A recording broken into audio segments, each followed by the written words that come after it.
Hey everybody, it's CJ Graham, Jason, Friday the 13th, Part 6, Hell Coppin', Highway to Hell. And I just want to make sure you guys know you're listening to the 80s slasher Librarian. Hi, this is Kane Hodder, better known as Jason from Friday the 13th, Victor Crowley from Hatchet. I've also played BTK, Ed Gein. Let's just say I've murdered a lot of people. In fact, I've murdered more people on film than any actor in history. So just keep that in mind. You are listening to the 80s Slasher Librarian. Keep listening, or I'll kill you. I'm a slashaholic, addicted to the fray.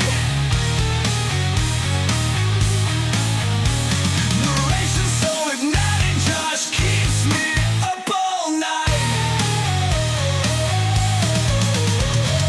Knives and masks and pain, blood runs like the rain. Evil finds its way in the spine-chilling fray. Out of breath but not out of light. Horror digs, don't look behind. Feel the terror crave. Will you dare to slave? I'm a slashaholic, addicted to the fright.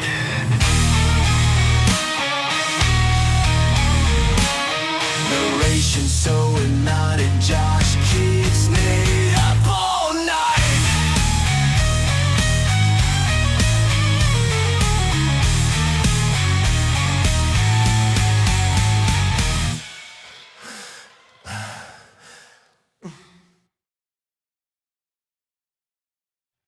Friday the 13th, Part 4, the final chapter. A fan novelization by Landon Turner, based on the screenplay by Barney Cohen. Prologue.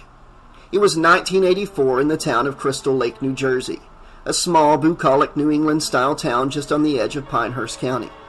Crystal Lake was the sort of town where you could walk alone down in the streets in the late hours of the night and not be afraid. The sort of town where you could leave your doors unlocked and never fear the sort of things that happened in the bigger cities. The sort of town where you could turn on the 10 o'clock news and cringe at all the terrifying stories and then sigh with relief as you realized that what you were hearing about had happened over 1,000 miles away. It was just that sort of small, sleepy town that everyone dreamed about. Sure, you had the few ambitious folks who had their hearts set on the toils of a big city like Manhattan or Chicago, but deep down in their hearts, some of them would long to eventually settle down in a picturesque frame house on a quiet, tree-lined residential street somewhere in a North American suburb. Crystal Lake was that sort of town. Until the summer of 1984 came. What happened that summer rocked the small town and everyone living in it. Nobody wanted to believe it. They wanted to put it aside and erase it from the town's history. They wanted to pretend that it never even happened. Unfortunately, it wasn't the first time that tragedy befell that small town. The horror started in 1957 at a local summer camp for kids, Camp Crystal Lake. Camp Crystal Lake was an idyllic summer getaway for parents to get their kids out of their hair for cheap.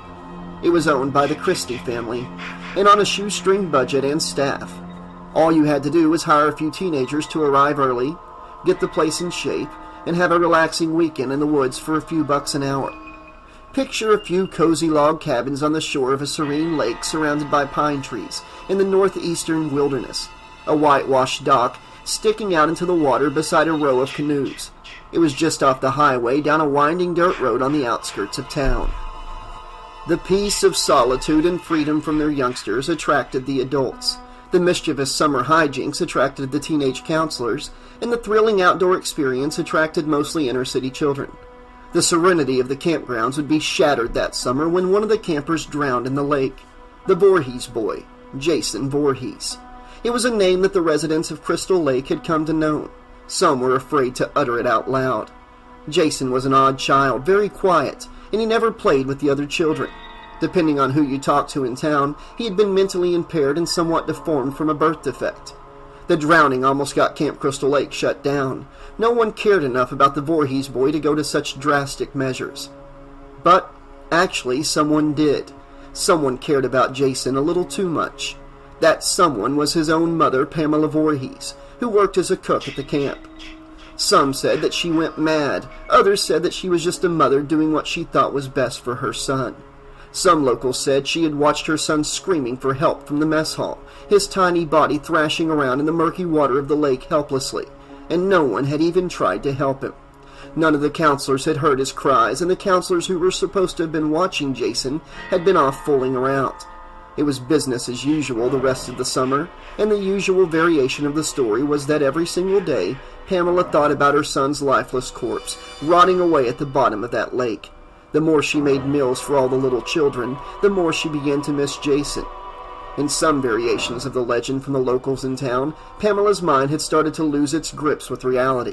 She would hear Jason calling out to her from the lake, and his puny, helpless voice would reach her through the wind, and she'd stand at the edge of Crystal Lake and call back out to him. His voice was telling her to seek vengeance for him, to kill them all. She hadn't wanted to listen at first, but the more that she heard her son's helpless cries, the more she began to succumb to his wishes. So when Camp Crystal Lake went into business the next summer, so did Pamela. She waited for the darkest night to come, the darkest, quietest night. On Friday the 13th, her son's birthday, and she took a knife from the kitchen, and she watched two camp counselors fondling each other on the second floor of an old barn. The same two counselors who should have been watching Jason when he drowned. With each kiss that they gave each other, and each caress and each passionate moan, Pamela grew hotter with rage. She had felt it well up inside of her until it was unbearable, and finally she couldn't handle it anymore. She hacked away at their bodies until their screams stopped, and as soon as their agonizing cries ceased, so did the rage inside of her. A temporary alleviation to the madness and the suffering she had been through ever since her sweet Jason was left to die. Pamela disappeared into the night, leaving a grisly scene for the rest of the camp to discover. After the murders of the two camp counselors in the summer of '58, the camp was officially shut down, and the locals deemed the place Camp Blood. The campgrounds were opened again in the early '60s, but someone burned down the cabins and later poisoned the lake. Mrs. Voorhees wouldn't stop until it was closed down for good. She almost got her wish, because for the next 20 or so years, the camp lay dormant, rotting away until it was only a shell of what it once was. A man by the name of Steve Christie made the fatal mistake of opening the camp again in the summer of '79. He signed a few papers, hired a few counselors, and after some negotiating and patience, and a little luck, the campgrounds that had once belonged to his father belonged to him. It had only been open a month. The kids were arriving in 2 short weeks. Disaster would strike again at Camp Crystal Lake. The group of counselors that Steve had hired for the summer were brutally slaughtered in one night. Pamela also left her calling card. It was Friday the 13th. Old man Christie didn't survive her bloody rampage either. The officials found him hanging upside down from a tree, like an animal in a slaughterhouse, the blade of a hunting knife driven through his heart. Only one of his counselors survived that night. 19-year-old Alice Hardy fought Pamela to the death, finally gaining the upper hand and decapitating her with her own machete. Alice was severely traumatized, and who could blame her? She had seen all of her new friends butchered in one night, and had seen Pamela Voorhees coming at her with a machete, swinging at her, calling out her son's name. Alice saw something else that night, though, something in the water. She swore that she saw him in the water, Jason Voorhees. She had screamed hysterically at the police officers when they arrived, tried to make them listen, tried to make them understand, but their tiny minds couldn't wrap around the idea that Jason Voorhees was alive. They couldn't comprehend that a boy who drowned 20 years prior could actually be alive. But Alice swore she had saw him. She saw him rise up from the murky depths of the lake and grab her, his skin so cold and grimy, his eyes bugging from his skull, the putrid smell of decaying flesh pervading her nostrils. Nobody believed her, and when a team of divers scoured the lake, they didn't find any sign of a boy. After all, it was absurd. Jason Voorhees was dead. He had drowned 20 years ago. There was no way he could have been alive. If Jason were alive, he would have been full grown. It seemed to the police that there really was no Jason, and the Crystal Lake slangs had come to an end. It wasn't until a few months later that the police force in Crystal Lake would realize how wrong they were.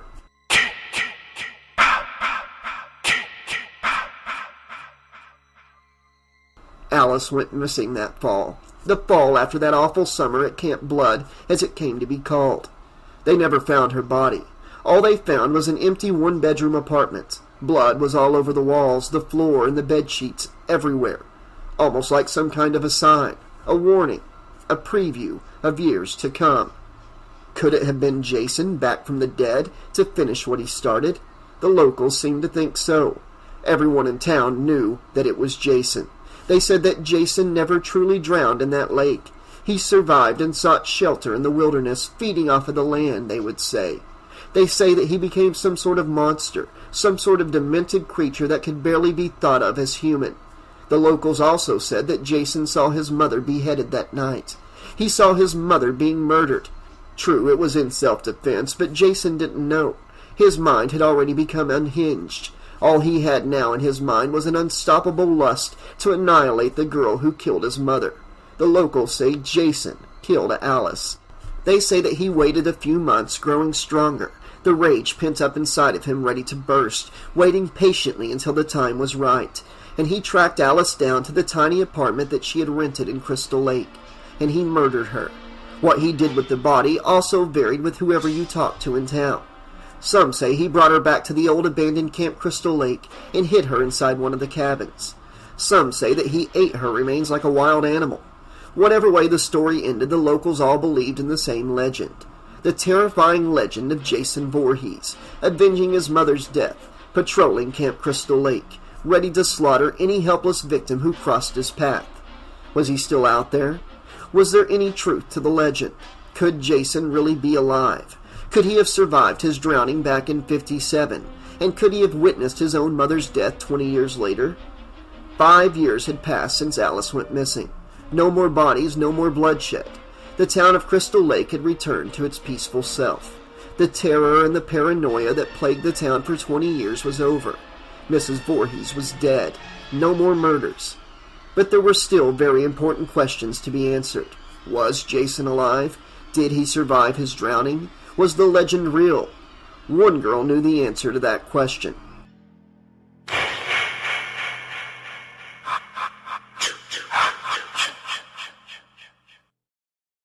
"19-year-old Chris Higgins knew all too well that the legend of Jason was too horrifyingly real. Jason was alive. He had gone on a 2-day killing spree across Crystal Lake, first at a local counselor training center on the shore of the same lake he had allegedly died in.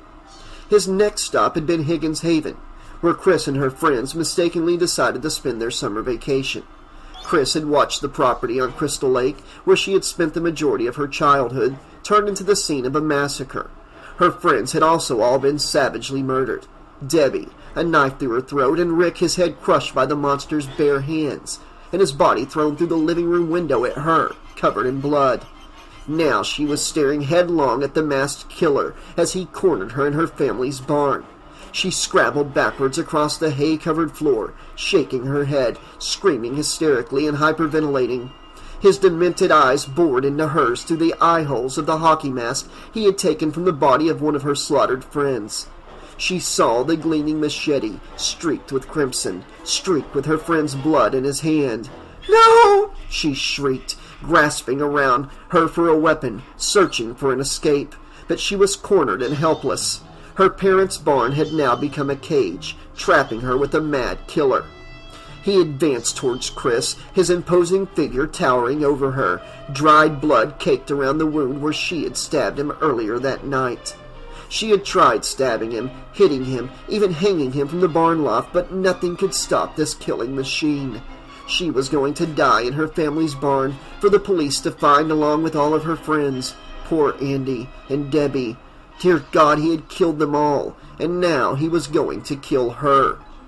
When it seemed that all hope was lost, a figure suddenly lunged out of one of the stalls, throwing his shoulder into the crazed killer's midsection.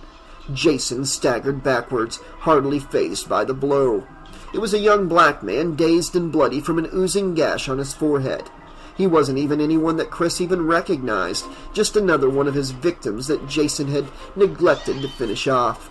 The young man threw himself at Jason again, but Jason took him down with one swing of his machete, and the man's arm was lopped off at the elbow. Blood spurted from the bloody stump as Chris screamed in sheer horror.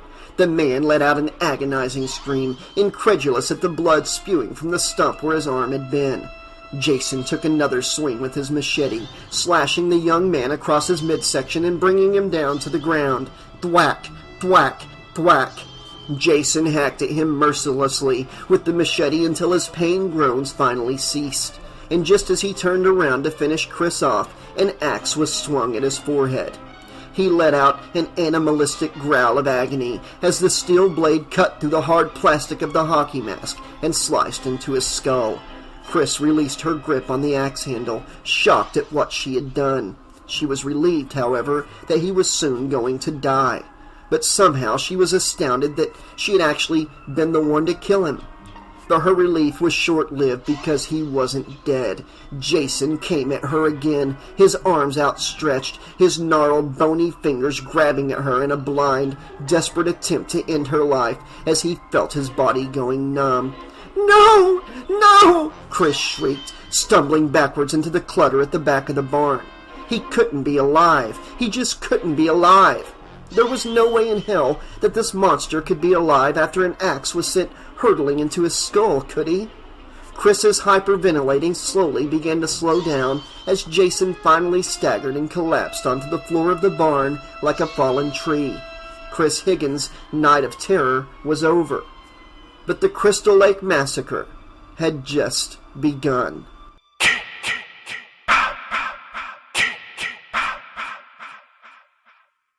Chapter 1. Murders in the Morgue. "What the hell is going on?" thought 48-year-old Tracy Jarvis as she quietly crept down the staircase into the living room. She glanced behind her, making sure that the ruckus hadn't stirred her two kids sound asleep in their beds. The whirring of helicopter blades had jolted her awake, and glancing out her bedroom window, she had seen red and blue flashing lights flying down the country road past her cabin on Crystal Lake. Something big had to be going on. Nothing like this typically happened in Crystal Lake. The only other time that something like this had happened that Mrs. Jarvis could remember was 5 years ago when that Voorhees woman hacked up all those kids at the campgrounds. She remembered that like it was yesterday. It had been all over the news. The town of Crystal Lake, which had always been a quiet and safe community, was crawling with reporters for months and months afterwards. Every time she drove into town to go to the grocery store, there were people huddled in groups of twos or threes at the checkout line, whispering excitedly about the murders, all talking about Camp Blood and how it was all the fault of the family who reopened the death trap in the first place. When she had lived in the city, she had never seen anything like that. Everyone that lived in the city mostly kept to their own. Mrs. Jarvis almost liked it better that way. Not that she didn't admire the way that everyone in Crystal Lake seemed to know each other, and the quaint and quirky atmosphere. It was just the fact that she felt a little left out. When she first got here, she never got a warm welcome, and the locals seemed to be able to detect the urban aura that she had around her, because all she got were dirty looks and groups of people whispering about her. At least in the city, it wasn't just her that was left out. Everyone kept to their own, never singling out any other person. Everyone minded their own business. She wondered why she even decided to move out to the country. Then she remembered why. There was a shooting right down the street from the Jarvis apartment, and with that, Mrs. Jarvis took her two kids and left. There was no way she was keeping her kids around that sort of thing. They could grow up traumatized, start getting bad grades in school, get into drugs and other awful things that the kids got into nowadays. The proverbial straw that broke the camel's back was when she found out her husband was in love with someone else, with his young, sexy co-worker. They had been married for almost 20 years. They had 2 kids together. How could he just throw it away like that? 20 years of marriage. Trish's first steps, Tommy's first words, all of it evidently meant nothing. What really bothered her was that she hadn't noticed the signs, the distant look in his eye, the weak smiling, the forced conversations. Her woman's intuition had failed her. Or maybe she just wasn't listening. She felt like it was something she had done, but then again, feelings sometimes just go away. And you can't control how you feel towards someone. How could she blame him? They were both getting middle-aged and were going through their own personal crises, while at the same time raising 2 teenagers. Falling out of love happens. People leave. People can start to feel differently about things. Yes, she was hurt, but she knew what she had to do. The only thing she could do was leave. Besides, the marriage wasn't doing so well before he set her down at the kitchen table and slapped the divorce papers down in front of her. They all knew it. Trish and Tommy both knew it. They all knew that they were just staying together for the sake of the kids. It was all they could do. She worried about her children enough as it was, with growing up in the city and being exposed to God knows what, but it would be even harder on them without a father. So she stayed with him as long as she could. But eventually, things just get too hard to manage, and so you have to leave. But why did she have to pick a hick town like Crystal Lake? And now, all these murders? She left the city to get away from that sort of thing, and only a few months after they moved in, the Voorhees woman went insane and killed a bunch of kids at a campground just a few miles up the dirt road from where they were nestled on the shore of the lake. And now this? God, what was next? She shot another nervous glance out the big picture window, blew a strand of wispy blonde hair out of her face, and then crossed the living room to the television set and turned it on. A male newscaster was seated at his desk, staring solemnly into the camera, reading off of a teleprompter. The Crystal Lake Massacre is indeed not entirely over, as authorities have recently found more mutilated bodies left behind by the masked maniac who has left a trail of corpses all over the 20-acre campground and the surrounding area.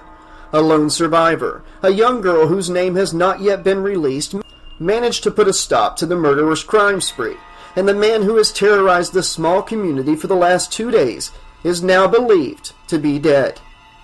My God, Mrs. Jarvis thought to herself. An image of a large 2-story log cabin in the middle of an isolated clearing was superimposed onto the screen, where gurneys piled high with blood-soaked corpses were being wheeled down the front steps. Police cars and ambulances were scattered across the front yard of the house. The camera panned over to a large red barn where another body was being wheeled out into the back of an ambulance. A police helicopter hovered over the scene, shining a giant spotlight around the perimeter of the property, searching for more bodies. Jesus, she muttered to herself. More murders and another young girl left traumatized. She couldn't imagine what the poor thing had been through. To see all of her friends getting killed, and then to watch helplessly as her life turns into a nightmare before her eyes. My God, who was it this time? Who did this to her? Pamela Voorhees? But the Voorhees woman was dead, wasn't she? She had to be. Mrs. Jarvis had heard something about her head being lopped off. She grimaced thinking about it. No, this was someone else. The newscaster had described a man. Another maniac just like the Voorhees woman. Jesus! There has to be something in the water here, she thought. She felt a chill run up her arm, and she moved to the front door to make sure it was locked. She didn't exactly know why she was insisting on the door being locked. The newscaster said that the guy was dead, after all, but something was bothering her. A pang of dread hit her in the gut, and she instinctively checked anyway. She turned her attention back to the television, where paramedics were loading another body into the back of an ambulance. The newscaster appeared on screen again. Sources have informed us that the man responsible for the killings is being taken to the Wessex County Medical Center, where further examination is to be made. Wessex County was only the neighboring county. It wasn't very far from the lake. Mrs. Jarvis stared grimly out into the night. She couldn't help but feel paranoid with all the murders happening. She felt another shiver up her spine as she tried to block the ghastly images from her mind. Crystal Lake was going to become the murder capital of the United States pretty soon, Mrs. Jarvis thought, sitting on the sofa. She jerked her head towards the door. Was that a noise? Was it? No, it had to be the wind or something. Mrs. Jarvis silently scolded herself. She was just scaring herself silly. After all, it was foolish to sit at home and be afraid of a dead man. It was foolish, right? He was dead. The maniac was dead.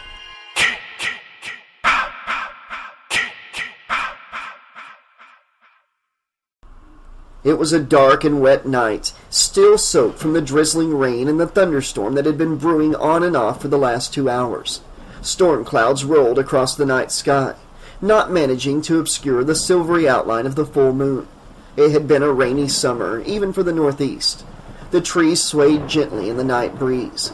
It was all peaceful and quiet, save for the circling police helicopters, bright searchlights, and about a dozen police cars and ambulances scattered around an isolated farmhouse and redwood barn nestled in a clearing by the lake. The two bright headlight beams and flashing sirens cut through the darkness, illuminating a wooden sign that read Higgins Haven in scrawled letters. Wessex County Medical Center was emblazoned on the side of the medical transport vehicle that was driving tediously down the uneven, partially flooded dirt road. The trees cleared, and near a small stand of trees, the two-story farmhouse stood on the shore of the lake, the red and white lights shimmering on the glassy, smooth surface. The headlights of the ambulance hit the police officer directing traffic in the face, and he waved his arms in the air, signaling for the caravan to stop. The passenger, a tired-looking male paramedic in his 40s, rolled down his window. The traffic cop approached, sloshing through a mud puddle and squinting through the sprinkling rain. "What do you need, and where do you need it?" the male medic asked. The cop pointed towards the open barn doors. "We got a body over there in the barn. It's been a busy night. We got 10 bodies. You got the last one," the cop said. It was clear in the tone of his voice that he had seen more than enough carnage for the night, and was thankful to have been given the mundane task of directing traffic. Stress was written all over his face. "What's wrong with him?" the medic asked. "He's dead," the cop said grimly. "Yeah, they're all dead." He looked like he had seen a ghost. The paramedic turned to the driver of the ambulance, a young, slim black woman in her late 20s. "Some emergency, they're all dead," he said. She made a wry face and drove through the wooden gate into the property, veering the ambulance sharply towards the front of the barn and parking. The two medics stepped out onto the muddy ground and ran through the rain towards the back doors of the ambulance. They both heaved the heavy doors open and lifted a gurney out of the back compartment and began rolling it inside the barn. The young black medic scrunched up her nose in disgust as the smell of fresh hay and manure mingled with the stench of death. She stopped short and stared down in disbelief at the enormous man sprawled across the barn floor, an axe protruding from his skull. A hockey mask was pulled over his face. The blade of the axe had broken through the thin plastic and embedded itself in his forehead. The tall, portly mustached police chief, his uniform obscured by the thick sheen of a rain poncho, was hovering over the body. Next to him, a forensic technician was snapping photos with his camera, and another technician was dusting for fingerprints. "Is this the guy who's been leaving the wet stuff?" the male medic asked. "Yep, he got 7 kids and 3 bikers, but this time they got him," the police chief said, staring down grimly at the axe firmly lodged in the masked man's cranium. The female medic watched as the body of a young biker chick clad in leather was being rolled out of the barn on a gurney, her dead eyes gazing up at the ceiling. 5 bloody puncture wounds forming a second mouth across her throat. The medic shivered down to her soul. She had never seen anything like this in her entire life. My God, she thought, this was him? She stared down at the body of the masked man in a mix of horrified fascination and bewilderment. His skin was deformed and graying, his nails black and broken, his hands covered in blood. The olive-green tattered work suit and slacks he was wearing were also caked with dried blood. He really killed them all? She thought to herself. Those poor kids. The thought of what they had experienced in their last hours was getting to her. The man didn't even look human. She silently prayed to herself that she wouldn't have to see what was underneath that mask. She couldn't believe people actually went out and put on masks and just started killing innocent people. But it was right before her eyes. She had already seen what he had done at the counselor training center on the opposite side of the lake. A kid in a wheelchair with a machete driven through his skull. 2 kids impaled on a spear. The sick shit you see in those cheap slasher flicks. He must have been absolutely insane. She couldn't even begin to process it.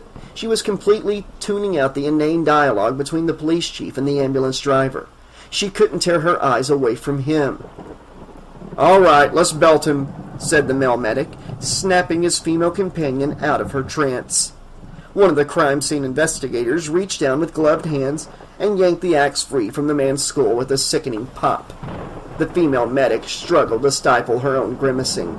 She was already being leered at by all those homicide detectives, and she didn't want them chortling to themselves about her being a rookie. The investigator slid the blood-stained axe down into a clear evidence baggie and sealed it. It took 4 men to heave Jason Voorhees' lifeless body onto the stretcher. The female medic then placed the sheet over him hurriedly, as if she were ripping off a Band-Aid, and stepped away as the male medic strapped him in. The woman took one side of the metal stretcher and started to walk with her partner out of the barn. As they began to roll him out of the barn, Jason's grimy, blood-caked hand slipped out from underneath the sheets, and his fingertips brushed the female medic's thigh. She leapt out of her skin, letting out a startled yelp. Several of the men laughed. "What's the matter with you?" the male medic asked, grinning from ear to ear. "He's dead!"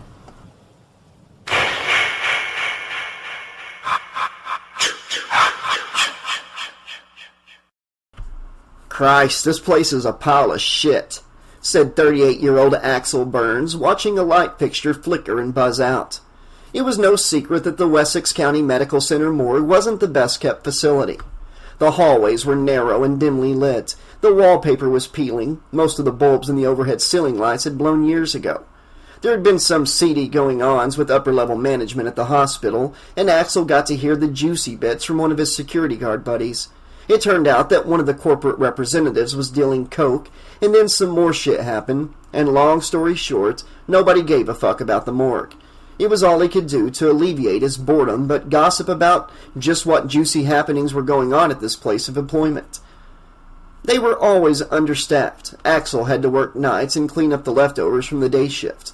Bodies were constantly getting switched, lost, and there were constant complaints against Axel for what they said was unprofessionalism. He didn't know that you had to be professional to work in a dump like this. He was a morgue attendant, not a doctor. He wasn't even the one that helped with autopsies. He just made sure bodies came in and out and got where they needed to go. He ran his thumb along the wall and grimaced as he stared at the filth that came off onto his rubber glove. "I've worked in this shithole for way too long," he thought to himself.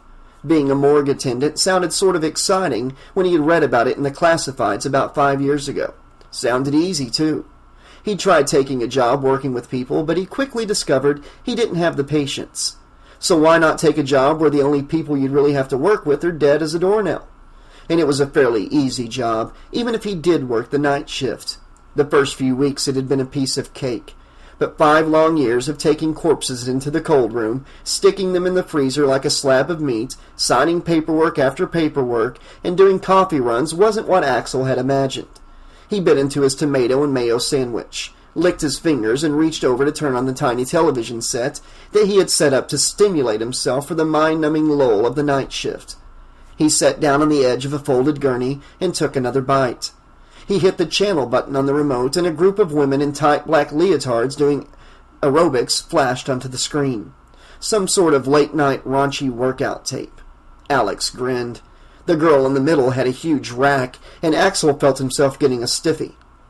"Hi, girls," he said to himself, staring lewdly at the screen.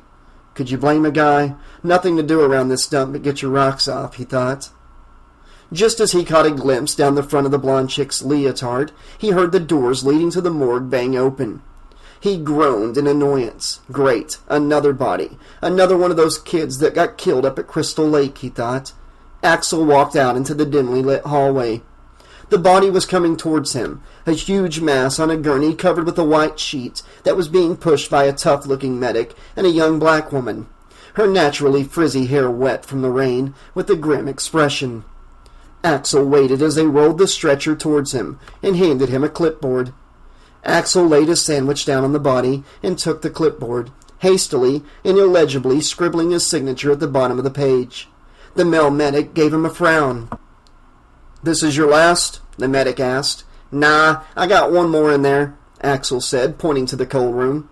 "She's a real cute girl." "Was," the medic corrected him. Axel shrugged and glanced back at the cold room. She still is." The medic's jaw tightened. The young black woman's tightly pursed lips screwed into a disapproving grimace.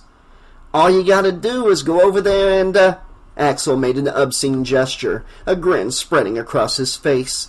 The female medic let out a cry of disgust and yanked the clipboard out of Axel's hand. "Nice talk, real nice talk," the male medic said, mortified. "I get the top copy." Axel held his hands up in the air defensively, ripped off the first page of the clipboard and handed it to the medic, and they both made their way back down the hallway, shaking their heads. "What?" Axel thought. "Does nobody have a sense of humor anymore?" He pulled back the sheets on the stretcher and he grimaced. A blood-stained hockey mask stared back at him. This must be the guy who killed all those kids, he thought. Why did people keep going up to those goddamn campgrounds? Hadn't they learned by now? That place was a death trap. 5 years ago, he remembered another series of murders at the old camp. He had heard the girl who survived went missing a few months later. Then again, he probably knew most of it was just an exaggerated legend spread by the locals, and Axel certainly made his contribution. After all, he got to see the injuries working in the morgue during these last murders.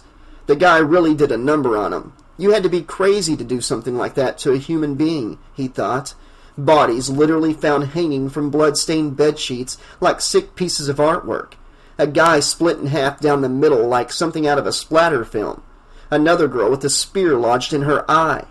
And now, he had to be in the same room with a dead psychopath all night. Just great. Axel threw the sheet back over the body and pushed it into the cold room.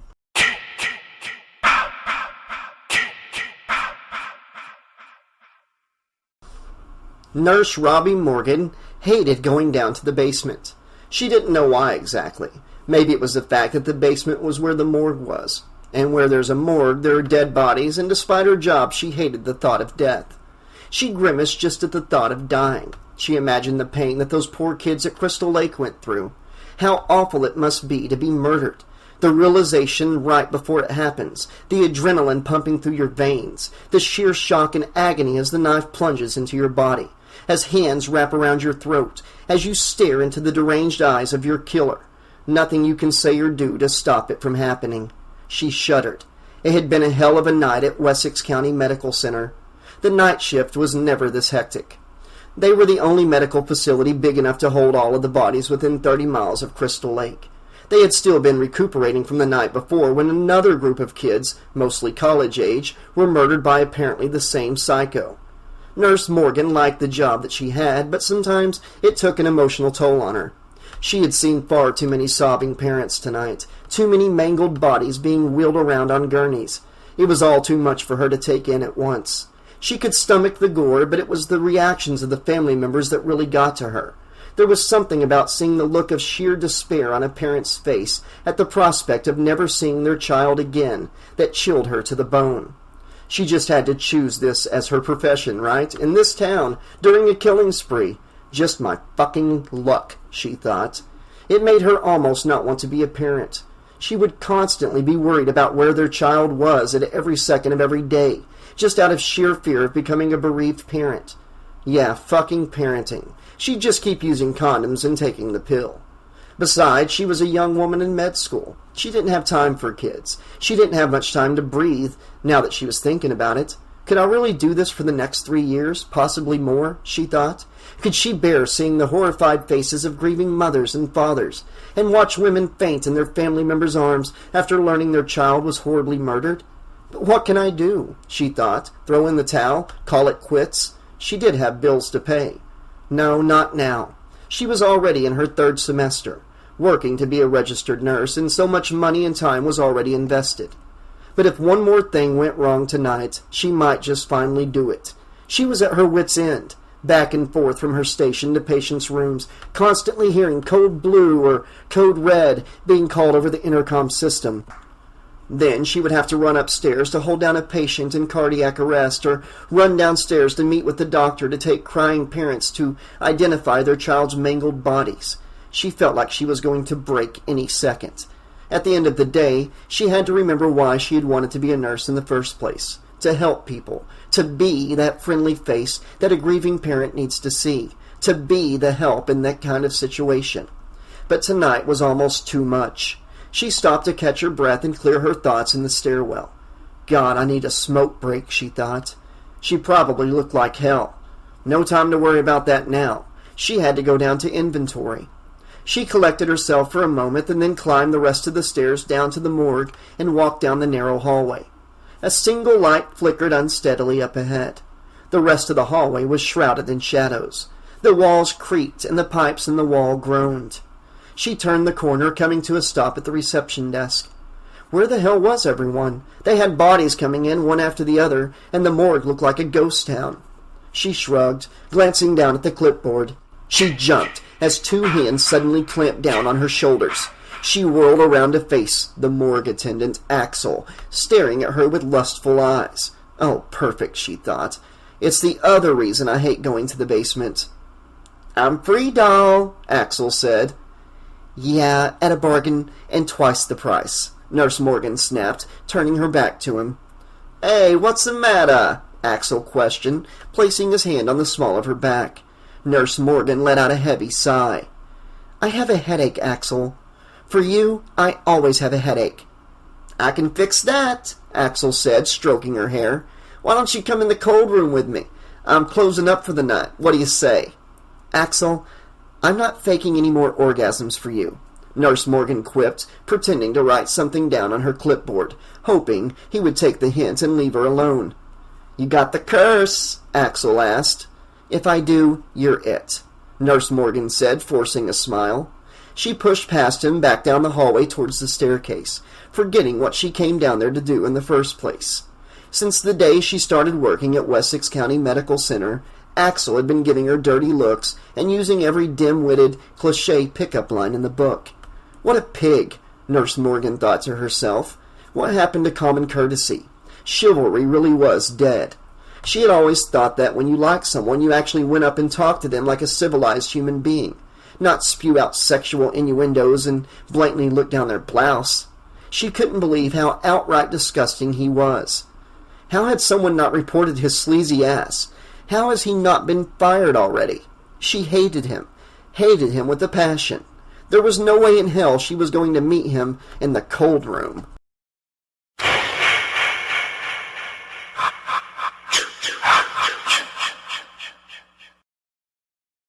Nurse Morgan stepped through the double doors into the cold room and stopped short. The room was pitch black dark. The light from a tiny television set illuminated a huge mass underneath a white sheet lying on a gurney. Was that him? The guy who killed all those kids? My God, she thought. Nurse Morgan craned her neck to see what was on the TV, and she smirked. Of course, she thought wryly. It was a woman's workout video, and the women might as well have been naked in their skimpy black leotards. Nurse Morgan shook her head and glanced around the room. Where the hell was he? Axel! Axel! She called. No answer. The only sound was the soft music coming from the workout video, and the humming from the freezers in the back. Axel! She turned back to the television, grimacing in disgust at the workout tape. All three women were bent over in exaggerated sexual positions, moving from side to side, their assets in full view. Unbelievable, she thought to herself. How could anyone watch this shit? It was so demeaning to women. Who was she kidding? This was Axel she was talking about. She reached down to turn the channel when two hands wrapped around her waist and she let out a shrill cry. Axel stood there, a dumb grin on his face. So glad you could come, he said, trying to kiss her on the hand. Nurse Morgan angrily pulled her hand away. God, Axel, you are the Super Bowl of self-abuse, she exclaimed. I just want to watch the news. Nurse Morgan leaned down and turned the channel on the tiny television set, and a news broadcast flashed onto the screen. And now back to the tragic story of the mass slayings at Crystal Lake, the voice said. Nurse Morgan sat down on the edge of the folded gurney and stared intently at the screen. Axel plopped down next to her glumly. He looked over at her, his big brown eyes racked with guilt. He put on his best puppy dog eyes and scooted closer.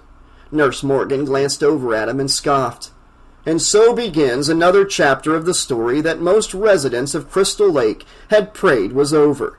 A trail of mangled bodies has led authorities to conclude that...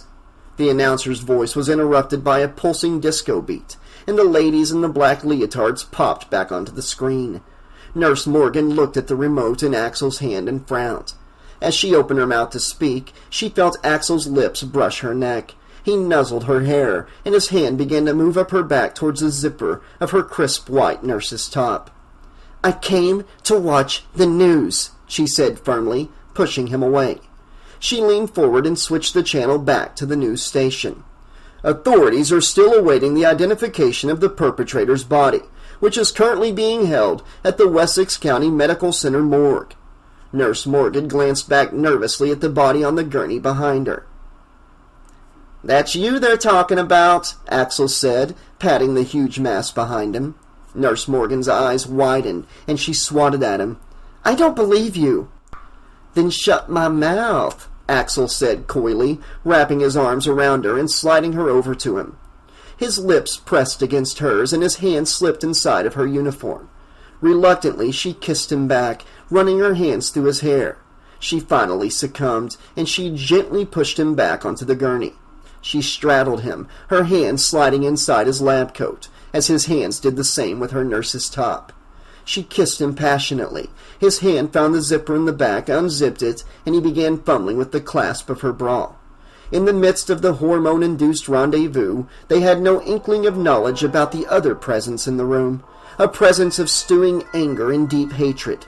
They didn't see the large mass on the gurney behind them move ever so slightly, its chest rising and falling. Just as her bra was coming off in his hand, the white sheet behind them moved ever so slightly. A hand fell out from underneath the sheet. A scarred, deformed hand. The nails were blackened and filthy. It brushed Nurse Morgan's bare thigh. She shrieked and sprang to her feet, bringing Axel up with her. "Jesus Christmas! Holy Jesus! God damn it! Holy Jesus! Jumping Christmas shit!" Axel cursed loudly, staring down at the unsightly hand dangling from underneath the white sheet. Nurse Morgan shrunk back into the corner, her chest heaving and her heart pounding. Her fear quickly turned into anger, and she pointed a finger at Axel. "You better get that sucker in the icebox. I must be going nuts. I must—" She stopped her furious diatribe when she noticed Axel's eyes directed at her unzipped blouse. She zipped it back up angrily, staring daggers at him. "Good night, Axel," she said, making a beeline for the doors. "Where you going?" Axel protested. "I'm going crazy," she screamed back at him, and she disappeared down the hallway.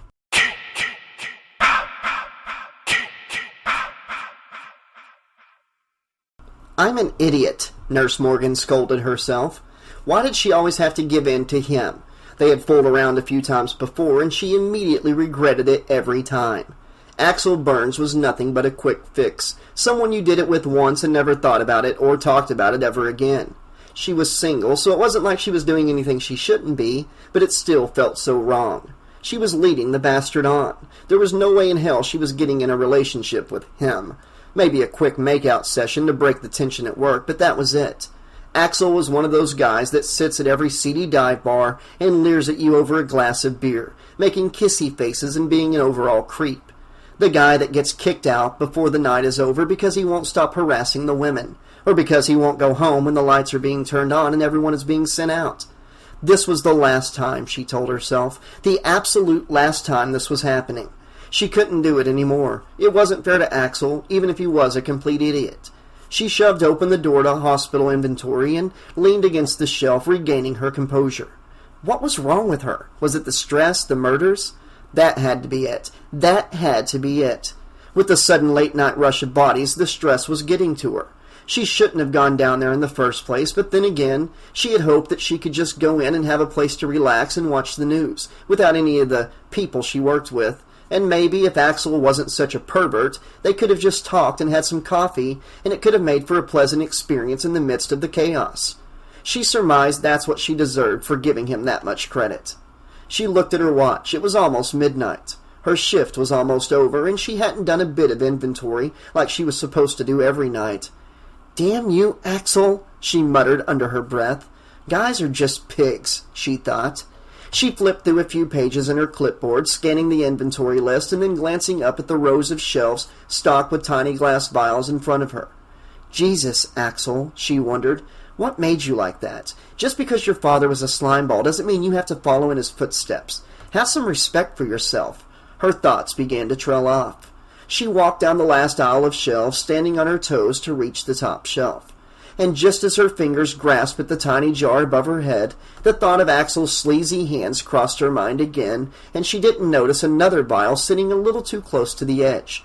Her clipboard bumped it as she stumbled forward, and it fell and shattered, spilling the biohazardous fluid on the floor. Shit! Shit! She swore through clenched teeth. What else could go wrong? It had to be the curse of Crystal Lake, she thought miserably, and the curse is Axel fucking Burns.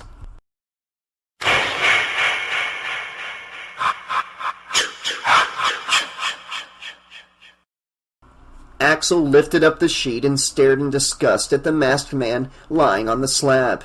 Jesus, he thought. No wonder he wore that mask around. He dropped the sheet, rolled the masked man's corpse into the freezer, and slammed the door shut, not bothering to latch it. God, that bastard was heavy, Axel thought. Who'd have thought he'd be looking over a mass murderer? At least his job was a little bit more exciting now. He grabbed his cup of coffee off of the counter and sat back down on the folded gurney, his eyes glued to the TV screen, where the chicks and leotards were still bouncing and gyrating to the pulse of the synth beat. He grinned. "Hi, girls. Thanks for waiting," he said, softly chewing his bottom lip. He gave the blonde in the middle a dirty look. She'd act right, thought Axel. She'd be willing to do anything to him. She wouldn't leave him horny and run off like a crazy person. Look at yourself, he chided himself, sitting here staring perversely at these total strangers. You didn't even know their names. What else could he do but stare at them? That's all there was to do in this dump. That's all he ever did anyways. Stare at chicks, stare at complete strangers, even the dead ones. He'd never had a steady relationship, never even been married. There was no way he was getting tied down to one broad. Women were far too complicated to be around for that long. He didn't know what the hell had just happened with Nurse Morgan. Usually she would have happily complied to fooling around before closing up. Not this time. What the hell was her problem? What had he done wrong? She was acting like she had never seen a dead guy before. That was the problem with broads, acting on their emotions and always blowing things out of proportion. You work as a nurse in a hospital, he thought, and you get spooked by a body? Women, Axel scoffed under his breath. They needed to lighten up and learn to just have some fun. What else was there to do besides screw around at this job? He had so much downtime, that was the only thing to do besides sit in front of the TV, drink coffee, and get your rocks off. He took another sip of his coffee and cursed under his breath as a huge drop splattered onto his white lab coat. "Damn it!" he said, and reached to set his coffee on top of the TV. He didn't notice that the icebox behind him was empty, and the door was standing wide open. He didn't notice that a surgical hacksaw was missing from the table. As he sat back on the folded gurney, an immensely powerful hand clamped down his forehead, yanking him backwards. Axel had no time to scream or fight back. He didn't have time to process that he was actually being murdered. He saw the blade of the hacksaw move past him in a blur, and he felt a searing white-hot pain stronger than anything he had ever felt before. Warm blood began to flow down the front of his lab coat, and he realized that his throat had been slashed. The blade had sliced through his carotid artery, resulting in a brilliant geyser of blood that sprayed all over the television screen in front of him. Blood began to gurgle up in his throat, pouring from his mouth as he choked and gagged for air. White streaks of pain flashed in front of his eyes, and he felt his entire body going numb as he choked on his own blood bubbling up and cascading from his severed neck. Just as his life was being drained out of him, two hands grabbed him on either side of his head and twisted 180 degrees. He didn't feel a thing. There was the sickening sound of his neck snapping, and the last thing Axel saw before life became nothing but a blur was a man wearing a hockey mask standing over him, admiring his handiwork.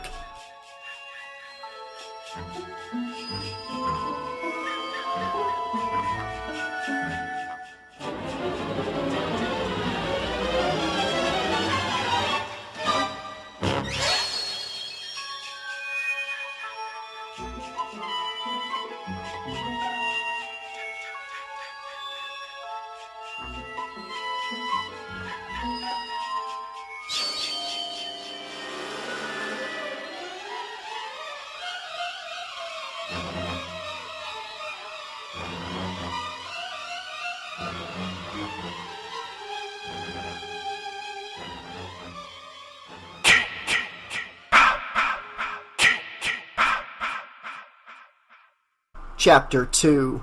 Nurse Morgan didn't hear the door to the inventory room slowly swing open and the slow, laborious breathing, steady at first and then growing with intensity.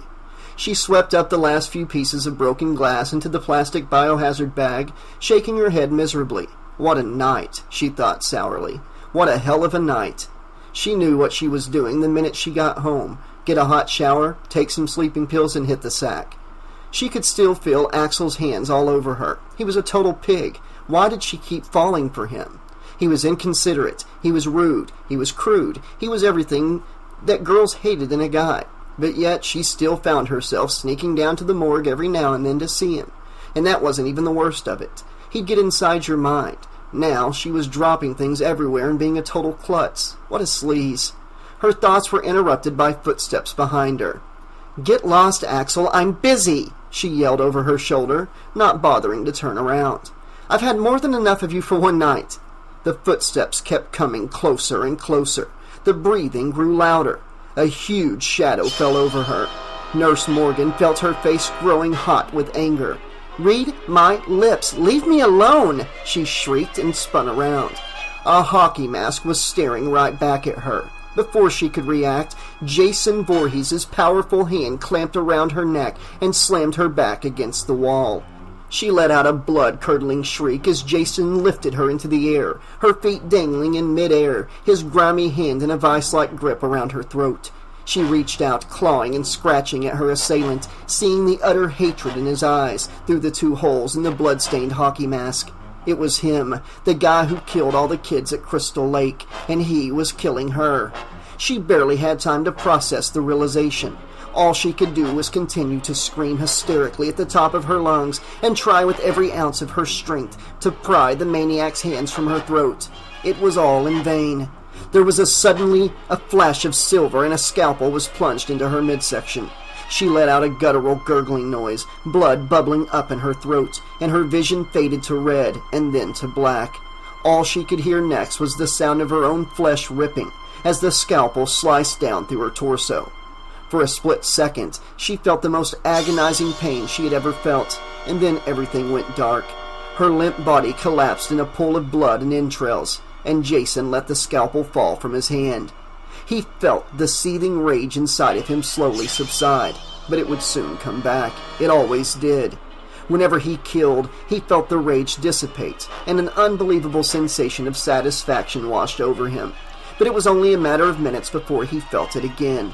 Whenever he saw young people doing filthy things to each other, it brought the feeling back, each time stronger than the last. He had heard them on the gurney in front of him, climbing all over each other, kissing, moaning with passion, and all he could feel was an overwhelming lust to eradicate them both, to watch their blood flow between his fingers, to feel a blade slice into their flesh, to watch all of the life drain from their worthless bodies. They were all the same, just like the blonde girl, the one who took his mother's life. He felt the same insatiable fury when he had killed all of them. He didn't feel the bloody gash above his left eye where she had struck him with the axe. He hardly felt anything when it happened. All he felt was the anger and hatred towards her, towards them, towards all the young careless people who ran around and did filthy obscene things to each other in the dark. The ones who weren't watching him, the ones who had killed the only one who loved him, drove her crazy mad with grief and then killed her right in front of him. For 20 long years, he survived lost in the woods, unable to find his mother, feeding off the wilderness, and then, after what seemed like forever to his unhinged mind, he watched from the shadows of the trees as his mother was killed on the shore of the lake, watched her head be sliced clean from her body and roll off into the water. He didn't understand. He couldn't understand.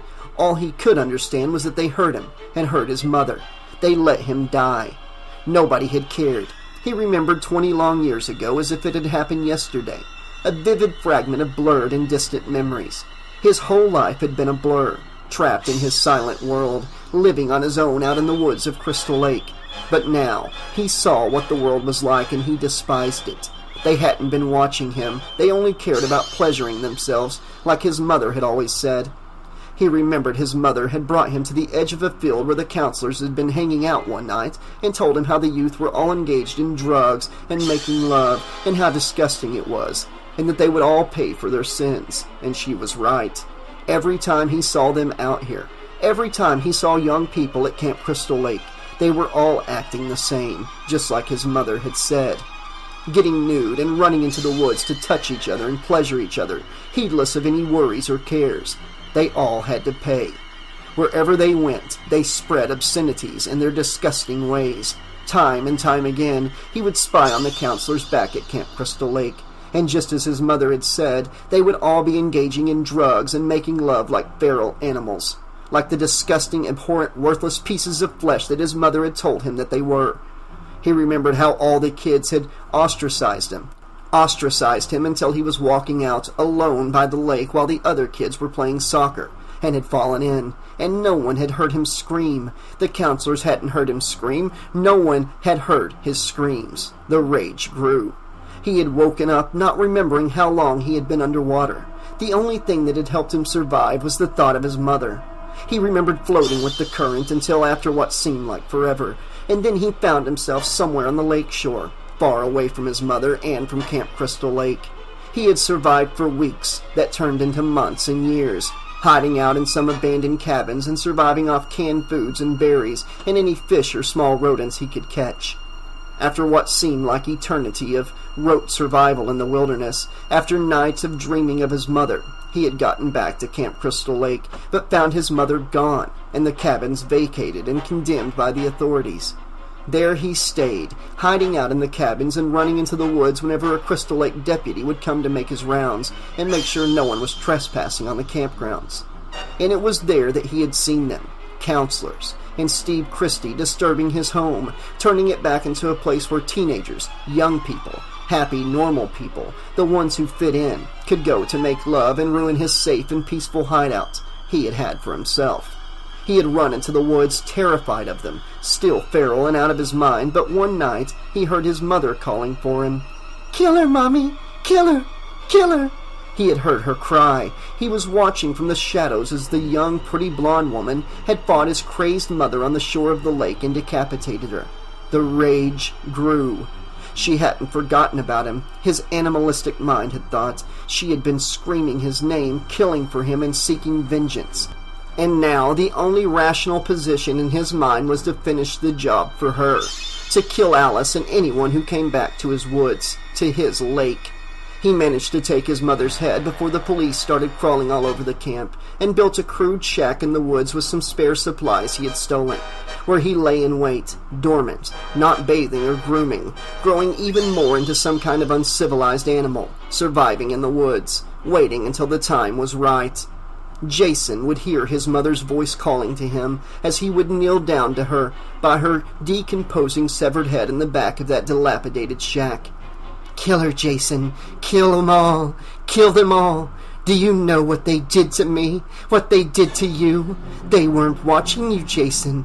They're very bad. They do very bad things with each other. Very bad, selfish, disgusting things. You must kill them.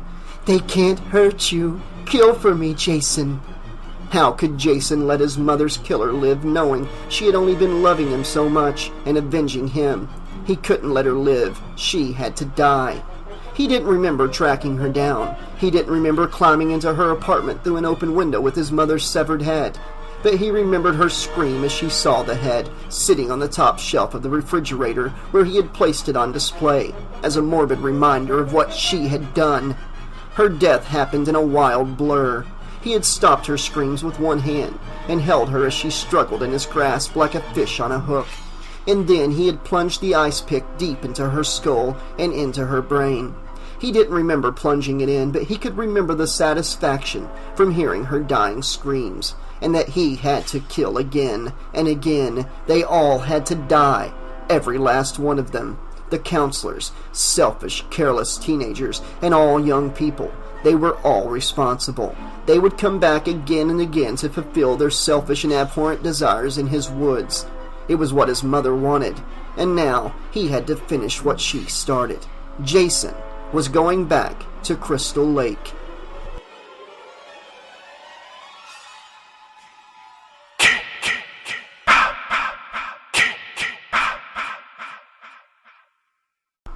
Welcome to Crystal Lake. It was morning in Crystal Lake. The golden rays of the sun had just begun to peek over and paint the tops of the tall pine trees that surrounded the lake. An old weathered dock stuck out into the middle of the water next to a rickety sign that read Crystal Point. A beaver poked his head out of the water, scanning the surroundings for any sign of incoming danger, and then dashed back underneath the surface, seeing the two blonde women jogging down the trail near the lake shore. 17-year-old Trish Jarvis used to hate the idea of living out in the middle of nowhere. She had begged her mom not to whisk her away to a town out in the country, out to Crystal Lake, and take her away from her school. But it was no use. She was firmly set on the idea. She had also hated the idea of being homeschooled, but that was her mother's idea as well. It's much safer than public school, her mother would say. You won't have any bad influences like the kids in public school. Over the last few years, she had gotten used to the peace and quiet of the country, so she didn't complain much about it. After all, she could wake up in the morning to the sounds of birds chirping in the trees, instead of brakes screeching and cars honking and pedestrians hollering for a taxi. And since they moved out to the country and her mother began homeschooling them, she did have so much more time to spend with her family. They were able to go on an early morning or even a late-night jog around the lake without worrying about getting mugged. It was almost a picturesque scene.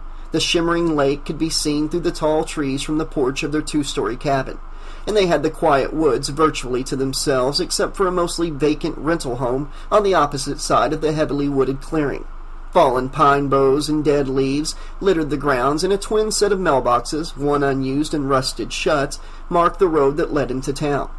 She had grown fond of it over the years. Besides, you could do anything you wanted out in the country. And yet her mother still worried. Constantly worried. About every little thing. It was why they were out here in the middle of nowhere. Don't stay out too late. Don't go into the woods alone. Don't wear short skirts. Don't talk to strangers, she would say. What could happen out in the middle of the woods? There weren't any bears in this part of the country, and they didn't have anybody living around them. Their closest neighbor was several miles up the narrow dirt road leading into town.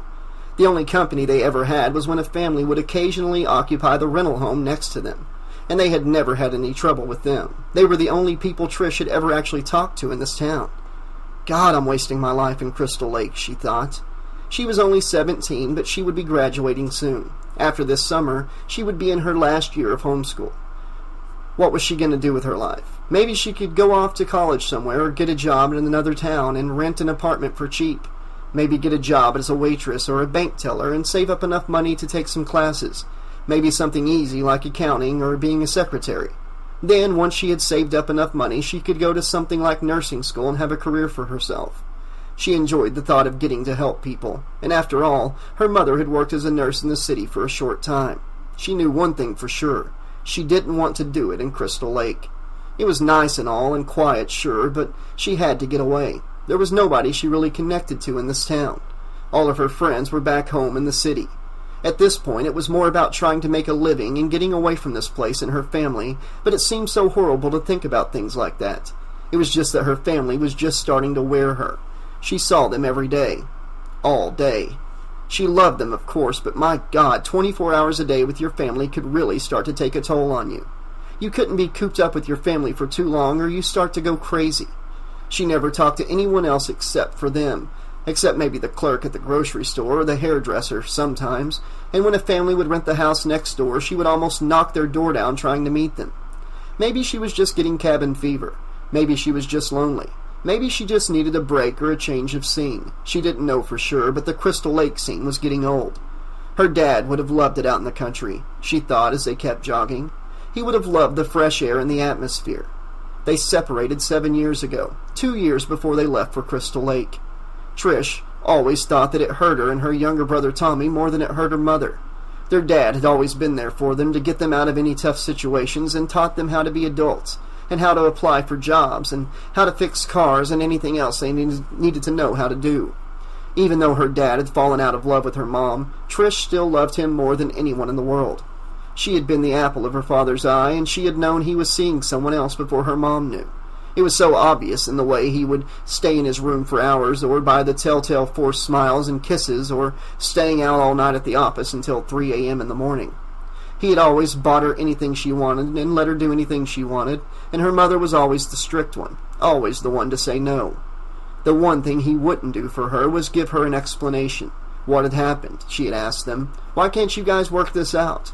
Her mom had reminded her that you couldn't possibly ask for an explanation of why you didn't love someone. There weren't any words for that, and she had been right. She really didn't see her father that much anymore. Ever since they moved out here, she didn't really see anyone. She mostly spent her days with Tommy or with Mom. Of course, she loved them, but that didn't mean she wanted to always spend every moment with them. Her only saving grace was that she was 17, and that meant she could drive. But they only had one car. Her mother would reluctantly let her drive into town on occasion, but it was always just to the grocery store or the comic book store with Tommy. Still, it did allow her some freedom. But who could she visit? She didn't know anyone in this town, not even any kids from the high school. What was the use of a car without people to go see? She was probably just being dramatic. After all, she had her whole life to escape and see the world. It had only been 6 years in this town. It wasn't like she'd spent her whole life here, but still something had to give. Trish snapped out of her thoughts and realized that her and her mother had been jogging in silence for the last quarter of a mile. She remembered that her father had called only a few days ago. "I talked to Dad," Trish said. How is he? Miss Jarvis asked hesitantly. "He asked me to come out and see him." Did he tell you to take a number? Miss Jarvis said. "No, but he asked about you." Did he? Well, on second thought, maybe we should go out and see him. Miss Jarvis said. I bet he could stand a visit. What do you think? Trish grinned slyly. "I think you're just getting horny." Miss Jarvis blushed and rolled her eyes, and they went back to jogging in silence. "Come on, Mom," Trish thought. "It was a joke. You don't have to get so worked up." She stared out at the shimmering lake as they kept jogging down the trail. As she squinted through the trees, she thought she could see a dark figure in a small stand of trees on the opposite side of the lake. Or maybe not. As she slowed her jogging and squinted harder at the stand of trees in the distance, the figure vanished. God, Trish thought sheepishly. Who would be all the way out here in Crystal Lake? It was probably nothing, or a hunter, or just her imagination. Her mother was starting to wear on her, she thought. Pretty soon she was going to start liking the isolation.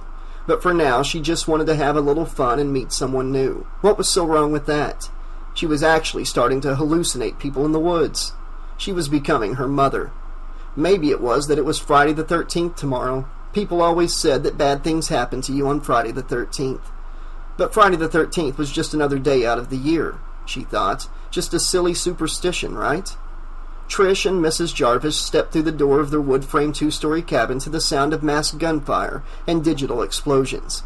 Miss Jarvis's 12-year-old son, Tommy, sat at the computer desk in the living room, a grotesque rubber mask pulled over his face, his fingers moving rapidly across the keyboard as he blasted his way through a row of enemies. Miss Jarvis frowned. She would never understand why kids these days were so enraptured by video games. Tommy would sit at the desk, his eyes glued to the screen, playing computer games for hours on end. How could a computer game be so much fun? All there was to it was to fly around in some sort of craft and blow everything in your path up. It was nothing but mindless violence, but still it kept him occupied. After all, when they moved to the country, Tommy didn't have much to do, especially during the summer. He had begged for a new computer the Christmas before and the Christmas before that, but she didn't have the funds. He also wanted a computer game, something called Zaxxon, and she didn't have the money for that either. He already had a computer up in his room, but he claimed that it was too old and too outdated to play the games that he wanted to play. So on Christmas morning a few months ago, she scraped up enough money and she surprised him with a brand new computer and Zaxxon to go with it. Now, she almost regretted it, considering it was all he ever did besides make those horrid-looking masks. Not that he didn't do a good job on them, but they gave her the willies, especially when he'd leave them sitting on her dresser to give her a good scare. Tommy, would you turn it down? She called into the living room. Trish chuckled to herself and walked up the staircase to change out of her sweaty clothes. Tommy turned away from his game of Zaxxon and sighed, looking at her through the eye holes in his mask. "But I got 98,000, he protested. Miss Jarvis shivered as she saw the hideous features of the mask on her son's head. It looked like something from that sci-fi movie she had seen when she was a teen. It came from outer space. It was a grayish color and the eyes were huge and oval-shaped. It wasn't even his scariest mask. He had over a dozen upstairs, all ones that made her skin crawl. But they looked good, so realistic, she often wondered how he did it. He would sit up in his room with his kit, with the door closed for hours working on them. How many robots is that? She asked, playing along. 35, Tommy replied, turning back to the screen just in time to watch his player die in a pixelated explosion.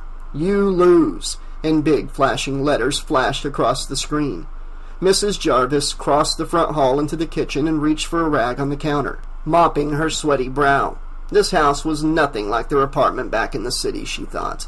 Their apartment was squeezed into the back corner of a huge apartment complex, and from the inside you would have thought they lived in a normal one-story house in the suburbs. It was modern and comfortable.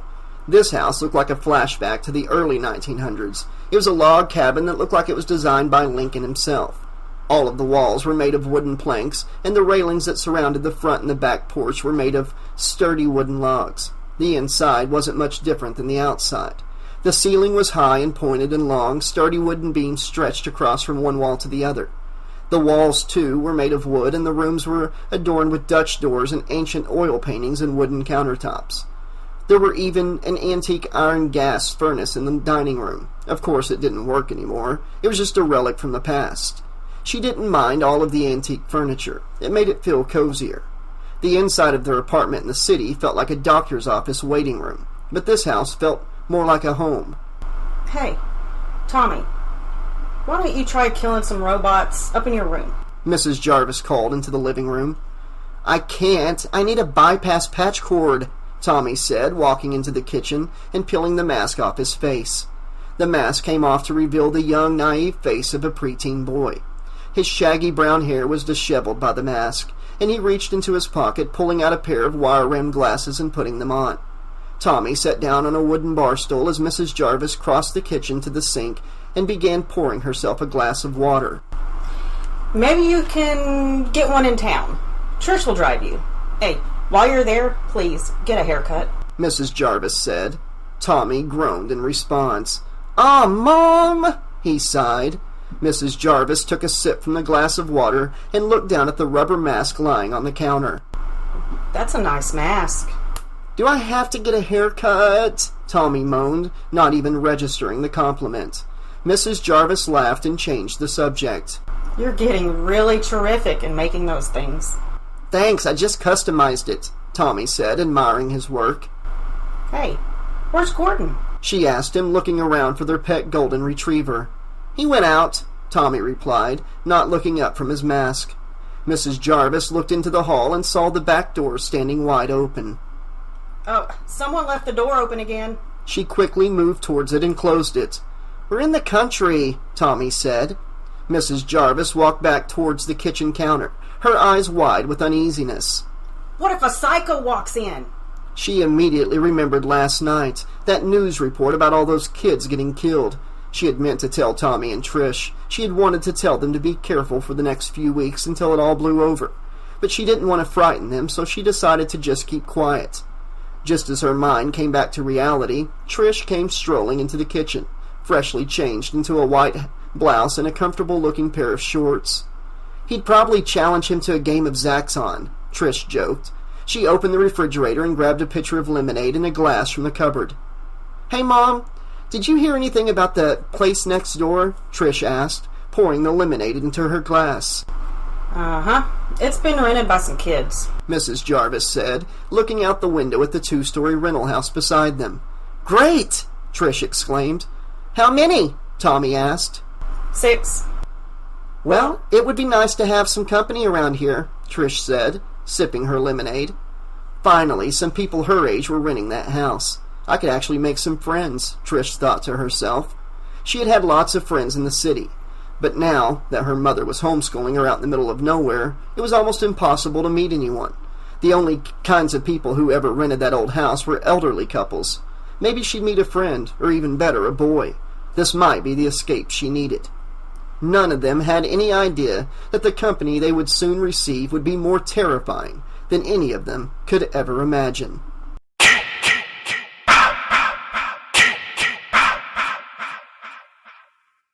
Chapter 3. Country boy, sitting in the grass, along came a prairie dog and crawled right up his ask-me-no-more-questions. The 1973 gold Chevrolet Capri, crammed with 6 teenagers, flew down the narrow dirt road. 18-year-old Sarah Williams sat quietly in the back seat and watched the trees fly by her window, as she listened to the rest of her friends chant some old folk song that she had never heard before. They had all been singing for the past quarter of a mile, but it didn't bother her much. They all liked to cut up and have a good time, and she was used to it by now. Besides, they had a reason to be singing. The 6 of them had just graduated from their senior year at Springview High and felt like their young lives were just beginning. They had wanted to go to the beach for their big summer trip before they started college, but none of them had saved up enough money, so they all settled for a few days in the woods instead. After all, it would be much cheaper to rent a cabin in the woods, bring some drugs and booze, spend a few bucks in gas to drive about an hour outside of their town to Crystal Lake, and just relax in the great outdoors. Sarah glanced over at her best friend Samantha, a 17-year-old beautiful and vivacious brunette who was singing along with the two guys sitting up front. Sam's boyfriend Paul sat in the driver's seat, his trademark blue baseball cap pulled over his dark hair. Sarah's boyfriend Doug sat in the passenger seat. Sarah had been a little hesitant when Doug first asked her if she wanted to come out into the country with him and his friends for a graduation get-together. She'd lived in this area all of her life and had never even been in the woods. She also didn't know some of these people. Paul and Sam had been dating for several months now, but Sarah just wasn't all that close to him. The only time she had ever interacted with Paul while hanging out with Sam was when they wanted to screw around, which was usually whenever they were together. And then there was Ted, one of Paul's friends, who had brought along his friend Jimmy, and she hardly knew them at all. But surely they would all get to know each other a little bit and the tension would ease. Sarah stared out into the thick woods that lined the road. She had heard all sorts of horror stories, especially around this town. Stories of kids going off into the woods around Crystal Lake and never coming back again. She remembered from when she was a kid, and her parents would tell her about a little boy who once drowned there in the lake. It was a tale they would always tell her to try to make sure she didn't swim off where she couldn't reach.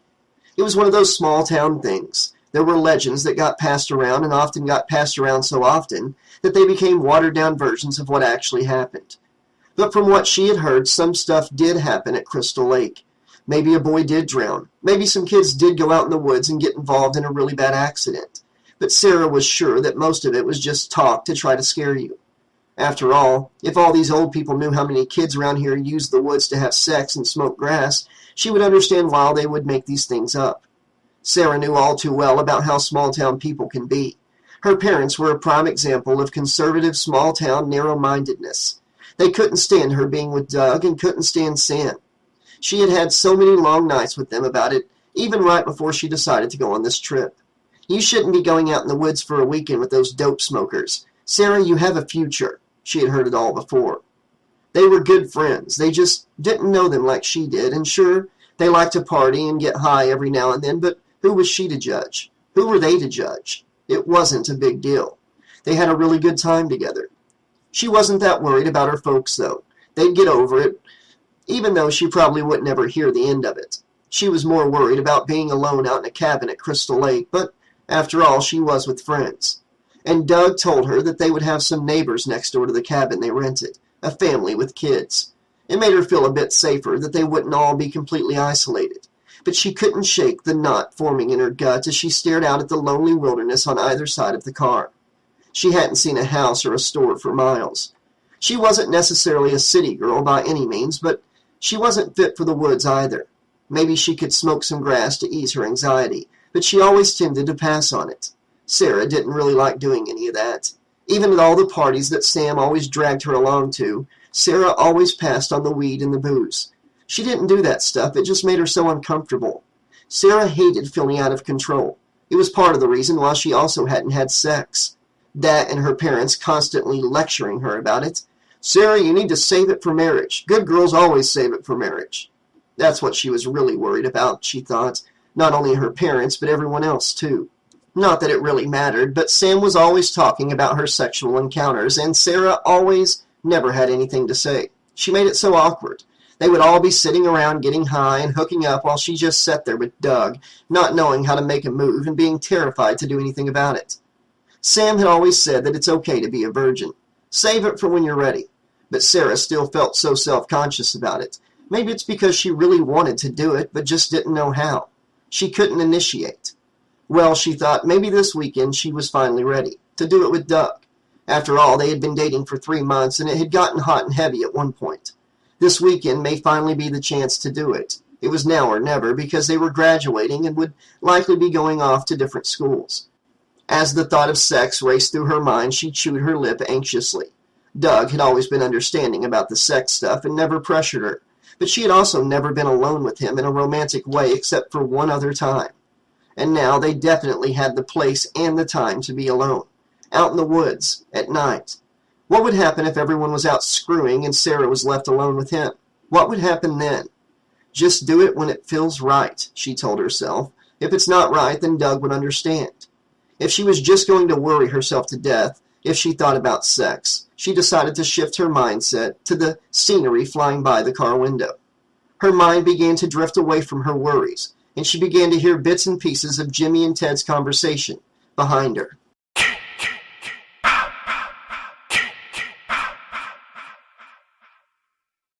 You broke up with B.J. Betty? Ted asked, dumbfounded.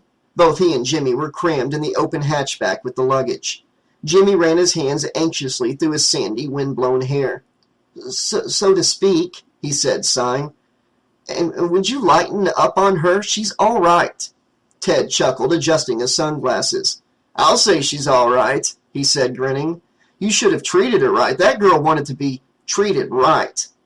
I did. I treated her right, Jimmy protested indignantly. That's what's driving me so crazy. Did I? Jimmy thought to himself. Maybe Ted was right. Maybe there was something he had done wrong. Why did he always have to screw it up every time a girl liked him? He'd only been dating this chick for a week and a half, and she totally blew him off. Same with the lass. Jimmy and Ted had been best friends since middle school, and Ted was always the guy that got all the girls. Who could blame the girls? He was one of the coolest guys in school, but more in that bad boy wannabe kind of deal. All the girls loved it. He was all right looking, decent head of hair, nice smile. Jimmy never understood how he did it, but that's how it was. Ted getting the girls, Jimmy's relationships never seeming to work out, and Jimmy crying to Ted for advice. This time, things weren't any different. I mean, first I would call her and she would take my calls, and then she would have something to do, and then she wouldn't even take my calls. Can you figure that? What the fuck happened? Jimmy exclaimed, running his hands through his hair again. Ted shook his head. Here, let me put it in the old computer. He rubbed his hands together and Jimmy rolled his eyes. Come on, I'm being serious about this. Hey, the computer don't lie, Ted said. Let's see. Ted held up both his hands, pretending to type on an imaginary keyboard. Jimmy let his head rest on the seat behind him, sighing with exasperation. Ted's computer had been a running joke throughout their friendship, but now Jimmy didn't find it very funny. Many times Jimmy had sat and watched Ted bring up results on the computer, only for them to be one of two things, hurtful insults or a piece of advice that never worked out in the end. Jimmy watched painfully, waiting to hear the results. Ted finished typing and stifled a laugh. He buried his face in his hands. What? Jimmy asked. Ted glanced over at his friend with apologetic eyes, shaking his head. It says you're a dead fuck, he said, holding in his laughter. What? Jimmy asked in disbelief. A dead fuck? A lousy lay, Ted explained. You know? Ted held his arms out, his hand dangling suggestively. Oh, don't hold back, Doc. Just give it to me straight, Jimmy exclaimed sarcastically. Hey, I didn't say it. The computer did, Ted said defensively. Yeah, well, there's no computer, Jimmy retorted. Ah, and there's no Betty either, Ted said matter-of-factly. Jimmy sighed, defeated. There was no winning with Ted. So I'm a dead fuck, he said miserably. Ted shrugged matter-of-factly. Jimmy flopped back on the headrest and buried his face in his hands. God, I'm horny.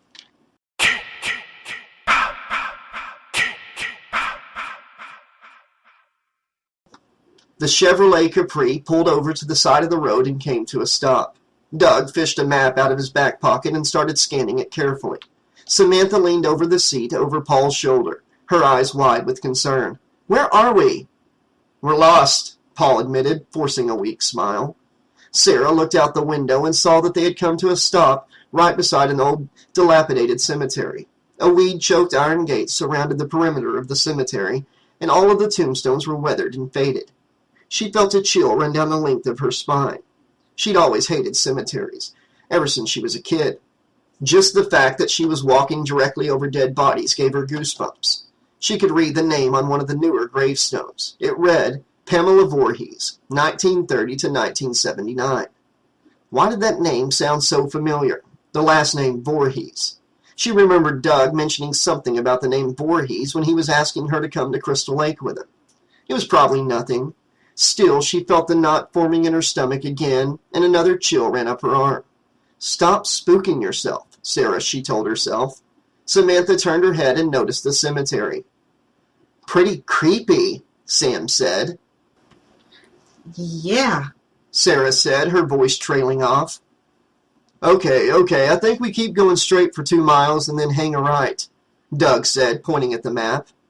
"I hope you're right," Paul said, and pulled onto the road. Sarah slowly watched the cemetery disappear from view. She couldn't take her eyes off of that one gravestone. It looked newer than the others. They must have died within the last few years. Voorhees. What was it about that name? Voorhees. Pamela Voorhees. She repeated the name in her mind, trying to remember why that name gave her such an awful feeling. What had Doug said about the name Voorhees? Oh well, she wasn't paying attention when he had said it, and she shouldn't be worried about it now. It was probably just another Crystal Lake legend that their parents had always talked about and always warned them about. It was part of why her folks had been so adamant about them not going up to Crystal Lake. They said something about a campground where bad things happened. But if anything did happen, it was years ago. All of those things were just exaggerations. She was just letting her imagination run wild. Nothing would go wrong if they were all out there together. Sarah was starting to feel like her life was just beginning. She had had her best friend, her boyfriend, and they were going to enjoy a peaceful weekend in the country, and nothing, and nobody was going to stop them. There was nothing to be afraid of.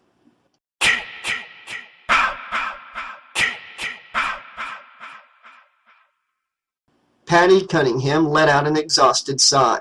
If someone had told her before she decided to go on a weekend camping trip for some peace and relaxation, that she would end up broken down on the side of the road and forced to hitchhike in unbearable heat covered in mosquito bites from head to toe, she never would have gone in the first place. Go to Crystal Lake, they said. Take some time off, they said. Take a vacation, they said. They had all told her it was just what she needed, and not to blame them. They were right. With her husband running off on her and getting laid off from her job, it had been a stressful 2 months, and finally, when she had almost reached her breaking point, her best friend Linda grabbed her by the shoulders and told her to take a vacation. But she had no idea that her car would stall. Of course, she wanted to blame Linda, but it wasn't her fault. Nobody could have predicted that she would have had to hitchhike all the way to Crystal Lake while carrying her suitcase and knapsack in 98-degree weather.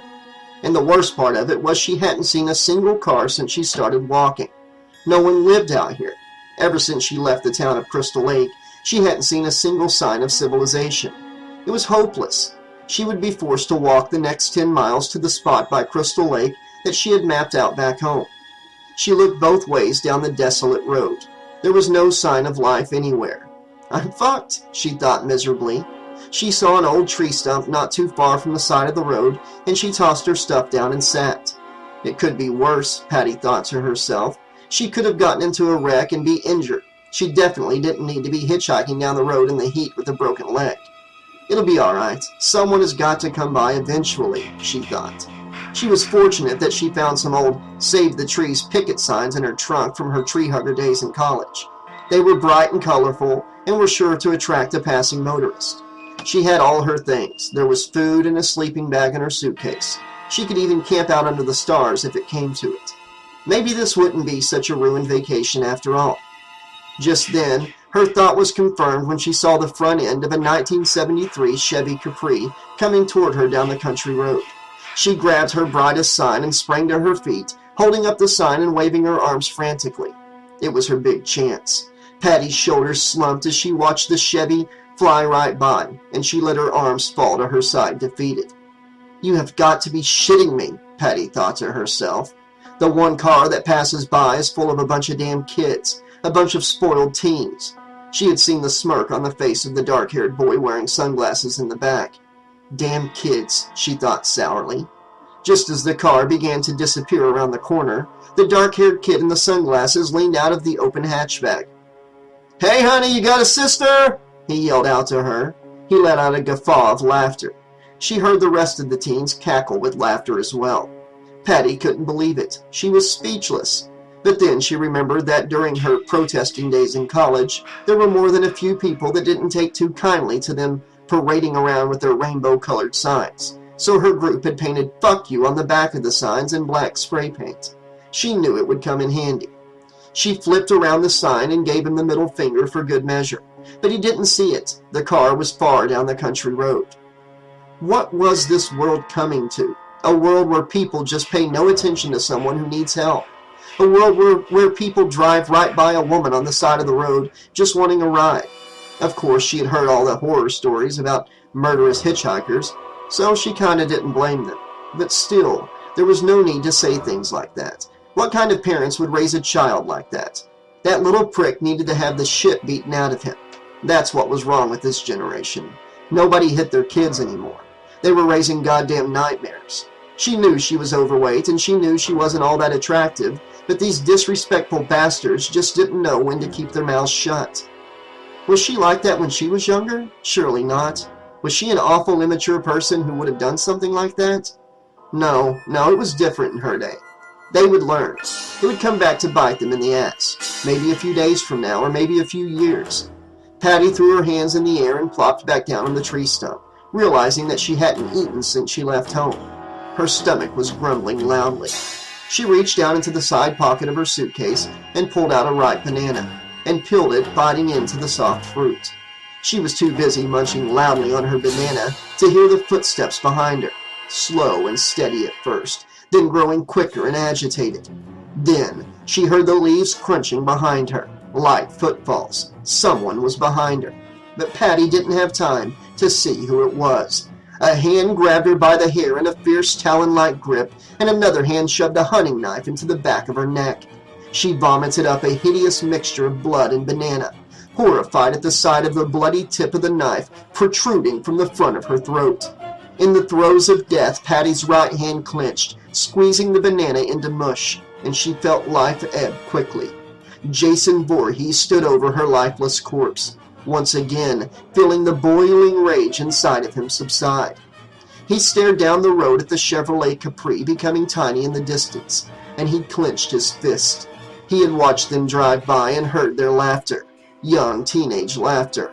None of them deserved that happiness. They all deserved nothing short of unadulterated annihilation and pure loathing. This Friday the 13th weekend they would all pay. For so long he waited for them to return so he could kill once again. And now it would all be worth it. He would be doing just what his mother had wanted, to end the lives of the counselors and any other abhorrent teenagers who decided to come to his home, his hunting grounds. He hid out in that shack in the woods undetected by law enforcement, and anyone who did find his shack was easily dispatched. Then he saw them, walking through the woods in scantily clad clothing, laughing, fondling, and groping each other. Counselors, the ones his mother had tried to kill. Back on his land, at his camp in his woods. He couldn't let them get away with it. He couldn't let them get away with engaging in those filthy acts at his lake. They would all see why nobody returns to Crystal Lake to do disgusting and sick things to each other on his property, Jason's campgrounds. And he felt the rage return, and it burned even more intensely than the last time, threatening to consume him. Jason was back. The nightmare at Crystal Lake was far from over.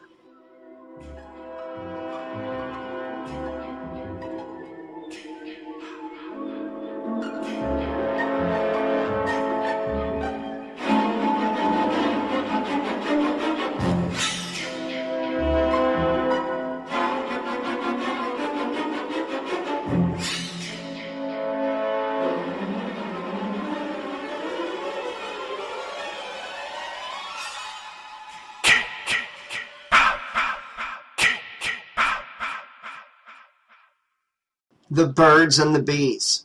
Night had fallen, and the lights in the Jarvis house glowed brightly. The moon shimmered on the surface of the lake, and the waves softly crashed against the sandy shore, pushed by the cool night breeze. The symphony of all the nocturnal animals coming out to make their calls was in full swing. Mrs. Jarvis stared nervously out the kitchen window above the sink, looking out into the pitch-black darkness. She couldn't stop thinking of the news report.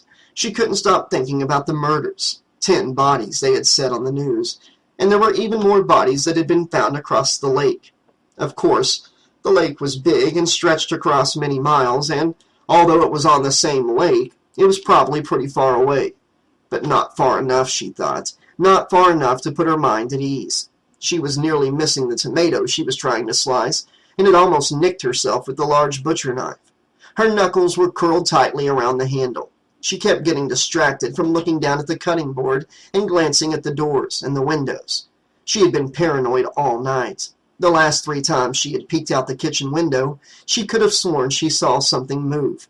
Was it just the way the tree branches were casting shadows, or just her imagination? Tommy and Trish had no idea that the last 2 days there had been a maniac running amok across Crystal Lake. But she just couldn't bring herself to tell them. Even though Tommy loved making those terrifying masks and played all those violent games, he could still get scared. She faintly remembered their apartment in the city getting robbed, and Tommy couldn't sleep for weeks afterwards. She had come home to the door jimmied open and a ransacked office and kitchen, and Tommy standing there frozen with terror, his eyes glassed over, almost in a trance. For the next 2 or 3 months he would cry out in the middle of the night, prompting her to have to run in and rock him back to sleep. She couldn't imagine how he would react if she told him there had been a killer on the loose. After all, the killer was dead, wasn't he? The guy was dead. But somehow her mind wouldn't let her believe it. She hadn't turned on the television all morning. She didn't want them to see anything about it, and it wouldn't do her any good to watch it either. She looked over at Tommy, who was setting the table for dinner. Should she tell him about it, she thought, just so he would be careful? She was about to open her mouth when Trish walked into the kitchen, eyeing the casserole dish of tuna salad on the stove that Mrs. Jarvis was preparing. "Ah, Mom, I thought we were having pizza for dinner," Trish said. I thought so too, but the refrigerator is full of leftovers, Mrs. Jarvis said, cleaning her hands with the dish rag. Trish frowned. You're not smiling. You aren't in the mood for tuna salad? Mrs. Jarvis asked. Well, Trish sighed, disappointed. She glanced over at Tommy, who walked over towards the counter to grab another plate. Mrs. Jarvis and her daughter gave each other a knowing look. They both began to sneak towards Tommy, who looked on with displeasure, shaking his head and backing away. Trish came up from behind him, and they sandwiched him in. I know what I'm in the mood for, Mrs. Jarvis said, grinning deviously. No, no, Tommy protested, but it was too late. They both wrapped their arms around him and pinned him in between the both of them. A Jarvis sandwich! Trish and her mother cried, mock laughing maniacally and squeezing the struggling Tommy as tight as they could. Wait, I heard something at the door, Tommy exclaimed. Oh no, I'm not falling for that, Mrs. Jarvis said, hugging him tighter as he wriggled free from her grasp. Tommy broke free and moved towards the door. No, I heard that too, Trish said. He was right. Something was scratching wildly on the door. Tommy swung open the door and was greeted by a large, shaggy golden retriever leaping up on him and licking the side of his face. Hey, boy! Hey, Gordon! Tommy greeted the excited family dog, tousling his silky fur. Where you been, Gordon? You been sneaking around? You got a girlfriend or something? Tommy cooed playfully, as Gordon unfurled his tongue and pawed at him in response. Gordon hopped down and trotted happily into the kitchen, where Mrs. Jarvis and Trish both petted him affectionately. Gordon was a stray they had found a few months after moving to Crystal Lake. He was wandering around their property for about a week, and he eventually became the family pet. Mrs. Jarvis had gone and put up flyers around town, but nobody claimed him, so they gave him a name, and he had been with them ever since. Tommy began to close the front door when he got a glimpse of 2 headlights coming down the country road, cutting through the inky black darkness. A 1973 Chevrolet came to a stop in front of the rental house next door, and there was a loud clamor as the 6 teenagers piled out of the car. Hey, I think those kids that rented the house next door are here, Tommy said, stepping out onto the front porch and eyeing the 2 slender dark-haired girls that climbed out of the back. His eyes grew wide. He had been homeschooled for as long as he could remember, and he had never seen a girl so pretty. They were both gorgeous, especially the girl with the darkest hair. He felt a tingling sensation in his stomach. What was happening? He thought to himself. It was just a girl. Why did he feel so weird? She wasn't that attractive. Oh, who was he kidding? She was the most beautiful girl he had ever laid his eyes on. and she was going to be living next door to him for the next few days, maybe even for an entire week. Trish stepped out beside him, calling back inside to her mother. "We're going to go say hi," Trish said, and closed the door. Trish and Tommy climbed down the rickety porch steps and walked down the path towards the rental house. The rental house was a Victorian-style clapboard two-story bungalow with a balcony and a sprawling porch. A big, octagonal picture window overlooked the front yard. The two slender, dark-haired girls getting out of the back seat of the car noticed them and waved. Gordon came bounding up behind Trish and Tommy and leapt up on the prettier of the two girls, licking her enthusiastically. "Oh!" Samantha cried, giggling. "Hey, boy!" "Gordon, bad dog!" Trish exclaimed and swatted him away. "Oh, he's all right," Sam said. "I'm Samantha." Sam shook Trish's hand. "Hi, I'm Trish, and this is Tommy. We're the Jarvises. We live next door." Trish introduced herself amicably. The girl with the lighter hair extended her hand. "I'm Sarah," she said, shaking Trish's hand. "Nice to meet you both." Tommy stood, frozen with fascination. The prettier of the two girls, Samantha, was wearing a low-cut top, and her cleavage was almost too much to handle. He had never seen a pair of breasts before. He knew girls had them, but he had never actually seen this much of them before. His hands were beginning to sweat, and his heart was racing.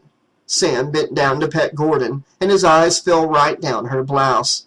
"What a handsome mutt you are," Samantha said, laughing, her breast practically falling out of her top. "His name is Gordon," Trish said, noticing Tommy's blank expression. She followed his gaze to Samantha's well-endowed assets.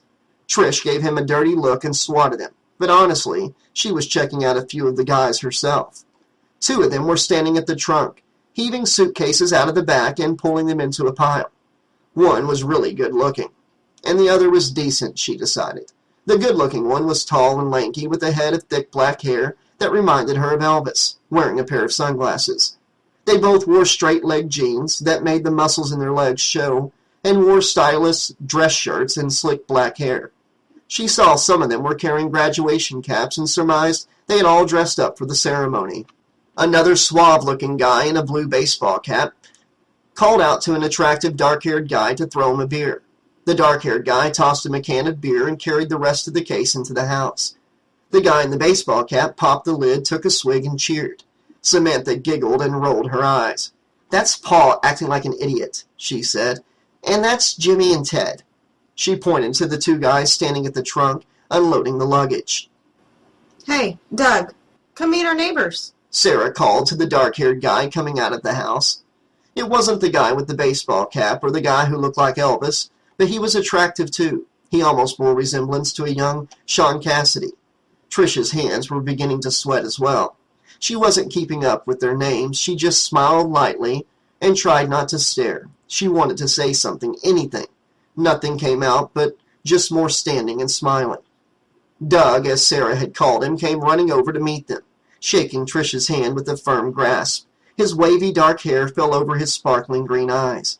"This is my boyfriend, Doug," Sarah said, smiling. Trish felt a slight disappointment that he and Sarah were together, but she smiled anyway. "I'm Trish, and this is my brother Tommy." "You guys live around here?" asked Sam. "Yeah, right there," Trish said, pointing back towards the house. "Cool. Looks like we're going to be neighbors, for the next 3 days anyway," Doug said, smiling. He was gorgeous, Trish thought. He was tanned and muscular, and his teeth were perfectly straight. But who was she kidding? She certainly didn't have the body of Samantha or Sarah. "Well, if you guys need anything, we're right next door," Trish said, figuring they would take the hint and offer an invitation. "Sure thing," Samantha said with a cheerful grin, tossing her jet-black hair behind her shoulders. She was drop-dead beautiful, thought Trish. There was no way she wasn't hooked up with one of these guys, if not 2 or 3 of them. Her perfect olive complexion and hourglass figure were to die for. "We'll see you around," Trish said. "Let's go back to the house, Tommy." She tugged him gently on the arm, but he was still mesmerized by Samantha. Trish yanked on his sleeve more firmly, and he finally succumbed, following her back to the house. As they climbed the porch steps to their house, Trish took one last glance back at the rental home. The guy that looked like Elvis was leaning against the porch railing, sipping a can of beer and talking to Paul. Samantha ran up beside Paul and pressed her body against his, and Paul lifted her up into her arms and spun her around. Samantha guffawed with laughter, swatting at him. "Put me down!" she cried playfully. Trish sighed, watching as the handsome guy in the cap set Samantha on the ground and kissed her passionately, his hand groping her buttocks. Trish smiled weakly and shook her head wistfully. For the longest time she had been so lonely. Living out in the middle of the woods never brought her any friends, much less a boyfriend. The last boyfriend she had was in the 6th grade that she was forced to part with when her mother pulled them out of the city and dragged them out to the middle of nowhere in a hick town called Crystal Lake, away from civilization. She tried going to the local high school, but it had been a disaster. The whole school treated her like an outcast because she was from the city. They called her names, and she sat by herself at lunch. Much to her chagrin, Mrs. Jarvis pulled Trish out of that terrible influence and settled in at home where she had been homeschooled up until now. Now she almost wished she had just begged her mom to let her stay, that she could handle being bullied, but she had just gone along with it. She didn't like not having many friends. All she had were the ones that she kept in touch with back in the city, and her mother was in no way interested in moving back to the bustle of the city. She was dying to meet someone. She hoped that she could wait until she moved off to college to some prestigious university in a big city, but she didn't know if she could handle the cabin fever much longer. How much longer did she have before she would totally lose it? She was probably just being dramatic. After all, what was so wrong with going over and asking if they wanted to hang out? Why didn't anybody do that anymore? Why couldn't anyone just be honest and forthright with each other and explain your intentions clearly? Maybe she should just go over there and tell them all her family was driving her crazy and just come out right with it. But then, would they take her seriously or just rebuff her like the kids at school did? Well, there was only one way to find out. Just be nice, she thought, and be cool. Just go over and talk to them and let them get to know you. Maybe she could go over and visit them before they left, but she wasn't sure if her mother would be all too pleased at Trish going over to party with a bunch of teenagers she had never met before tonight. They were drinking and looked way too rowdy for Tracy Jarvis's standards. No, she would have to sneak over there when her mom went out jogging later, or when she went to bed before the weekend was over. What would be the harm in that? It would be good to socialize. She may even meet a foxy guy and start something, or just have a few drinks and maybe smoke a joint or two. My God, Trish thought. She imagined the look on her mother's face if she had ever said the word marijuana around her. She could hear her disapproving tone in her head. She hadn't tried grass before, but lots of her friends back home did it, and she didn't see the big deal. After all, she knew all about how marijuana was stigmatized in this country from reading books at the local library in town. She had read about how lots of anti-pot propaganda gave it a bad rap and how a campaign mostly steered by Ronald Reagan started the war on drugs, and now weed was becoming one of the most frequently used illicit substances, when in reality it was a lot more comparable to alcohol than, say, heroin. It was one of the safest drugs, and she had always been eager to try it, but she worried about her mother smelling it on her if she were to come home in the middle of the night. She would have to sneak out, she thought, and take a quick shower or something. She wondered how long they were going to stay. Don't get your hopes up, she told herself. They could be gone tomorrow. It was just a rental house. She may as well just forget it had even happened, but she still felt a tinge of excitement as she stepped through the side door of the house, just feet away from the huge figure bathed in black standing behind a tree. Jason tightened his grip on the brown leather handle of the hunting knife, the blade still coated with the blood from the fat hitchhiker. Jason hadn't intended on killing her, but still he felt no regret. She was just in the wrong place at the wrong time. Jason walked around the side of the Jarvis house, seeing Mrs. Jarvis staring wearily out the kitchen window at the rental house. Jason followed her gaze to the group of teenagers carrying luggage through the front door of the house, laughing and chatting, sounding so young and careless and joyous it sickened him. Jason felt the rage swell, and he took a heavy breath, struggling to contain the white streaks of fury and rage that flashed before his eyes, desperate to quell the burning lust that was a powder keg within him, ready to ignite. They were all the same. Just look at them, touching each other intimately and enjoying themselves while doing it. They were touching each other the same way that those two counselors who should have been watching him were touching each other. Those two mindless teenagers who cared nothing about satisfying their selfish needs, heedless of the life that had been entrusted to them.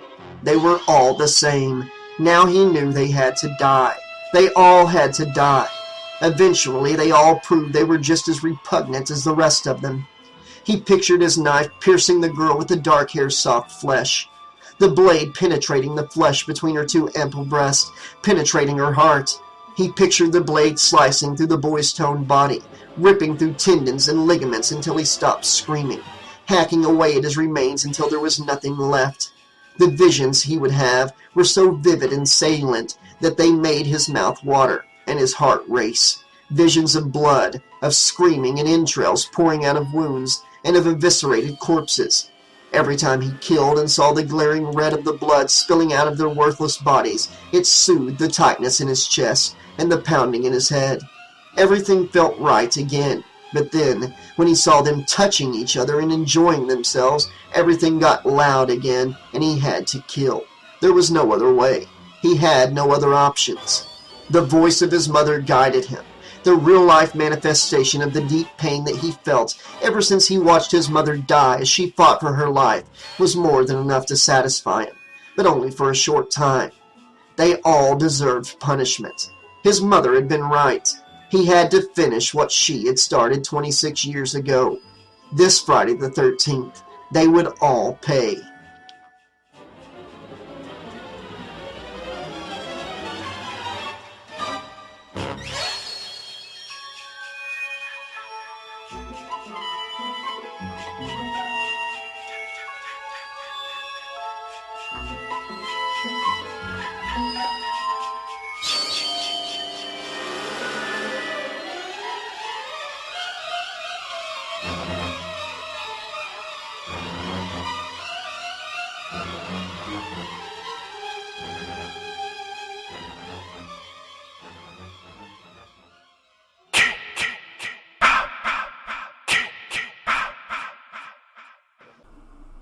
Chapter 4. Samantha opened the door to the bedroom at the end of the hall and grinned at the side of the queen-size bed. "Looks like Paul and I are going to be having a lot of fun here for the next few days." Samantha laughed mischievously and turned back to Sarah, who stood in the doorway smiling weakly. Sam threw her luggage onto the mattress, unzipped it, and took out a large vanity purse and headed for the bathroom.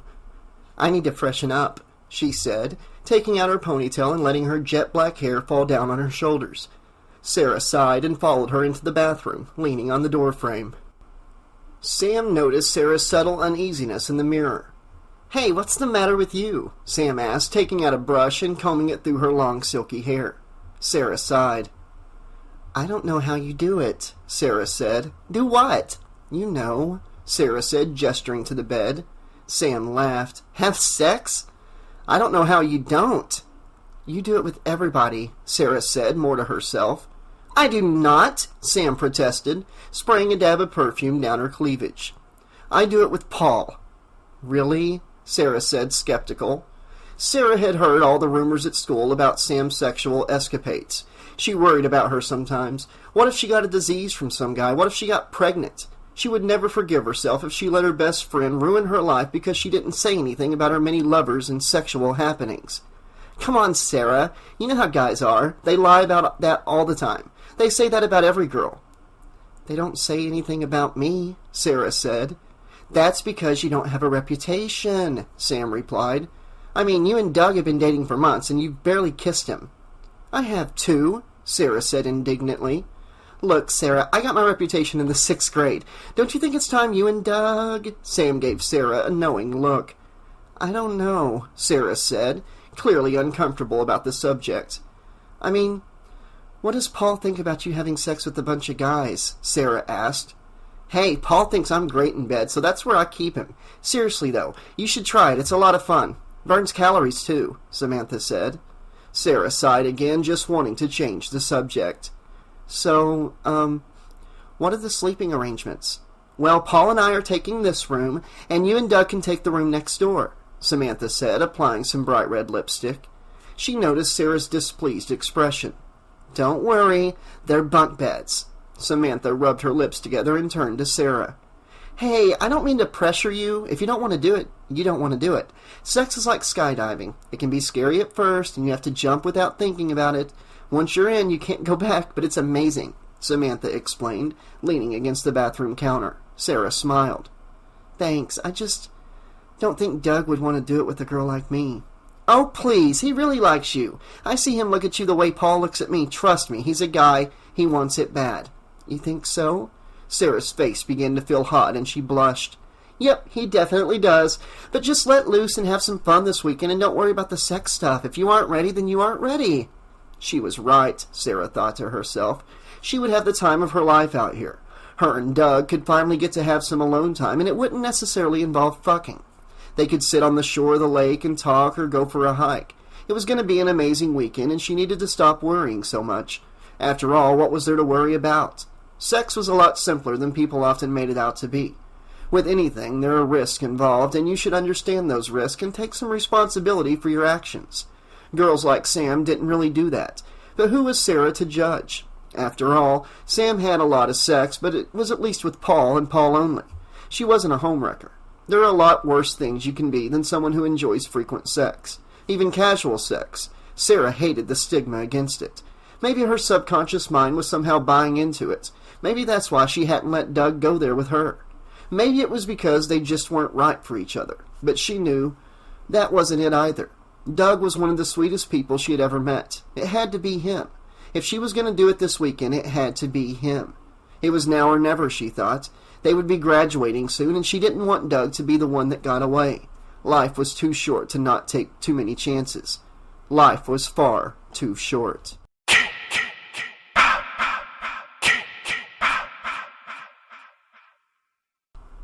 Mrs. Jarvis took a long, slow sip of her tea, staring out the window at the rental house. All of the lights were on, and she could hear faint music coming from within. There was no telling what they were all doing in there, Mrs. Jarvis thought to herself. But they are just kids. She did some wild things growing up herself, or at least things that were considered wild in her time. How long are you going to keep spying on those kids? Trish asked, curled up on the sofa with a book. Mrs. Jarvis chuckled. I just hope we're going to be able to get some sleep with them partying all night long. Surely they can't stay up much longer, Trish said. Mrs. Jarvis crossed the room and sat in the armchair. Well, I think I'm going to hit the sack, Trish said, standing and heading for the staircase. Good night, sweetie, Mrs. Jarvis said. Trish leaned down to hug her. Are we still on for tomorrow morning? Yep, once around the lake, Trish replied. All right, check on Tommy and make sure he's in bed. Good night, Mrs. Jarvis said as Trish disappeared up the staircase. Mrs. Jarvis shifted position in the armchair, looking down at the remote on the coffee table. Should she watch the news? She'd just end up spooking herself out of her mind, and Tommy and Trish usually could tell when something was bothering her. Then she'd have to tell them all about the murders, and she didn't want Tommy to be upset. Last time he was scared about something, he would come in around 2 in the morning and want to sleep with her in bed, and she never got a wink of sleep those nights. She thought twice and picked up a magazine, leafing through it. Jason was watching her every move as she yawned, tossed the magazine onto the table, stood up, and headed for the staircase.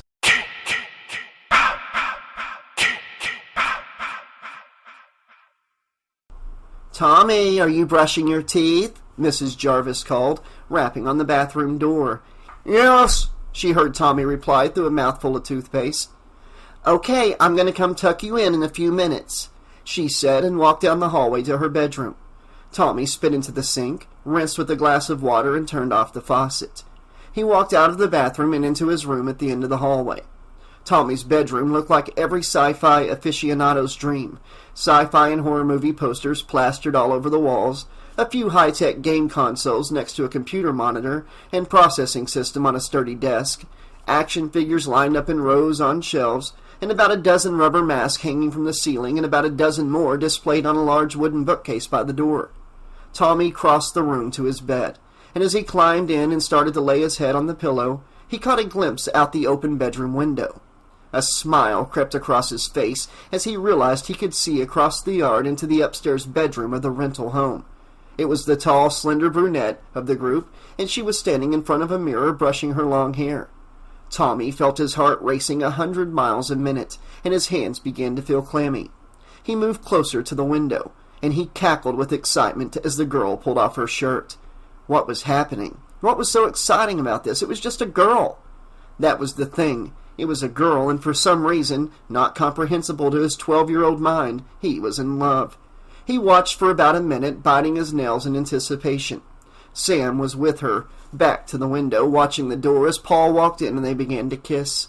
Tommy giggled impishly, struggling to control himself as the adrenaline and other hormones pumped through his system, and blood began to rush to his head and his extremities. He kept watching in silent fascination as Paul reached behind Sam's back and slowly undone her bra. It fell to the ground.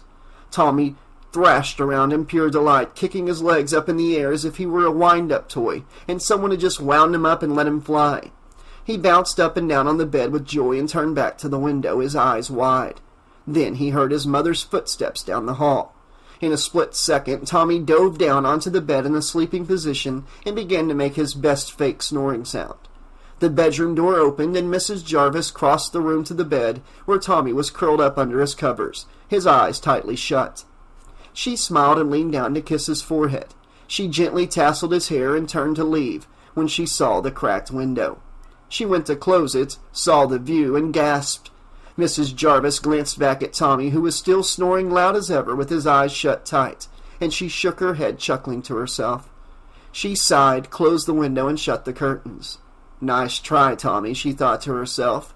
She decided to give him the benefit of the doubt that he hadn't been spying on those kids, and just left it alone. After all, she had been spying herself. She admittedly was anxious about all those teenagers. They'd probably be drinking, smoking, having their trash and beer bottles in the yard, and have the whole woods be smelling like dope the next few days. But hey, maybe they were good kids. Maybe Tommy could make some friends and stop being shut in his room making those scary masks, and Trish could meet some friends or maybe a boy. That thought made her even more anxious. It was hard for her to talk about those kinds of things with Trish, but at least she was a girl, and Mrs. Jarvis knew about women. But she didn't know what to say to Tommy, and she didn't feel like admonishing him now. How could she blame him for being curious at that age? Mrs. Jarvis headed for the door, turned out the lights, and left, closing the door behind her. Tommy opened one eye to make sure that she was gone, and sat up quickly in bed, looking at the blocked view with disappointment. What was that girl's name again? The one with the black hair that fell around her shoulders. The one with the huge, chest. Sam, Tommy thought. That's her name, Sam. Tommy laid back down and shut his eyes, repeating her name over and over in his mind until he fell asleep.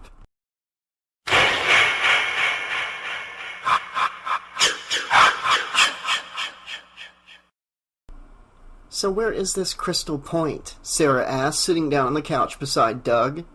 My buddy told me all about it. You just take the trail around the lake and it's about half a mile, Paul said, kissing Sam on the neck, who was curled up in his lap in the armchair. The rental house had a bungalow vibe. The main room had 2 sofas and an armchair facing a television set back in a polished mahogany cabinet, a grand piano, and a dozen paintings and knickknacks. The decor gave it a domestic feel, but it was obvious they were just placed there to make it feel like you weren't just staying in a rental and to allow you to suspend reality for at least a little while. In the corner was a turntable with stacks of vintage records adjacent to either side.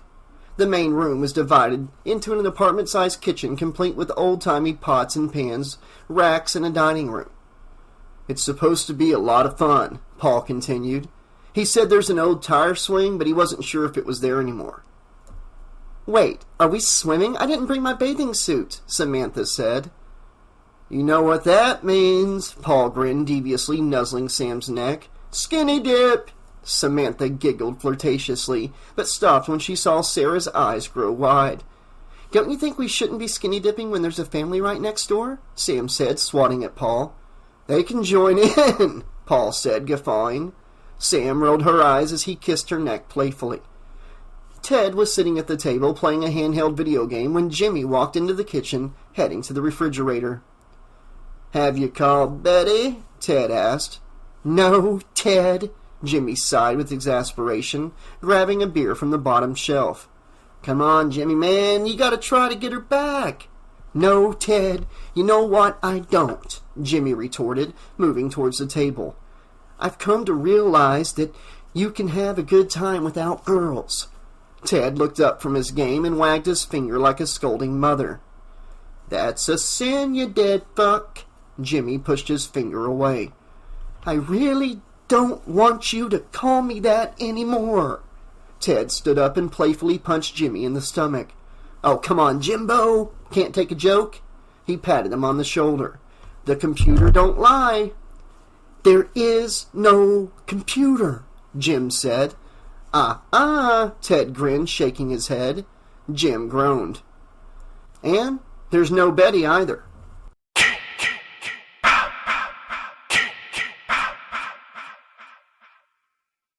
Back in the main room, a fire crackled softly in the fireplace, and Paul took a poker and moved the logs around gently.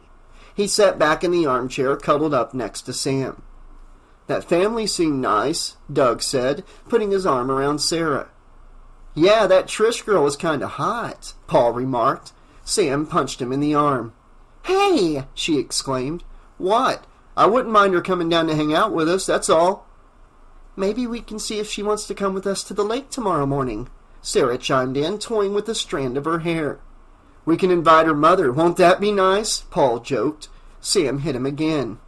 You're such a pig, she said. Sarah began to think about the idea of all of them skinny dipping. Maybe she could just sit on the dock and read a book or something, but she didn't want to be the only one not joining in. It wasn't that she was insecure about her body, or maybe it was.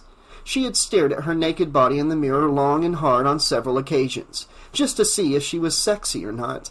She really didn't have anything to compare it to, but she thought she looked okay. Only Doug had never seen it before. What if he didn't like it? What if Sam looked better than her? Surely Doug wasn't that shallow, but isn't that how all guys are? All they care about is how a girl looks? Hopefully Doug didn't find the idea too inviting either, and the two of them could go for a walk.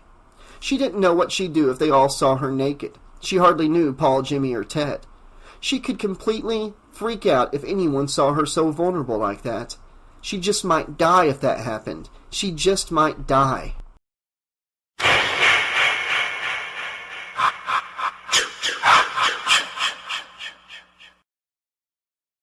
Stranger in the woods. It was the start of another early morning at Crystal Lake. Mrs. Jarvis and Trish had already gone on their morning jog on the path around the lake.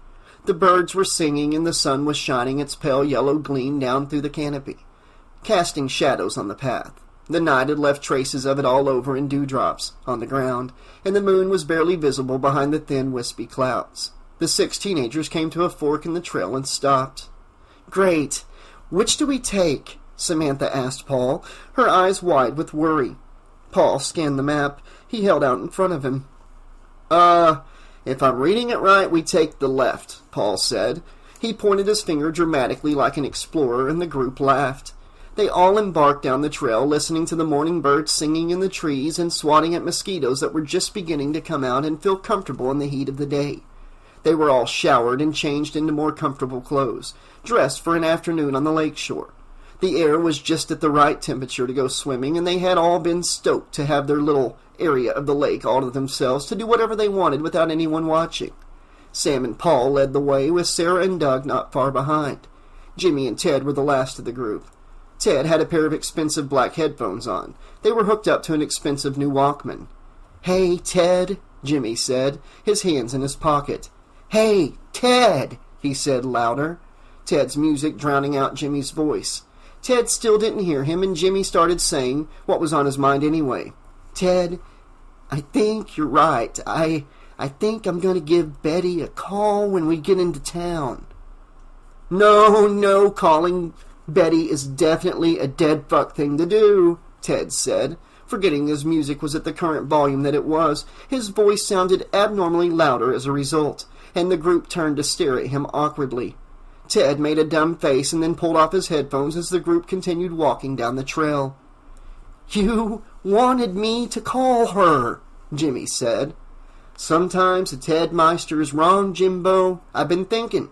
The first rule of love is never get rejected by the same girl twice. That's useless, Ted explained as Jimmy tried to take him seriously. You want to make a fool of yourself? Do it with someone new. I don't know anyone new, Jimmy protested. Well, sex is a great way to meet them, Ted said, and plugged his headphones back in. Just then they all heard the spinning of wheels coming down the trail behind them, and high-pitched laughing. They all whirled around except Ted, whose head was bobbing to the music coming through his headphones. Jimmy's eyes grew wide, and he spun Ted around, whose jaw dropped, and he let his headphones fall and dangle from his pocket. Two girls on bicycles came careening down to the trail, and as they saw the 16s, they came to a stop and both hopped off their vehicles. Wow, Jimmy muttered, more to himself than anyone. Was he seeing double? No. There were two of them, and they looked exactly alike. Twins. And they were drop-dead gorgeous. Long, slender legs accentuated by tight spandex running shorts. Their ample chest visible through a tank top and a sports bra, and long chestnut hair falling around their shoulders. Sorry, one of the girls said. We almost ran into you guys. Oh, that's okay, Paul said, cutting through the group and extending his hand. I'm Paul. He shook both of their hands as they smiled. Sam caught the one on the left winking at him and scowled. Ted, nice to meet ya, Ted introduced himself. Jimmy just stood there in awe, his mouth watering. Hi, I'm Tina and this is Terry, the girl on the left said with the pearly white smile. The girl on the right waved.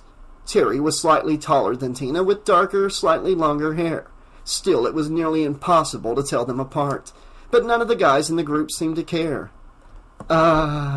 You girls live around here? Jimmy stuttered nervously. They both nodded. How much further is Crystal Point? Hey, Paul asked. That's where we're going, Tina said. Yeah, it's a long walk from here, Terry said. We can take it, Ted said, flashing his millionaire smile. You want to join us? Paul asked. The twins looked at each other and smiled. Sure, they said in unison. Lead the way, Paul said, ushering them to the front. Jimmy felt his knees buckling. Twins, he said to Ted, who nodded in agreement, both of their eyes wide and grinning ear to ear. 2 of them. Yep, and 2 for us. They followed the group eagerly, but Sarah stayed behind, pulling Doug off to the side. I think I'm going to head back to the car, she said. Are you sure? Doug asked. Yeah, I think I forgot something. I'll meet you guys there, she said, and walked off down the trail. She was sure she left her book that she had planned to read lying on the seat, and she needed something to do down at the lake. God, they were going to be skinny dipping, and she just knew that Sam was going to try to make her jump in. She felt the nervous pit in her gut as she strolled down the trail to the car. Of course, all she had to do was just say no. She didn't feel like swimming anyway. Just tell them your stomach was upset. All she wanted to do was sit on the shore and relax in the summer weather and sunbathe. She didn't care that the others were skinny dipping, but she didn't want to do it. She didn't have to. There were people she didn't know, and they just invited some random strangers to swim with them. No way was she taking her clothes off in front of the Doublemint twins. It just wasn't going to happen. Suddenly she stopped. A twig snapped. Somewhere in the woods on either side of her she turned, slowing down and trying to listen. It was probably just a squirrel. She shot another wary glance at the winding trail behind her and kept walking. There, she heard it again. A rustle in the bushes. She turned again to look behind her and scan the dense underbrush. Someone was there. It was probably just Sam trying to scare her like she always did, or maybe Ted joking around. She stood for a moment, slowly backing away down the trail as she listened, but the woods were all quiet except for the chirping of birds in the trees. Suddenly there was a sharp throbbing pain in her side, and she cried out as she felt the splintered end of the tree branch jam into her rib cage.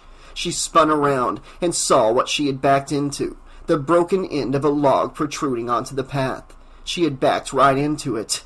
She laughed sheepishly. What was wrong with her? Why was she letting the skinny dipping thing get to her? And the sex thing? Worrying about all this is making you go crazy, she told herself. Just relax. Don't do anything you aren't comfortable with doing. It's as simple as that. God, she thought, she could have backed off a cliff or fell off the trail somehow and hurt herself, all because she was hearing noises in the woods. Maybe it was because it was Friday the 13th tomorrow. She remembered what Sam had said on the way up. Friday the 13th. Looks like it won't be such bad luck after all, she had said.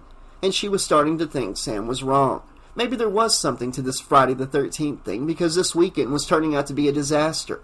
She didn't even know two of these people, and now there were two more random people, two gorgeous women, who could probably steal Doug away with one single glance, and now they were all going skinny dipping without her. To make matters worse, she was now almost getting herself impelled and getting nervous over nothing. She couldn't win. She would either have to strip and dip or feel lousy that she was missing out, and it was all her own fault. Why had her parents sheltered her? You couldn't do that to your kids, because eventually they would see the real world for what it truly was and wouldn't know how to handle it. It would be too overwhelming. You have to expose them gradually and eventually let them experience the world fully and immerse themselves in it and learn from it. You couldn't shelter them, or else you risk having a child that is behind all of his or her peers. And now here she was in that exact situation. She had always been the mature one in school, as called by her teachers, but she was starting to realize that it was actually just emotional repression. All of the kids who were acting out were actually dealing with their emotions. Maybe not in healthy ways, but they were still dealing with them. All she did was push her emotions down, and that made her seem quiet and mature. In reality, she just wasn't connecting with anyone. She was just observing silently in her own little world. Her parents hadn't made it any better. They supported the notion that it was bad to want to take risk and live a little dangerously sometimes. How could she blame them? They had also been sheltered. It was 1984, and the internet was just now barely starting to come into the picture, so it was a little easier to expose yourself to information.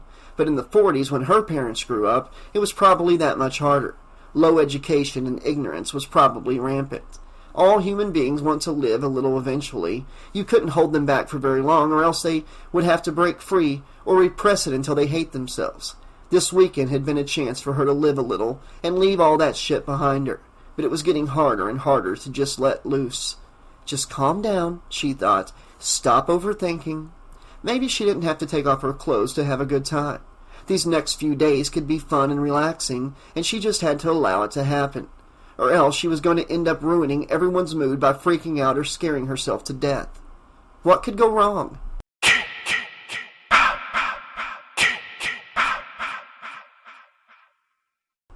"Cannonball!" Paul yelled, pulling back on the tire swing and leaping on, jumping off and curling up his legs just as the tire started to swing back to the shore and landing in the water with a resounding splash. Crystal Point was a small sandy beach on the north side of the lake, marked by a huge boulder jutting out into the middle of the water. A weathered dock stuck out into the lake, and a few old canoes were resting on the shore. A makeshift tire swing hung from the gnarled branch of an oak tree that hung over the shallow part of the lake. Tina was next, leaping onto the tire swing and catapulting off into the water with a huge splash. Terry came after her, and then Sam, who both landed in the water as Paul held up imaginary signs, pretending to judge their dives. Sarah was lying on a towel on the dock beside Doug, and Jimmy and Ted were standing on the shore awkwardly, still in awe of the two gorgeous girls they now had at their disposal. "Come on in," Tina called to Ted and Jimmy. Jimmy laughed nervously. No thanks, we haven't got our suits." "Skinny dip!" Paul shouted as he reached down into the water, pulled off his trunks, and threw them onto the shore. Sam squealed with excitement and took off her bikini top and bottoms, tossing them onto the shore. Tina and Terry both did the same. "What the hell are we doing?" Ted said, his face lighting up with excitement. He threw off his shirt and pulled down his pants and shorts simultaneously, running towards the water bearing it all. Paul and Sam both cheered as Ted dove into the water head first. "Come on, Jim," Paul said. Jimmy couldn't believe he was about to do it. Fuck it, he thought.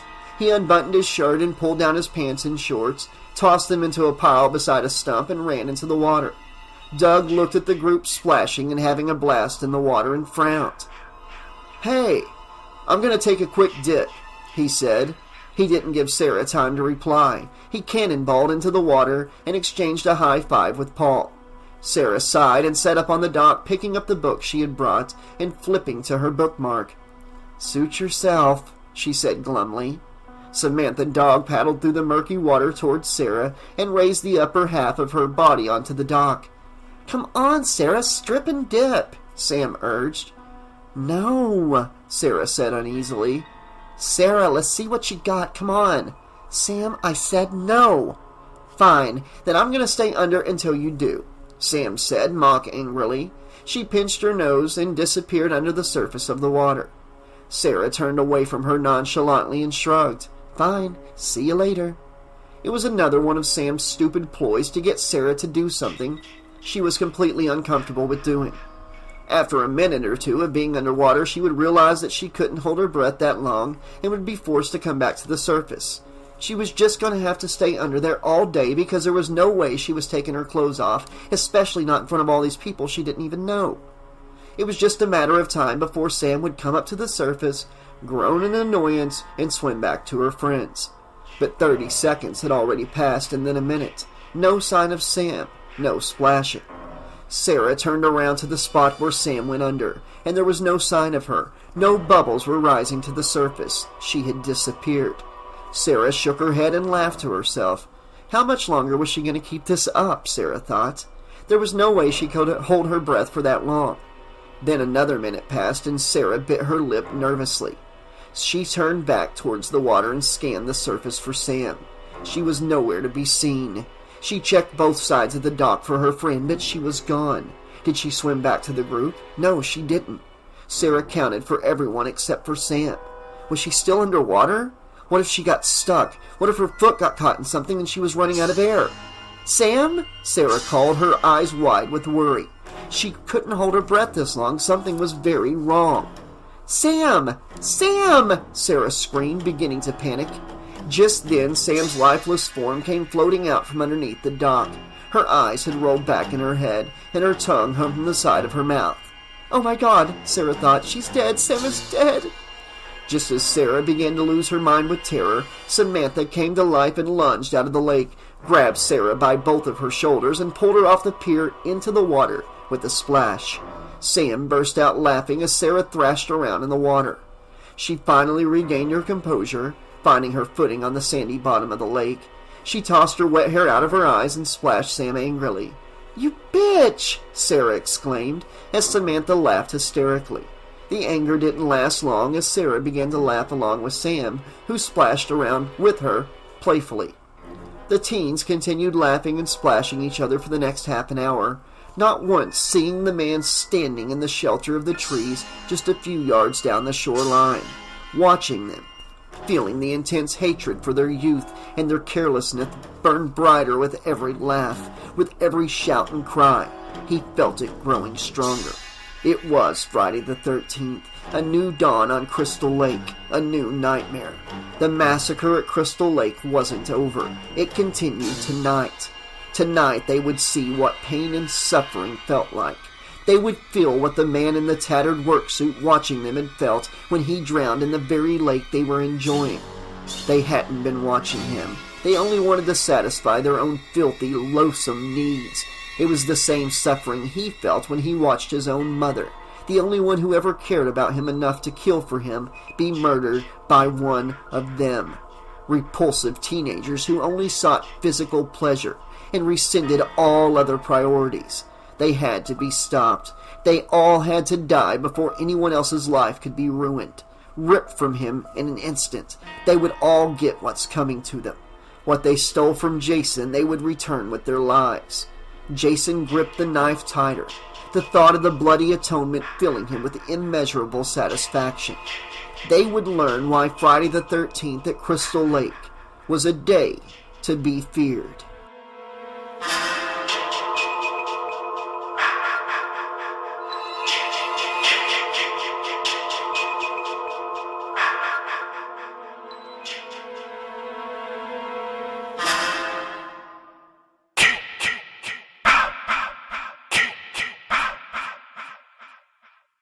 Chapter 5. Mom sure has been jumpy lately, Trish said to Tommy, sitting in the passenger seat, as she pulled the station wagon off the paved road onto the narrow dirt road that led to Crystal Lake. The old junkyard scrap of a car sputtered down the road, the sun shining down through the branches, casting shadows that danced across the windshield. Yeah, I guess, Tommy said, petting Gordon, who stuck his head between the two from the back seat. Trish wondered if it was a midlife crisis. She was getting to that age.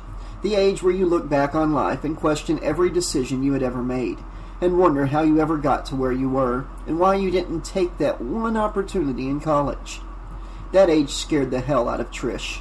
She wanted to go off to college and become a nurse, but with being homeschooled for a large part of her life, she feared that it would be too overwhelming, being thrown into a huge university with thousands of new people to meet. Maybe she could attend one of those smaller 2-year community colleges and take basic classes and then transfer to a larger 4-year college to get her degree. Then she could come back home until she got a job and made enough money to move out and maybe find someone to settle down with, squeeze out a few kids, and make a life for herself. Was that the life that she wanted? She had no idea. All she knew is that she had to get out of this town. Trish broke out of her thoughts when she heard shouting and joyous cries coming through the open rear window and saw the teenager's car parked on the side of the road. The shouting was coming from the lake. Gordon began to bark excitedly, and as Trish slowed down, squinting to see the lake through the trees, Gordon suddenly bounded through the open car window and disappeared into the woods. "Gordon, wait!" Tommy called. "Oh no, Gordon!" Trish exclaimed, bringing the car to an abrupt halt. Before Trish could think of what to do next, Tommy jumped out of the passenger seat, not closing the door behind him, and ran off into the woods after the dog. "Tommy!" Trish cried, and ran out of the car after him. Gordon bounded down the trail towards the lake, finally coming to a stop on the shore and barking excitedly at the throng of teenagers. "Hey, look, it's Gordon!" Paul shouted. Tommy came next, stumbling down the hillside, and stopped dead in his tracks beside Gordon. He looked out at the lake and his mouth dropped. The first thing he saw was the clothing littered all over the ground. Bras, panties, shirts, shorts, and shoes were scattered everywhere. He'd never heard of such a thing. Swimming naked? He thought that was only something people did in the movies. And then he saw Samantha come rising out of the water just enough to catch a glimpse of her breasts, and he felt his knees turn to jelly and the tingling feeling in his stomach. He had the urge to look away and to shield his eyes, but his 12-year-old boy mind wouldn't let him. "Oh my God," Trish thought, as she came running down the hillside, the realization hitting her. She didn't even know anyone actually skinny dipped. She thought it was just a thing someone talked about doing to sound cool. She was more naive than she had ever thought. Before Tommy could try to say something or pretend like he hadn't seen anything, Trish grabbed him firmly by both shoulders and spun him around. "Tommy, turn around right now!" Tommy tried to twist back towards the lake, but she held him in place.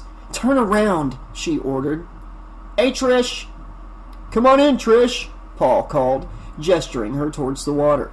She laughed nervously, trying to think of an excuse. "No, I think I'm overdressed," she said.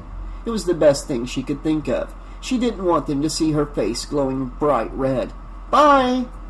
She began to push Tommy back towards the trail, her other hand grabbing Gordon by the collar. "Party tonight, Trish. Hope to see you there," Paul yelled. "Come on, Gordon. We're too young for this," Tommy sighed, walking with Trish towards the trail. Trish couldn't stop blushing the entire walk back to the car.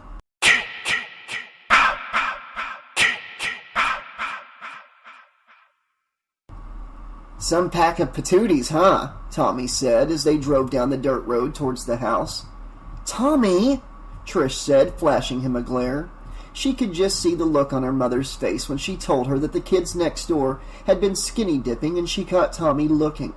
That was just it. She wasn't planning on telling her.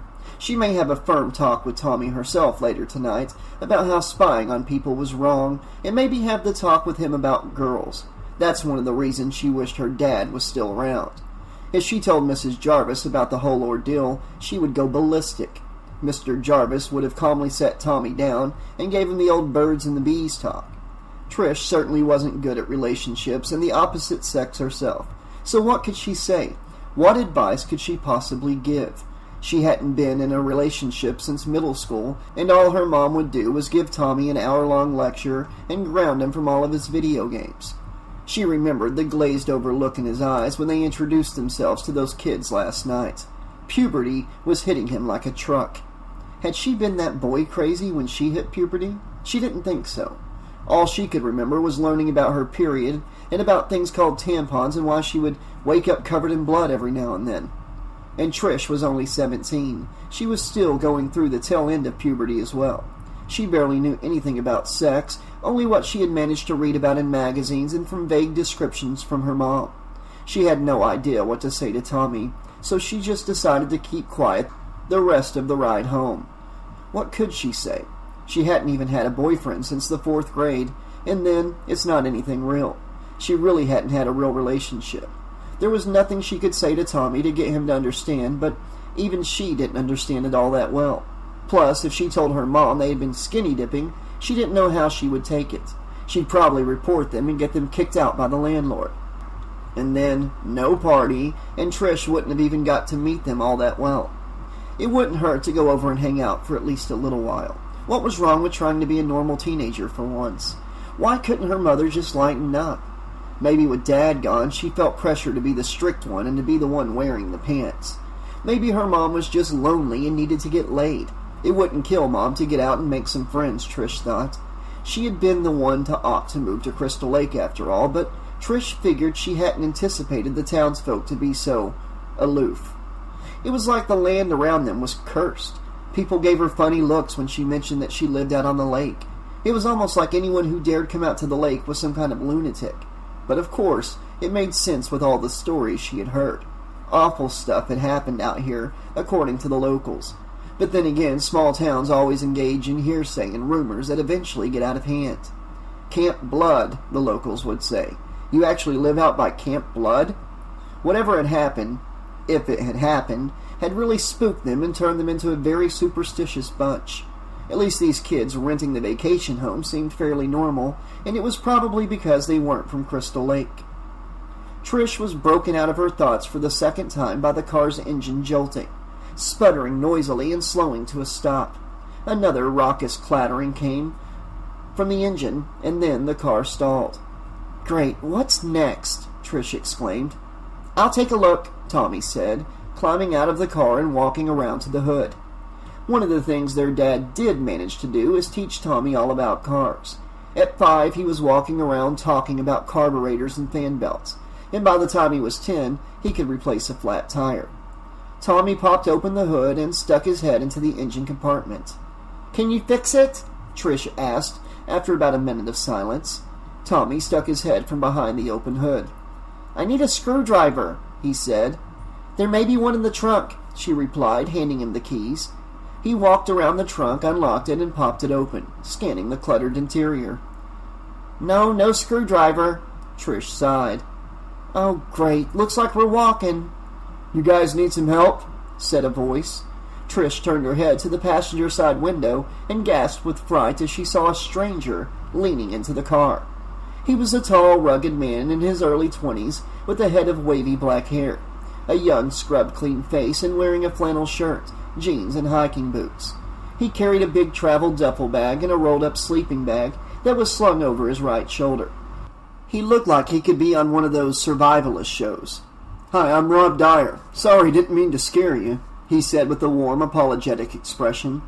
Trish stepped out of the car apprehensively and waited for him to walk around to her side. He extended his hand. "Hello, I'm Trish Jarvis, and this is my brother Tommy," she said, hesitant about introducing herself to a random man who approached them in the woods, but he seemed friendly enough. "What seems to be the problem?" he asked. "It won't start," Trish said, gesturing to the car. Rob pulled off his backpack, set it on the roof of the car, and rubbed his hands together. "Let's see what I can do. Get in, give it a crank when I tell you." Trish nodded in response and climbed into the driver's seat. Rob bent down underneath the hood and reached a hand down behind the engine. I think the problem is the celluloid, but we don't have a screwdriver to fix it," Tommy said. Rob whipped out a Bowie knife and gave Tommy a look. He placed it strategically between 2 wires, creating a shower of sparks. "Try it now," he said. Trish twisted the key in the ignition, and the car roared to life. With a relieved sigh, she leaned her head out the window. "You need a lift?" Rob shrugged. "Sure, why not? Where are you headed?" "Back to the house. We live right down the road. You can have dinner with us," Trish said, smiling. Her mother probably wouldn't appreciate a random stranger joining in on their family meal, but after he saved them the good 15-minute walk in the summer heat, it would have been to the house. It was the least she could do. "Sounds fantastic," Rob said and grabbed his backpack. He climbed into the passenger seat as Tommy slid into the back seat beside Gordon, and Trish started off down the road. "I didn't think anyone lived this deep in the woods," Rob said. "We do," Trish replied. "What are you doing out here in our neck of the woods?"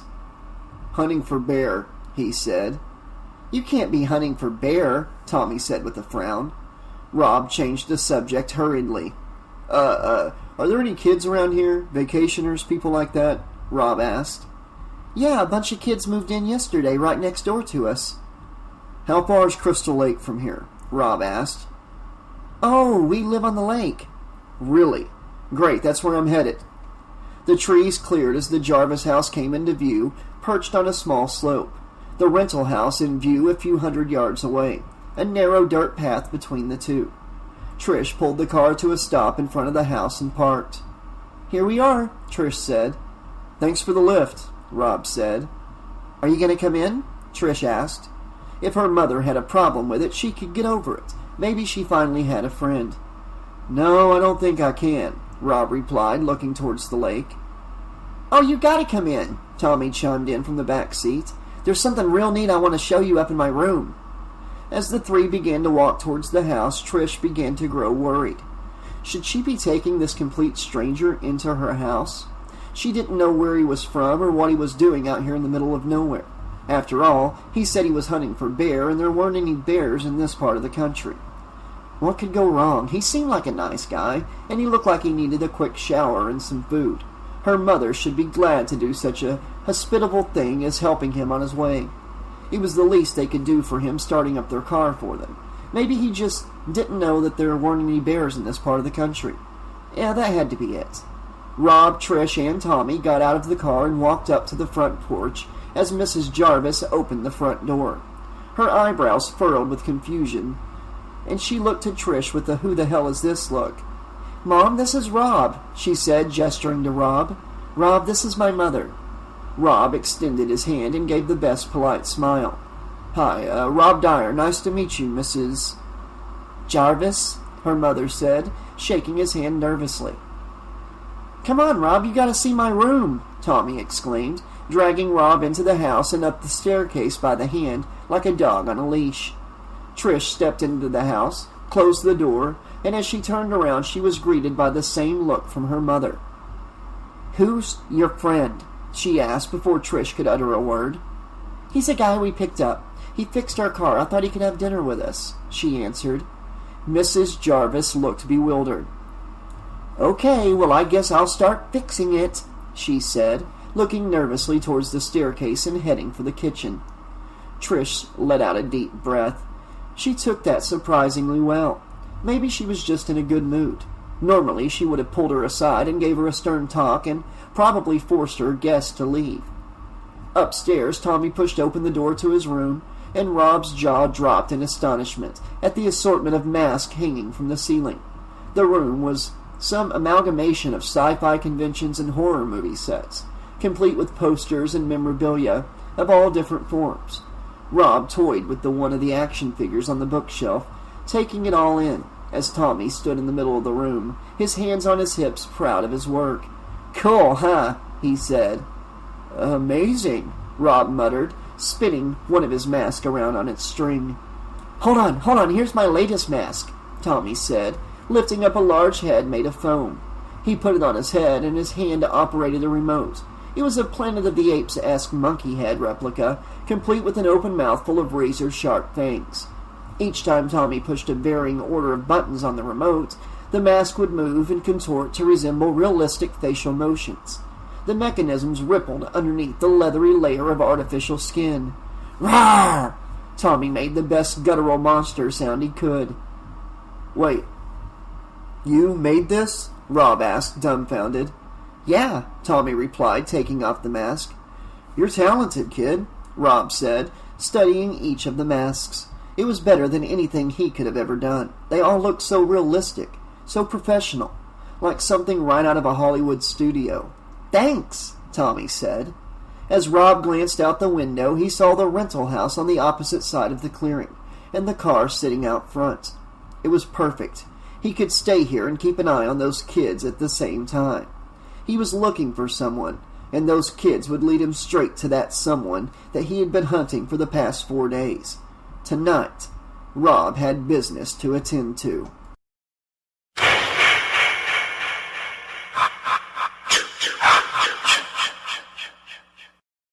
Midnight swim. Nighttime had fallen over Crystal Lake. The moon set low in the sky, glowing like a beacon just above the top of the wall of pine trees that surrounded the lake, its reflection shimmering on the surface of the water. It seemed as though nothing could disturb the eerie peace of the slowly approaching darkness. The only other sounds were the chirping of crickets, the soft approach of thunder in the distance, and the faint music coming from inside the rental house. The teenagers' get-together was just kicking off. The guys had gone into town and picked up tons of food and beer while the girls stayed to spruce the place up a bit. The girls all showered and changed into party dresses and more comfortable attire from their time at the lake, and the guys were in their best shirts and slacks. Ted had searched through the stacks of vintage records and picked out a few selections for the music. Love Is a Lie by Lion was blaring through the turntable. Jimmy popped the collar of his blue suede shirt and leaned against the doorframe, watching Doug and Sarah curled up on the sofa, and Sam and Paul making out on the staircase, and sighed heavily. Tina and Terry were on the other sofa, whispering excitedly and giggling at him. Just ask one of them to dance, Jimmy urged himself. He watched nervously, trying and not succeeding to act nonchalant as he paced back and forth around the room, checking his hair in the mirror as he walked by. Damn Ted and his bullshit, he thought. They had made a bet when they were out getting beer that he could get one of the twins in bed before Ted. Jimmy was starting to fear he might lose $20. Damn you, Ted. Damn you for putting this dead fuck thing in my head, he thought. Now he was having all kinds of doubts. What if she laughed in his face? What if everyone would get laid at this party tonight except for him? What if Ted was right? What if he actually was hopeless in bed and truly a dead fuck? He just needed a little confidence, he thought to himself, puffing out his chest suddenly. His dad had always told him as long as you were confident in being yourself, no girl could resist. Maybe it was finally time to start listening to someone else rather than Ted. After all, what the hell did Ted know? He wasn't even dating anyone. He never held down a girl for more than a few weeks at the most. He always claimed that he couldn't be wasting his time being tied down to one girl, that he was always on the move and on the lookout for new sex and for new experiences. Then again, Ted was not the guy to go to for love advice. How to get laid quick? Sure, but not for true advice on love and women. Jimmy eventually wanted something real, and Ted wouldn't know real if it hit him in the face. But now he didn't care about anything real, and he was hornier than ever. He finally took a deep breath and walked casually over towards the couch. "Would either of you care to dance?" he asked the twins, extending his hand. Terry looked at Tina with a coy smile and then back at Jimmy. "To this song?" she asked, hearing the boisterous rock music coming through the turntable in the corner. This is good," Jimmy said. Terry hesitated. "Sure," she said, and took his hand. Jimmy led her to the center of the room, and they both began moving to the beat. Terry couldn't help but snicker at his awkward but endearing dancing. He was honestly kind of cute, but as she glanced over at Doug and Sarah, she felt herself getting sick with envy.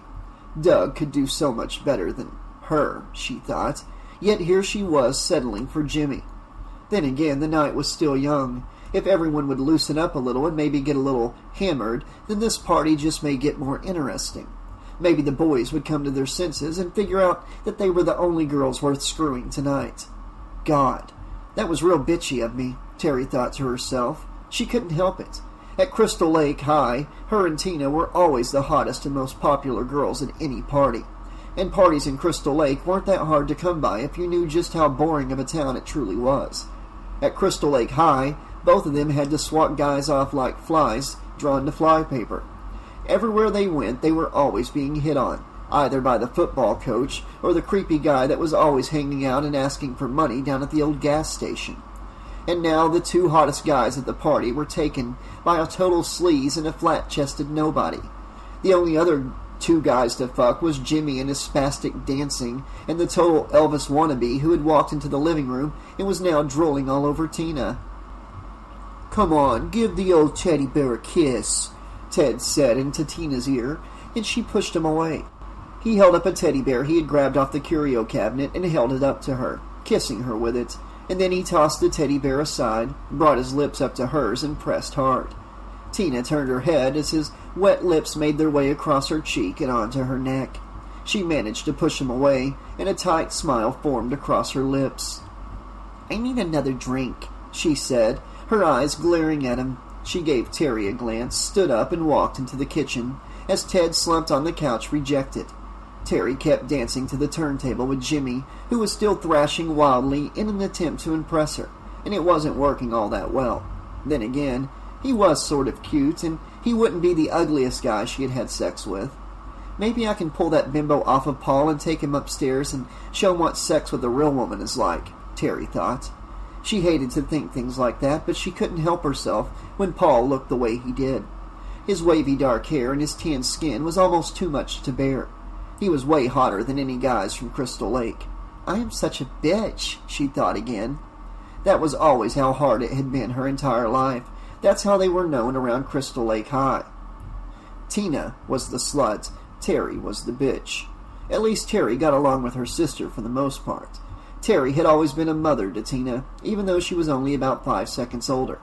She made sure that she was being safe, having sex responsibly, and not risking getting STDs or worse, getting pregnant.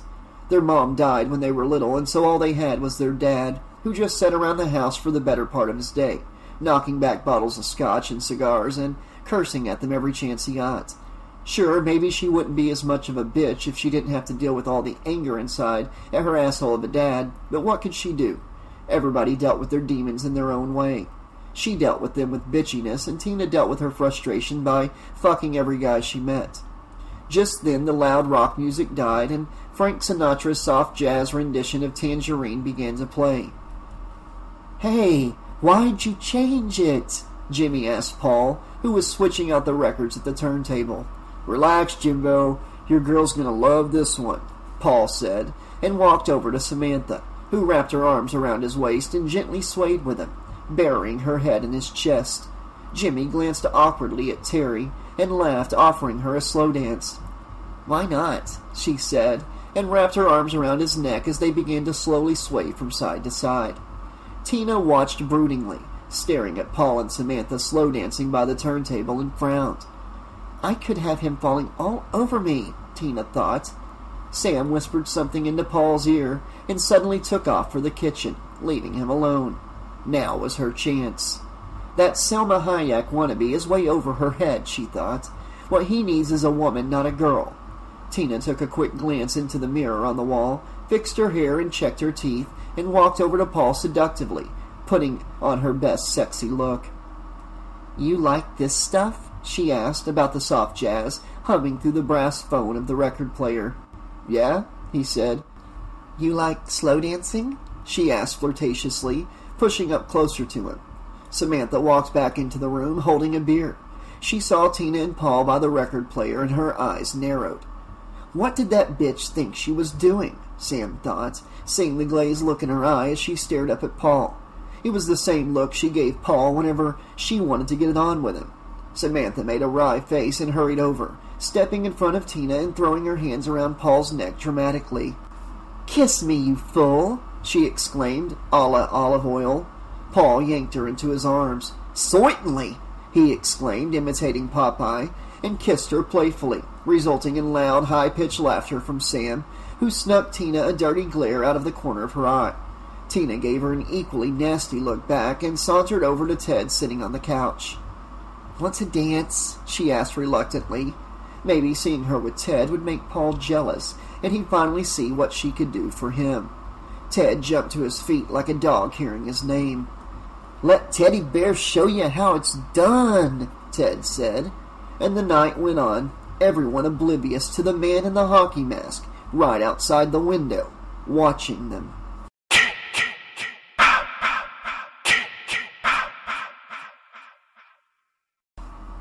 Trish and Rob stepped out of the front door and closed it, embracing the warm brush of the night breeze coming in from the lake and listening to the soft singing of crickets and owls hooting in the trees. "Well, your mother's an amazing cook," Rob said, lifting his backpack higher on his shoulder. "Yeah, since our dad's not around, she had to adapt. She used to hate it," Trish answered, walking down the path towards the road with him. "So it's just the three of you out here?" Rob asked. "Yeah, my parents are separated. You know, middle-aged crazy," Trish sighed. "I kind of hope that they get back together." "I hope so too," Rob said sympathetically. There was a moment of awkward silence as his eyes met hers, and she felt herself blushing. "Say something," Trish prodded herself. "Don't just walk in silence." Looks like another rainy one," she said, staring up at the dark clouds that were beginning to cover the stars. "Nice going," she thought, "real smooth." "Yeah," he replied, glancing at the sky. They both heard the low rumble of thunder approaching and stared out into the night. Trish glanced at him out of the corner of her eye and noticed his hard stare, as if his eyes were transfixed on something out there in the woods, watching them. What was his deal? There had to be something that he wasn't telling her. His gaze was always out of focus, as if his mind was constantly elsewhere, and at the dinner table he had dodged their questions and kept glancing out the window and avoiding eye contact. Something was definitely bothering him, and she wanted to know what. Why did he have to be so alluring? It was something about the years that he had had on her. She had never had a thing for older men, but now she just couldn't help herself with him. She was definitely physically attracted to him. But then again, she also found him psychologically captivating too. He was stoic and mysterious, but she could tell there was probably a much softer side of him in the way that he looked at her. It was like he was trying to tell her something important, but never doing it. What was he hiding? She decided not to pry as she glanced out at the night and then back at Rob. "Listen, if it ever gets too bad out there, or you just need to take a shower, we're always at home, and if we're not, Tommy usually leaves the door open," Trish said. If anything happened out there, she wanted him to know that he had a place to come for help. Rob nodded in understanding. "Just stay on the trail. It leads around the lake," Trish explained, pointing off down the path. "Thanks," he said. Without warning, he leaned down and kissed her on the cheek, and after a soft brush of his hands on hers, he walked off into the night towards the lake. Trish watched him leave, feeling her heart flutter and the flesh of her cheeks turning beet red.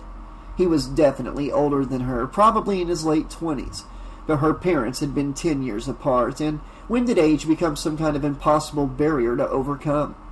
As she walked back towards the house, she began to wonder about his body, picturing him naked under those dirty clothes, imagining the feeling of his warm body on hers, moving with her, inside her. "What are you doing, Trish?" she thought. "You picked this guy up on the road in your car, and now you are having fantasies about him?" "You're being ridiculous," she laughed at herself. She was actually fawning over a guy much older than her that she had just met who could be some kind of maniac. "That's what happens, Mom, when you keep your daughter cooped up for so long. She gets so damn horny that she wants to have wild sex with every strange man that she runs into in the woods." But something about him was so mysterious and alluring. She also couldn't stop thinking about why he was out here. He had blatantly lied when he had told Tommy and her that he was hunting bear. At the dinner table, he had also changed his story and said that he was doing a survey of the lake's wildlife after Tommy hammered him about there being no bears at Crystal Lake.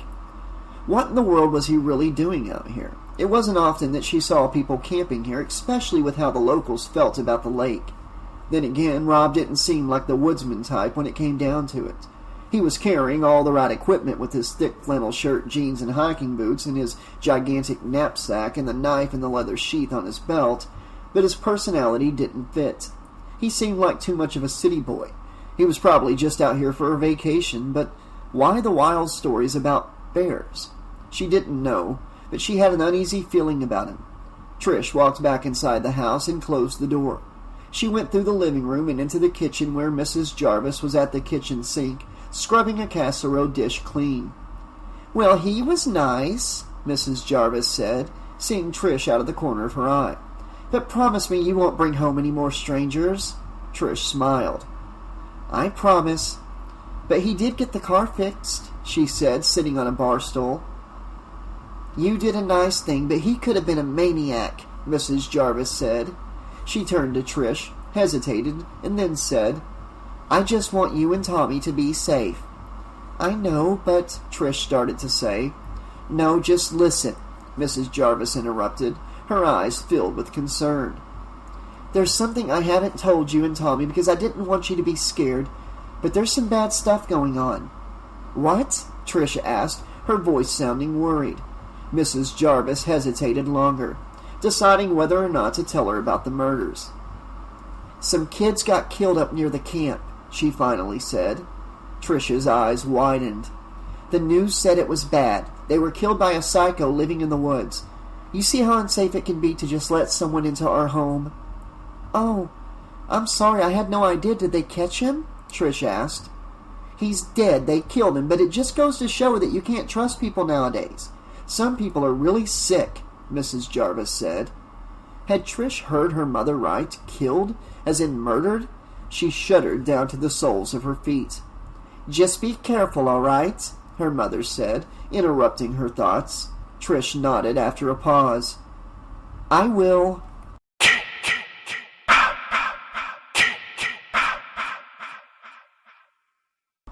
How you doing with Terry? Ted asked Jimmy, who was leaning against the kitchen counter. Jimmy didn't answer, pretending to ignore him and staring sadly into his beer. Nowhere, huh? Ted said, shaking his head. She hates me, Ted, Jimmy said morosely. Look, Jimbo, you gotta warm her up first. I don't need any of your advice, Ted, Jimmy rebuffed. Look, just do what I do, Ted started to say. Jimmy watched as Ted stuck his hand in his pants, unzipped his zipper with the other, and stuck his pointer finger through the zipper of his jeans, wagging it at Jimmy. Now don't be such a dead fuck, Ted said, guffawing with laughter at his own joke. Jimmy slammed his hand on the counter. Look, Ted, I told you I didn't like that. Besides, you have the hot one of the two. Jimmy sighed with frustration. His eyes grew wide as Tina stepped into the room. Ted still had his hand in his pants, his finger poking through his open zipper, cracking up at his charade, not noticing Tina standing there with a wry look on her face. Jimmy swatted him, and Ted turned to see Tina standing in the doorway. Ted laughed nervously. Hiya, he said, waving with his hand that was poking through his zipper. He thinks that's funny. He thinks that's a funny thing he's doing, Jimmy said. Tina stifled a giggle, grabbed a beer from the counter, and walked back into the living room. Great. Now you've ruined it for me with her, too, Jimmy sighed, walking back into the living room. Ted reached out and grabbed him, pulling him back. Hey, Jimbo, I'm trying to help you out, Ted protested. But Jimmy knocked his hand away and walked out of the room. Back in the main room, the party was livening up as Paul motioned everyone to all gather around. The teens gathered around the living room, Tina and Terry standing in the center of the misshapen circle they had formed. Paul punched a hole through the bottom of 2 cans of Budweiser with a corkscrew, fizz bubbling to his lips as he sipped it up. He handed 1 beer can to Tina and 1 to Terry. All right, the first one to chug wins, Paul said. You ready, girls? Tina and Terry both nodded, giggling with excitement, bringing the cans up to their lips. Okay, on 3, said Paul. 1, 2, 3, the group chanted. Tina and Terry both tilted their head back, guzzling beer as fast as they could, most of it ending up on the floor. The teenagers urged on both girls, laughing and cheering boisterously. After a minute of drinking and chaos, Tina finished and lifted her beer can in the air in victory. Terry fell back into a chair, defeated, laughing hysterically. The winner is Tina, Paul shouted as the group cheered exuberantly, all except for Samantha, who watched as Tina leapt into Paul's arms, hugging him for longer than she was comfortable with. What do I win? Tina said to Paul, biting her lip coyly.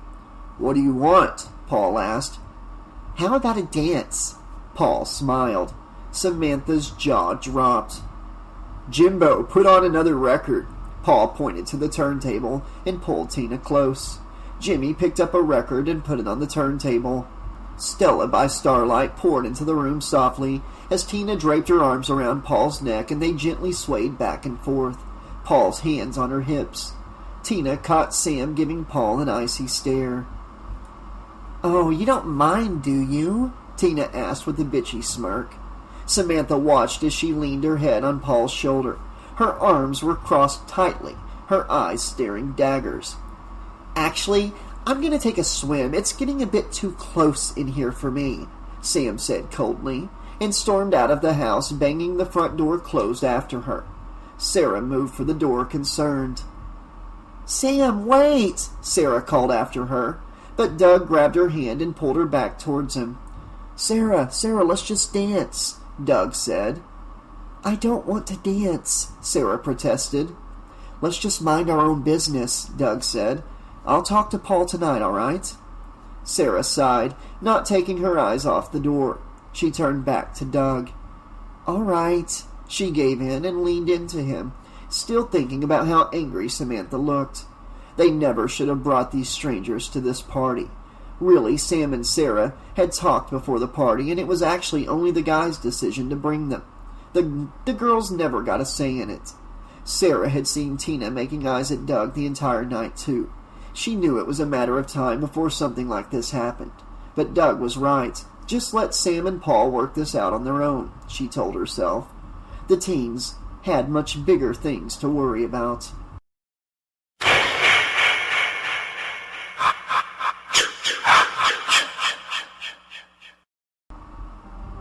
"That bitch," Samantha thought nastily as she walked down the trail towards the lake. "She just shows up at our party with her just as slutty sister and ruins everything. God damn it." Sam had warned Paul that she didn't have a good feeling about them, but he didn't listen. Men never listen. Sometimes their dick could really get in the way of them actually thinking sensibly. Why even invite total strangers? What can go wrong? Paul had said, and now she knew he had just been after the sex. She stopped and took a deep breath, the burning sensation in her chest slowly fading. That bitch, she thought again. That bitch. She wanted to rip them apart with her bare hands. She wanted to hit her as hard as she could with one of those wine bottles on the wall. But that's how a guy would have done it, and she wasn't about to stoop down to that level. Girls didn't fight like that. They did it all in secret. God, she had been all over him. They almost had to mop up her drool. Wasn't there some kind of secret code for women? If there was, the first rule should be never go after a taken man. It just wasn't right. Shouldn't women look out for each other? Shouldn't women never go after another woman's man? I would never do anything like that, Sam said. Sure, she was promiscuous, but never a homewrecker or a cheater. It just wasn't right. Of course, Tina wasn't the only one to blame. Paul was just letting it happen. She wasn't really as hurt about Tina, but she was more hurt that Paul didn't stop her. Nobody tried to stop her. They just let her practically molest him in there. Paul didn't do a damn thing to stop her or reject her. He had a fucking girlfriend. Why didn't he tell her no? Was it that hard to resist someone's sexual advances for a guy? For her, it was easy. Whenever some creep hit on her at a party, all she did was tell him that she had a man, and that was that.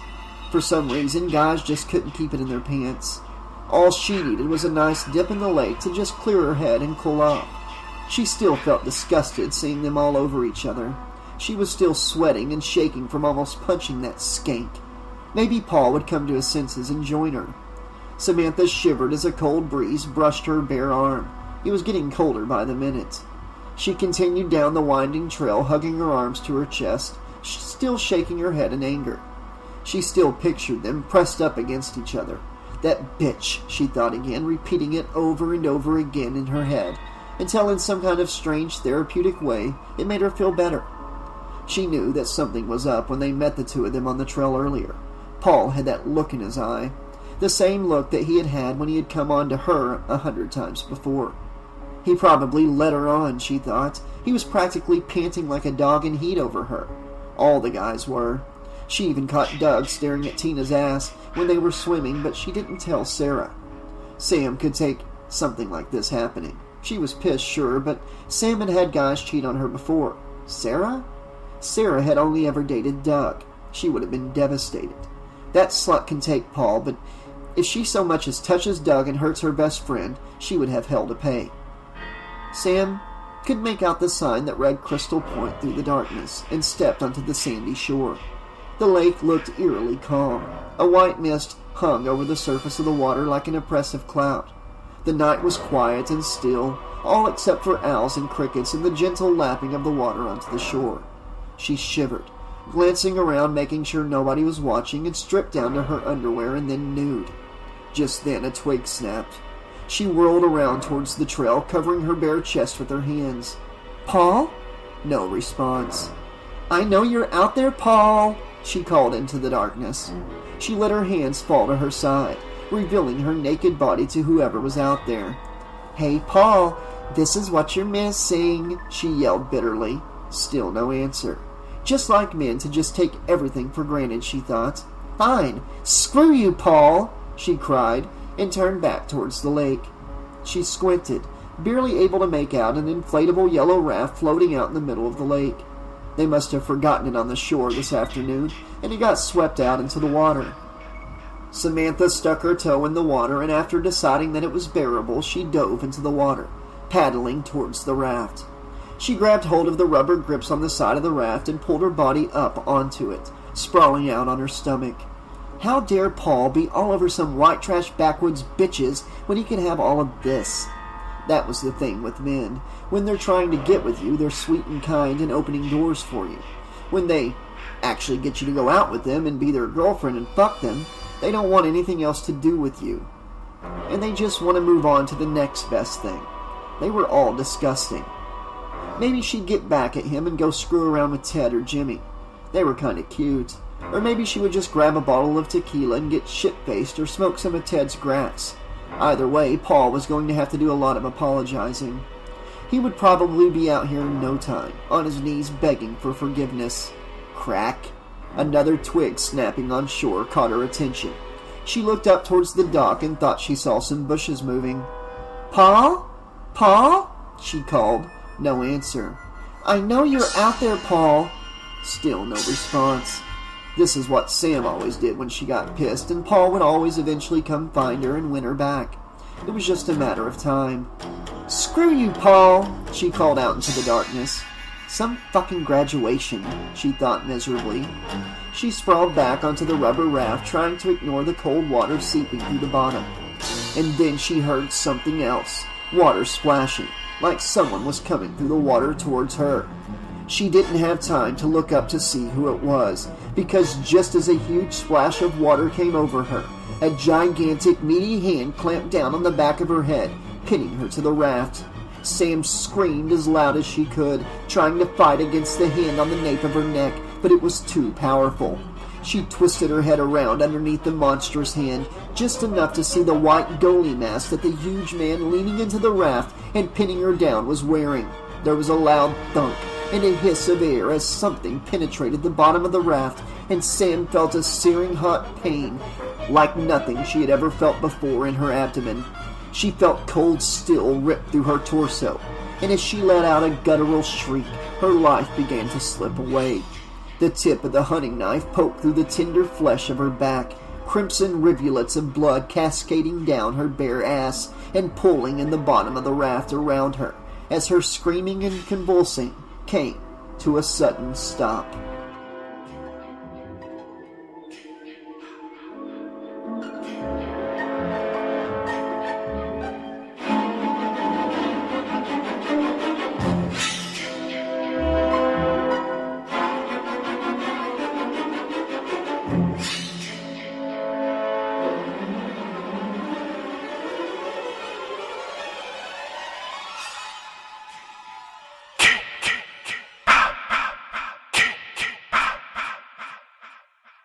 Chapter 6. The Hunt Begins.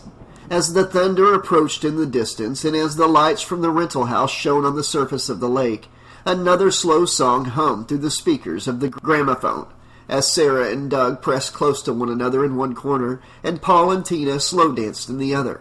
Ted and Jimmy sat on the staircase like sad puppy dogs, watching the lovers with dismay. "That asshole, man, I'm gonna kill him," Ted said angrily, glaring at Paul pressing close against Tina. How did Paul manage to do it? He'd only known the twins for a few hours, and he already had them literally taking off their underwear for him. Actually, Ted, I want to talk to you for a second, Jimmy said. Not now, dead fuck, Ted said flippantly. That's what I want to talk to you about, he continued. I really don't... Do you believe this guy? Ted interrupted him. I had her. She was mine. Jimmy let out an annoyed sigh and leaned in close. Well, you know what, Ted? How about you run that through your little computer? Ted gave Jimmy a dirty glare as Jimmy smirked evilly and sauntered off into the kitchen. Ted watched him leave with narrowed eyes and then turned his attention to Terry, who was coming his way. Ted jumped to his feet. Hey, you want to dance? Terry scoffed, rolling her eyes. I'm just using the bathroom, teddy bear, she said mockingly, and pushed past him up the staircase. Ted watched her climb up the stairs in disbelief, watching her firm-ass flex in her spandex shorts. He bit his knuckles in frustration and plopped back down on the steps, defeated. God, I feel like an asshole, Paul thought, as Tina rested her head on his shoulder. But this girl was smoking hot. So was Sam, but sometimes Sam would just be in a weird mood and he'd have to go take a cold shower. He was sick of it. He wanted a simple girl that wouldn't ask questions or get upset over every little thing and would just have sex with him, and there didn't have to be anything weird about it. Not talk about their feelings or their relationship, just sex. He pictured what both of them looked like together, kissing him, kissing each other. It was a dream come true. He knew he was pissing Ted off, but he didn't care. There was something about this girl, something softer than Sam that he couldn't put his finger on. Wait, what the hell am I doing? He thought. He loved Sam. He knew he did. He didn't feel the same about other girls that he did with Sam. Sure, other girls were hot, but there wasn't any emotional connection. He actually had something more with Sam. He didn't know what it was, but she wasn't just a quick lay. She was smart and funny and could be nice when she wanted to be. That's why he decided to go steady with her in the first place, because she was different from the other girls. He could throw it all away right now for some random sleaze from this hick town that he had only known for 3 hours, or commit himself to the one girl who he knew he wanted to spend the rest of his life with. No, fuck this, his mind screamed, but he still found himself pressing into her, smelling her perfume, her long flowing auburn hair soft against his skin, her ample breasts pushed up against his chest. He couldn't tear his hands away from her hips. She was irresistible. Be strong, damn it, he told himself. This was some girl you just met. Sam is a girl you will marry. You can't do this. Paul pulled away from Tina, shaking his head. What's the matter? Tina asked, dumbfounded. I'm sorry, I can't go through with this, he said, and with that he hurried out the door. Tina stood there in disbelief, throwing her hands in the air and falling back onto the armchair. Great, just great, she thought to herself. This whole night was ruined. Finally, she had a whole house of out-of-towners with incredibly sexy guys to fuck. She was so sick and tired of the same guys from her school. Most of them are hillbillies or delinquents who spent their time parked in their pickup trucks just outside of town getting wasted, and the few that she and Terry rotated around were the only ones worth anything, but even they were simple farm boys. Tina wanted something new and exciting. How thrilling it would have been to get to have sex with a city boy. She could tell all of her friends at school, and she'd be treated like a goddess.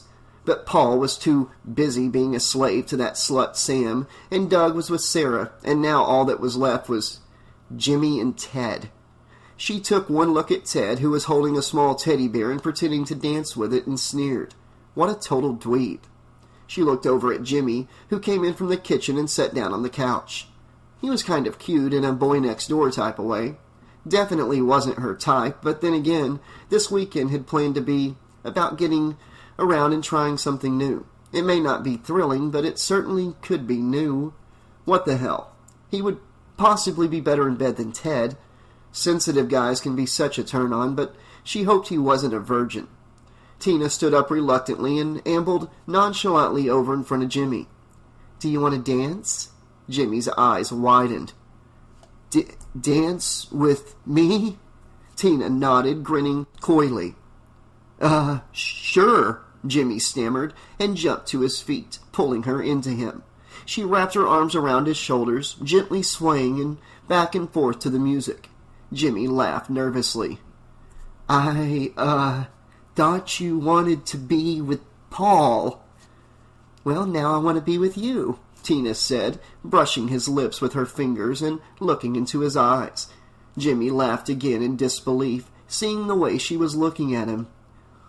Well, I kind of feel bad. I mean, you and Paul were Jimmy continued, but Tina brought a finger to his lips. God, just shut up already. I'm horny as hell, Tina thought. Let's go upstairs, Jimmy. Tina grinned mischievously, running her hand through his hair. Jimmy didn't have time to react. She took him by the shirt collar and tugged him up the staircase. Jimmy gave Ted a look and followed her up the stairs like a kid following candy. Ted looked on in astonishment.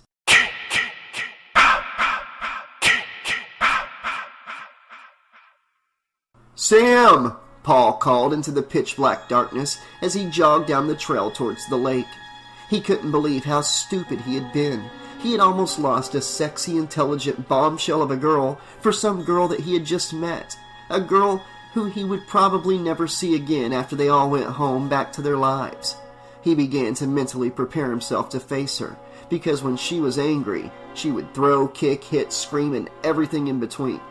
Paul was surprised she hadn't gone totally nuts on Tina back at the house, but it was all that passive-aggressive shit that girls did, hating each other from a distance, and it was vicious.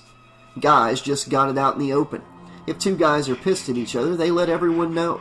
Girls sneak around and give fake compliments and sabotage and never go right at another girl unless she is pushed to her absolute limits. Most of the time, all of the fighting was done behind each other's backs. And when Sam was angry, really angry, there was nothing passive-aggressive about it.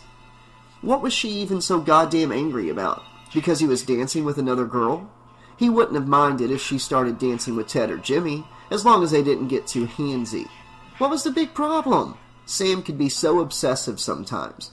Was that the price of having that piece of ass? It really started to take a toll on him sometimes. At lots of parties and hangouts they had been to, Sam had done things like this before and ran off without speaking to anyone just because some girl was talking to him. She was crazy jealous. But at school, Paul had to constantly swat guys off of her like flies. So what about that? He never got upset about that. Every time that she interacted with another guy. What was the big deal? Everybody was just having a good time, and now she would probably be mad the rest of the night and totally ruin everything. They'd probably make up with sex, and then she would be fine again. It was really good fucking sex, too, and Paul didn't mind her blow-up so much if it meant having that kind of sex. He figured this time wouldn't be any different. But as he approached the dark, quiet lake shore, he began to wonder if this was the best spot to get it on. He shivered in the frigid night air. Paul squinted through the layer of hazy mist hovering the surface of the lake. He could make out a rubber raft floating not too far out in the middle of the lake, and an arm was draped over the side. "Samantha! Sam!" he called. No response. Was she asleep? "Sam!" he called again. Still no response. Great. Was this his punishment? Having to swim all the way out to her in freezing cold water? That was just the kind of bitchy, passive-aggressive thing Sam would do. Fine, if that's the way she wants it. Paul stripped off his clothes down to his boxer shorts and dove into the water, every muscle in his body tightening in response to the cold. Knifing through the icy water, he raised his head and squinted his eyes, trying to see into the raft, but the thick fog obscured his vision. He stopped to catch his breath. "Sam!" he called. Still no movement from the shape lying in the raft. He swam up to the raft and peeked over the side, and the hair stood up on the back of his neck. It wasn't from the cold. It was from the sight of Sam's corpse, her dead eyes gazing up at him, lying motionless in the bottom of the raft in a murky mixture of lake water and blood. Paul recoiled in shock, screaming and leaping away from the raft, thrashing around in disoriented terror, until he finally found enough composure to start swimming as fast as he could back towards the dock. He felt the wooden slats of the dock above him, and he felt the old jagged wood splintering his hands as he struggled to pull himself onto the dock. As he managed to heave his upper half onto the pier, he caught a glimpse of a shadowy figure through the wooden slats, coming down the dock towards him. In a split second, the long shaft of a spear gun was thrust out from underneath the pier, plunging into Paul's groin. Paul's entire body writhed in the throes of pain as the spear penetrated deep into his manhood, and a blood-curdling, agonizing scream erupted from the bottom of his soul. Before he knew it, he was lifted into the air. A huge figure withdrew from the darkness underneath the dock, and the two menacing eye holes of a hockey mask met Paul's pained stare. That was the last thing he saw as Jason pulled the trigger, and the spear fired through Paul's pelvis and out through his lower back in a spray of blood, impaling him like a fish on a harpoon.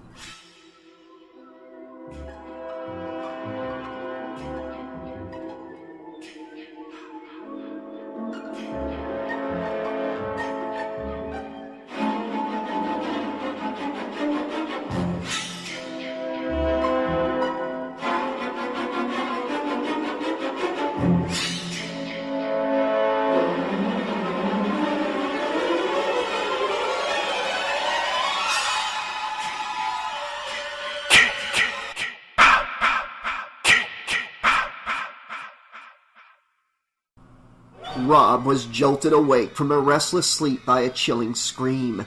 He pulled himself out of his sleeping bag, threw on his flannel shirt, not bothering to button it, and scrambled for his machete in the sheath near the tent flap.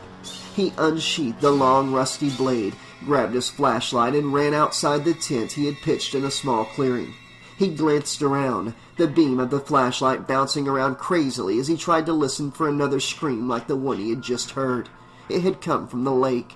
Rob sprinted down the trail, running headlong into thick brush, slashing at branches in his way with the machete. "Hello! Do you need help? Where are you?" Rob bellowed, waving the flashlight frantically. He stopped for a moment to catch his breath and find his bearings, pointing the flashlight around until he found the trail again. He kept moving down it, cutting aside any foliage. "Hello!" he called again loudly. He stopped to listen, but there wasn't an answer to his calls. Maybe he had just dreamt it. No, that couldn't be it. He wasn't even all the way asleep when he heard it. At least he didn't think he was. He had heard something. "Hello, are you out there? Do you need help?" he called again. Still no answer. He made his way through the dark woods listening, trying to hear anything other than his own panicked breathing and the light rainfall that had started to pour. Shining his flashlight in every direction, he couldn't see a thing except for trees and pitch-black darkness. He had to save them. Someone could be in trouble. Someone could be fighting for their life. He couldn't let anyone die tonight. He had come too far not to seek the vengeance he came here for. Rob kept moving towards the lake, wincing as thorns slashed his arms and legs. Finally, he could see the moon glinting off the surface of the water behind some clouds for a brief second. Then he thought he saw the moonlight illuminating someone moving down the shore of the lake and disappearing into the shelter of the trees. "Hello!" he called. "Is someone there?" Then there was a huge crash of underbrush behind him, and Rob spun around to see a huge dark figure dash across the trail. The figure was headed in the direction of Rob's tent. "Hey! Hey!" Rob yelled at the top of his lungs and gave chase, swiping a branch in half with the blade of his machete. He followed the sound of the crashing underbrush, waving his flashlight frantically in one hand and his machete in the other. Damn, he's fast, whoever he is, Rob thought. And just as he saw the tree root in front of him, he tripped on it and toppled over, sending his machete and flashlight flying. He felt a jab of pain shoot up his leg as his knee hit the ground hard, and he cried out in agony. "Shit!" Rob exclaimed, struggling to pull himself to his feet. He found the yellow beam of his flashlight and picked it up off the ground, and shone it around until he found his machete. Using a tree for support, he pulled up his pant leg, shining his flashlight on his leg. A small gash oozed blood just below his knee. Wincing at the throbbing pain shooting up his leg, he rolled back down his pants and started towards his tent. Whoever had just came barreling through here was long gone by now. It was probably just a deer, but he could have sworn it had the shape and build of a man. Rob hobbled up the trail until he reached the clearing where his tent was, and stopped short when he saw something that made his blood run cold. The backside of his tent was ripped to shreds, like someone had torn right through it. "What the hell?" Rob muttered, tightening his grip on his machete and approaching the entrance to the tent. He peered through the opening and froze in horror. "Oh shit," he said. Someone had been inside his tent. His newspapers and magazines were strewn all over the place, and his rifle had been snapped in two like a twig.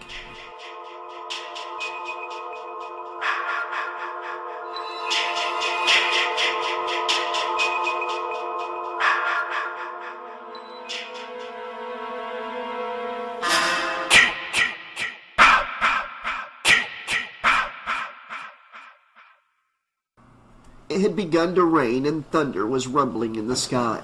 Lightning flashed and dark clouds obscured the moon, making the night seem even darker and more ominous. "So, have you ever done this before?" Tina asked, as she and Jimmy both sat down on the edge of the bed in the upstairs bedroom. Jimmy ran his hand through his hair nervously and chuckled. Yeah, he stammered. Tina stood up, spun around to face him, and unbuttoned the first few buttons of her blouse, grinning at him seductively. "I think you're pretty neat," she said, and pounced on him, kissing him passionately. They both flopped down on the bed, hands wandering. Jimmy couldn't believe what was happening, but he only registered the shock for a split second. What came over him next was nothing short of pure ecstasy, as her hand slipped inside the front of his slacks. She straddled him, and Jimmy arched his back with pleasure as she sat firmly on his crotch. In 3 seconds she had her top and bra off, and Jimmy was staring at her succulent, ample breast, and they hung down over him as she kissed him again. Her tongue slid inside his mouth and met with his, and his hands found her ass and began to slide off of her shorts.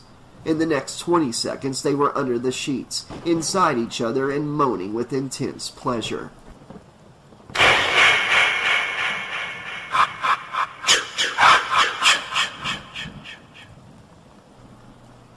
Terry stared with disgust across the room at Ted, who rifled messily through the contents of a small wicker cabinet, a joint hanging loosely from the corner of his mouth. Doug and the goody Two-Shoes were over on the couch, snuggling and whispering sweet nothings into each other's ears. It made her want to vomit. Tina was getting some, and she was downstairs with the biggest loser at this party. At least Jimmy was kind of cute. Maybe she was just too much of a bitch. This was what she got for it. Stuck downstairs with the rejects while her sister was upstairs screwing a pretty cute guy. If she would have given Jimmy a chance, maybe it would have been her getting laid. Maybe it was what she deserved. Was it the way she walked or talked? The way she carried herself? She knew that her mother would have said. Her mother always said that some guys were just intimidated by confident women. But maybe she really was just a bitch. "What the hell is this?" Ted asked aloud, pulling out a reel of film. "It's film, Teddy. I think I saw a projector in one of the upstairs closets," Doug exclaimed. "Oh, shit!" Ted guffawed with laughter, stoned out of his mind. "Let's see if it works." Ted tried to climb down the stool he was standing on and nearly toppled over the entire cabinet, sending the knickknacks crashing to the floor. He bellowed with boisterous laughter again, cackling in a fit of cannabis-induced hysterics. Terry rolled her eyes. "That's it," she thought. "I can't take much more of this." Terry stood up and headed for the stairs, climbing them 2 at a time and strolling down the hallway, following the moans of passion. She rapped on the door where the moans were the loudest. Tina, I'm ready to go," Terry yelled. No answer, just further passionate moans in the throes of ecstasy. "Tina, let's go." "You go," a voice called from between moans. Terry frowned. "I'm going to leave without you," she exclaimed. After a moment, Tina's voice came through again. "Take an umbrella," she said in a spiteful tone. Terry leaned away from the door, her jaw hanging open. What a bitch, she thought, and to think Terry was the one with the reputation for being a bitch. "Fine," Terry responded, and stormed down the hallway, downstairs and towards the foyer, where she grabbed a poncho hanging from the coat rack. She didn't care that it wasn't hers at this point. She had to get out of here before she blew up at everyone. Tina with a bloody nose would put a damper on a party, she thought nastily. Putting it on, she ignored Ted, calling her and asking her not to go, and left the house, banging the door shut behind her. Terry began to jog through the pouring rain towards her bike, the one leaning against the kickstand beside Tina's underneath an old overhanging tree. She wanted to kill her, just kill her with her bare hands. She had wanted to break down that door and kill her. But she knew she had to be the bigger sister and act like an adult. So here she was, leaving the party early, alone, and in the rain. She still couldn't believe it. How could she? Her own sister was letting her go home all alone, at night, in the rain, while she fucked some guy she just met. Of course, that was their goal, was to have sex with some new guys and have a fun time, but aren't sisters supposed to stick together, party together, leave together? Surely there's some sort of girl code that must be even stronger for sisters. Twin sisters, even stronger. One thing was for sure, she wasn't talking to Tina for a week. It was always how she got back at her, and she knew only then would Tina be begging for forgiveness. Every time Tina did something stupid like she always did, she would always come crawling to Terry to get her to fix her mistakes, or to forgive her. They were supposed to be in this together. Well, to hell with that, because her sister was a whore. Terry angrily snapped the kickstand back into place, and just before getting on her bike, she looked up at the brightly lit bedroom window.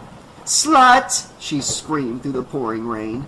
Terry began to hop onto her bike, when all of a sudden a huge meaty hand clamped down on her shoulder, and another hand plunged a spear into her back. Terry let out a scream that was drowned out by the rain and thunder, and stared down at the metal tip of the spear that protruded from her gut. Jason lifted her into the air, the spear impelled through her abdomen, and hurled her like he was shoveling dirt into the side of the rental house. She hit with a dull thud and fell to the ground, quivering in the throes of death, and feeling the warm blood flowing between her fingers as life drained from her body, along with the rain that ran along the dirt path. 3 down, 5 to go.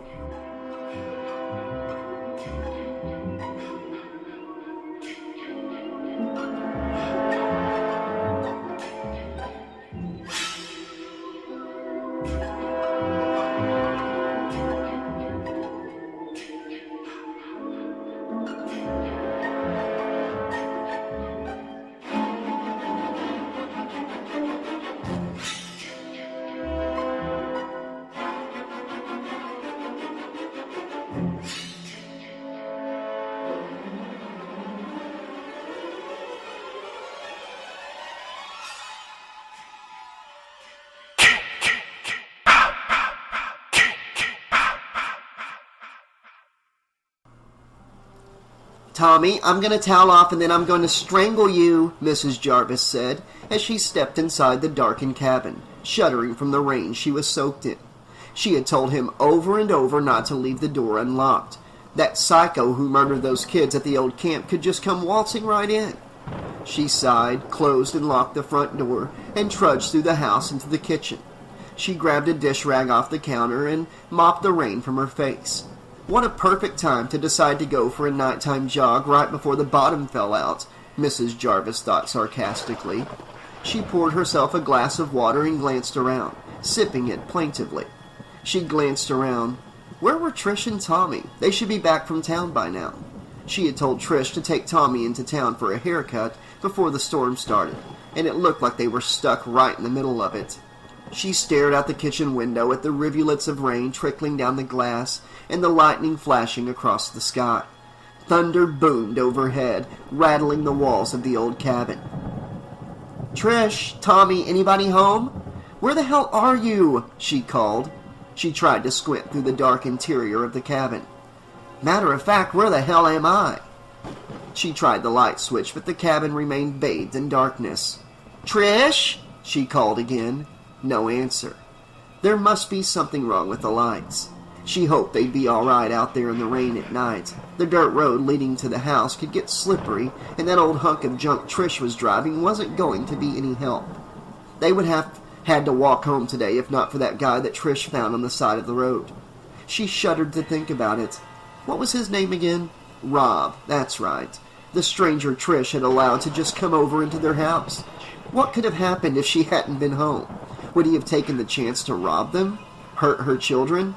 Try to rape Trish? She shouldn't have thought about it, and she scolded herself for thinking such awful things.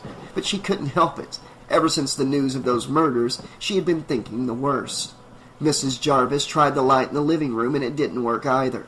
Storm must have blown the power out, she thought. She would have to go out to the fuse box and try to fix it. Those poor kids that were murdered, she thought. Some of them were probably right around Trish's age. She heard on the news that only one girl survived, and she was so traumatized she was sent to a mental institution and was inconsolable. She was around Trish's age. It was so bizarre. They moved away from the city to get away from awful things like murder and robbery, only to get to the country and some whack job goes on a killing spree. Well, at least he was dead and gone. Mrs. Jarvis finished the water and set the glass in the sink. Thwack! It was something hitting the side of the house. Mrs. Jarvis moved to the back door and peeked out, but the night and the rain obscured her vision. It was probably Gordon wanting to be let inside. Great, she thought. He was probably covered from nose to paw in mud. She opened the back door and stepped out onto the porch, the wood sagging under her feet. "Gordon! Gordon!" she called through the howling storm. Another thud came from around the corner of the house, and Mrs. Jarvis craned her neck to see, but it was to no avail. The rain was coming down too hard for her to see much of anything. She climbed down the porch steps and hurried out into the storm, the rain stinging her face. "Gordon!" she called again. "Come inside, Gordon! Here, boy!" She ran around the side of the house and came to a screeching halt. There was someone lying on the ground in the mud. It was a girl, and she wasn't moving. Beside her was a bicycle lying on the ground. Mrs. Jarvis had little time to react. Just as she started to open her mouth to scream, she looked up right into the eye holes of a hockey mask, and she saw the terrifyingly huge man wearing it. There was the flash of a blade, and the lightning illuminated the hulking figure towering over her. Her scream was cut short as abruptly as it had begun, as the machete made contact with skull and bit deeply into her cranium with a sickening thud. She was dead before she hit the ground.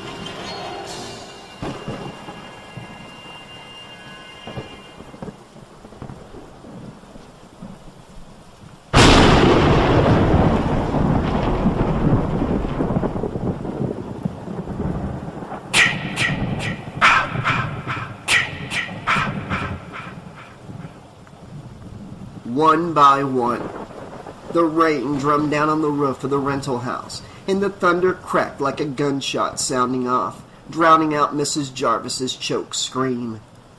"I hope Samantha and Paul are all right," Sarah said, looking over her shoulder out the window. Doug wrapped his arm around her and pulled her closer on the sofa. "I'm sure they're fine," Doug said. "They probably made up and are shacked up somewhere." Ted had the projector and film screen set up in the living room. The reel of film he found was some kind of stag movie from the 30s. It was black and white and grainy and out of focus. The entire thing consisted mostly of a topless girl dancing around drunkenly, or sitting in a bathtub, or doing other mindless acts, but Ted found it hysterical. Then again, he was high, off of a messily rolled joint dangling from his fingertips. Sarah and Doug couldn't help but snicker as Ted leaned back in the armchair, guffawing with laughter uncontrollably, puffing on the joint. "Is this what Ted always does?" Sarah asked Doug. "Pretty much," Doug said. "So, which bunk are you taking?" Sarah hesitated. "Oh, it doesn't matter, actually. I was thinking you could take the bottom bunk," she said, trying to put on her best sexy face. "Why do you want the top bunk?" Doug asked, confused. Sarah shook her head coyly. Doug's eyes widened with shock. Was she actually making a pass at him? Sarah never wanted to do anything outside of making out, and he understood it. After all, she was a virgin, and virgins were typically scared about their first time. It had been hard the past few months, though. Paul was his best friend, and he'd been getting pussy ever since middle school, and Doug had only had sex once. It was embarrassing. Paul and Sam pretty much had sex at every party they went to, and Sarah never wanted any part of it. What was a guy to do? He would often space out on dates with Sarah, not even hearing what she was saying, just because he was imagining what sex would be like with her. He'd have to fantasize, otherwise he'd go insane. But now Sarah was staring at him, her eyes sexually charged, and Doug grinned from ear to ear. "Do you mean?" Doug started to say, but Sarah put her finger to his lips. "Just give me a few minutes, okay?" she said, and stood to her feet. "Good night, teddy bear," she said as she walked past Ted towards the stairs. Ted gave a wave and another cackle of stone laughter, and Sarah climbed the stairs to the second floor, leaving Doug in awe and disbelief.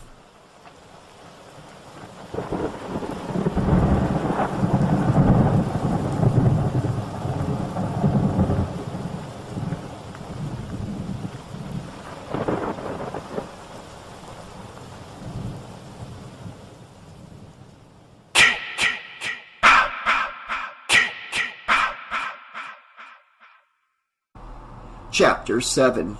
"Watch it!" Tommy cried out as the sedan hit a pothole, splattering the side of the car with mud. "Sorry, Tommy, I can barely see in this rain," Trish said, squinting through the storm coming down. "Just slow down, the party's going to go on all night," Tommy said, sucking on his lollipop the hairdresser had given him. "You almost made me lose my lollipop." Trish flashed him a look, but he was right. She had thought about sneaking out after her mother had gone to bed and possibly going over to visit those kids and maybe have a drink. And the short, revealing blue dress that was belted at the waist, high-heeled boots, and subtle but effective makeup she was wearing didn't hide her intentions. She had to wait for Mrs. Jarvis to go jogging so that she could put on the dress. Otherwise, she wouldn't hear the end of it. She could hear her voice. "You shouldn't go over there in that dress. It's way too short. That's too much makeup." Couldn't she have some fun for once? She hated living out here in the middle of nowhere. She didn't have anyone to talk to, and it was driving her nuts. How did her mother stand it? How was she not losing her mind? She knew what else she would have said if she had asked her about going over to hang out at the rental house. Something about how staying out late with a bunch of hooligans, participating in drugs and other illicit activities, just wasn't healthy for a girl like Trish. But Trish would rather have something bad happen than just nothing at all. Like usual. Isn't that how you grow as a person? How you become stronger? You have to experience tough times so you can learn and grow. So what if she went over there and got into some trouble? Did her mother not trust her to be able to get herself out of a tough situation? But then she thought about what her mother had told her about the murders, about that psycho that killed those people up at the old campgrounds. She would lose her mind if she woke up in the middle of the night and discovered Trish was missing. So maybe sneaking out wasn't the best idea. Going next door just to socialize wasn't some huge deal, though. Why did her mother have to worry so much about every little thing? Did her mother not want her to form relationships and be a teenager for once? Wasn't she a teenager herself once? Didn't she ever do anything bad or dangerous? Trish highly doubted it. Trish never even heard her mother swear except on rare occasions, and she definitely didn't drink or smoke. Trish's friends back in the city wrote to her all the time about all the parties they had gone to and the drinking and smoking and late-night games to spin the bottle, and it just killed her inside. Why couldn't she experience that stuff for once? Trish just had to break out somehow. Maybe tonight was the night. Maybe tonight she would go to that party. Maybe tonight she would get wasted or shack up with someone. Just maybe. Maybe she was just being dramatic again. Lots of people don't even get to go to parties or do drugs, but then again, if you have the chance, why not take it? Life was too short. She had to go to that party. She didn't want to end up a widow in a cabin in the middle of nowhere like Mom because she was scared of the world. Then she thought of Rob and how mysterious but somehow still attractive to her. She couldn't pinpoint it, but something about him drove her wild. Maybe it was his muscles or the curly black hair or his eyes, the ruggedness. She couldn't stop thinking about him. She also couldn't stop thinking about how he had lied when he had said he was hunting bear. There's no bear out here. So what in the world was he doing out here? She got another chill. What if... No, Trish, don't be stupid, she thought. But what if he was the guy who killed those kids? Didn't her mother say he was dead, though? Trish chuckled sheepishly to herself. Come on, Trish. Rob, a psychopath? A bloodthirsty lunatic? Get real. This isn't some cheesy horror flick that you paid $25 to go see at the drive-in. Rob was a little mysterious, but he couldn't hurt anyone, could he? He did lie, however. What was he doing here in the woods? She didn't know, but hopefully she'd seen the last of him. Even though a tiny part of her that she wished would shut up wanted to see him again. Trish pulled into the driveway and drove down the winding path, stopping in front of the house. She glanced over and saw that the rental house lights were on. She sighed a breath of relief. Hopefully they'd stay up long enough for her to sneak past her mother. Tommy and Trish huddled close and ran through the rain and the puddles that were scattered around the front yard, scrambled up the porch steps and went into the house, letting the front door close behind them. "Mom, we're home," Trish called. The house was pitch black and silent. The only sounds were the thunder and the rain falling on the roof. The living room and kitchen were empty. "Where is she?" Trish turned back to Tommy. Tommy shrugged cluelessly. "I don't know," he said. Trish walked further into the house with Tommy behind her, looking for her mother, but she was nowhere to be seen. "Mom!" she called again. Trish tried the light switch, but the house remained dark. Shit, she thought. It must be the storm. Trish looked up the darkened staircase, seeing the rain pouring down through the window at the landing. Trish and Tommy climbed the staircase and looked into Mrs. Jarvis's bedroom. Trish's heart sank as she saw the empty room. "She's not here," she said, her eyes growing wide with concern. Trish moved to the open bedroom window to close it, looking out at the rain, scanning for any sign of Mrs. Jarvis. "Maybe she's going jogging," Tommy said. "She's never gone this long, and in the rain?" Trish said, brushing her wet blonde hair out of her face. "I'm going to go down the path to look for her." "Me too," Tommy said eagerly. "No, you stay here in case she comes back," Trish ordered adamantly, and moved for the door. "I want to go," Tommy protested, but Trish whipped around firmly. "Stay here and fix the lights," she snapped, and walked down the stairs into the living room. Trish felt a knot slowly forming in her gut. Surely there was nothing wrong, but still something told her otherwise. Her mother couldn't have gone into town if they had the only car, and she wouldn't be out jogging in the rain. Trish made a beeline for the flashlight that they kept hanging on the kitchen wall, grabbed a raincoat, and headed out the front door into the rain. "Mom!" she called through the whistling wind. "Mom!" She started jogging down the trail that they always went down, the one that went around the lake. "Mom!" she called again. It was useless. The storm was shrieking all around her, and it was impossible to hear much of anything. She shined the flashlight around frantically, searching for any sign of her mother. She caught the glimmer of the lake ahead through the trees and stopped. Where the hell was her mother? Trish slowed to a walk, pushing aside branches and stepping over fallen logs, the rain pelting her. As she rounded a corner of the trail, her flashlight caught a glimpse of something else, something yellow through the trees. She squinted through the rain, trying to make out what it was, but realized she had to get closer. Trish pulled aside the foliage and approached whatever it was. It was a tent, a big yellow tent in a small clearing. It must be Rob's doing, she thought. Trish curiously peeled open the flap of the tent and ducked down to see inside. What the hell? She thought as she saw the messy interior. Newspaper clippings were strewn all around the floor. There was a brightly lit lantern shining in the corner, and a broken rifle was lying in front of her. It had been snapped in two like a twig. She crawled further inside the tent and rifled through the newspaper articles. She picked one up and read it. The big bold headline read, "Crystal Lake Massacre." Just as she started to read the tiny print, Trish froze. There were footsteps outside, softly crunching over fallen leaves. Every muscle in her body tensed, and she let the newspaper fall from her hands. The footsteps grew louder and louder, and a man's hulking shadow fell over the tent. Trish's eyes widened as she saw the shadow of a machete rise into the air above her head.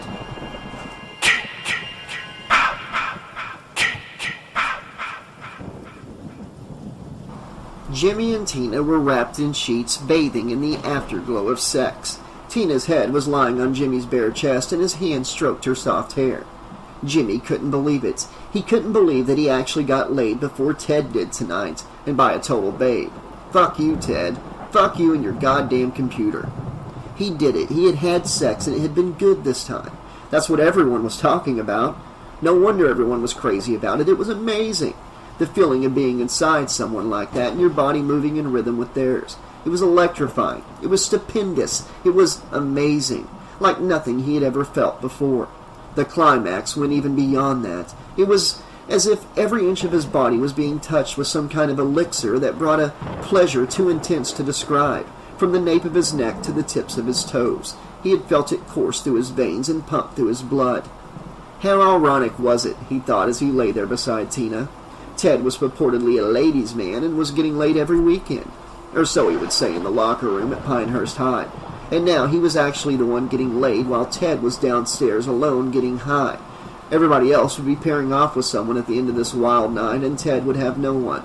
It almost made Jimmy feel guilty, but after all, he felt it was what Ted deserved for that whole dead fuck bit and being so pretentious. Maybe that was why Ted hadn't won over either of the two twins. Maybe he just tried too hard. He probably didn't get laid nearly as often as he said he did, and of course Jimmy understood why. The peer pressure of the other guys at school was strong. Guys were always wanting to know how far you had been with the girl, like it was a contest or something. It made it worse that it was a very rural school, and there wasn't exactly other options like dating someone from town or from a different district. If you hadn't banged someone from their school, it probably meant that you were a virgin.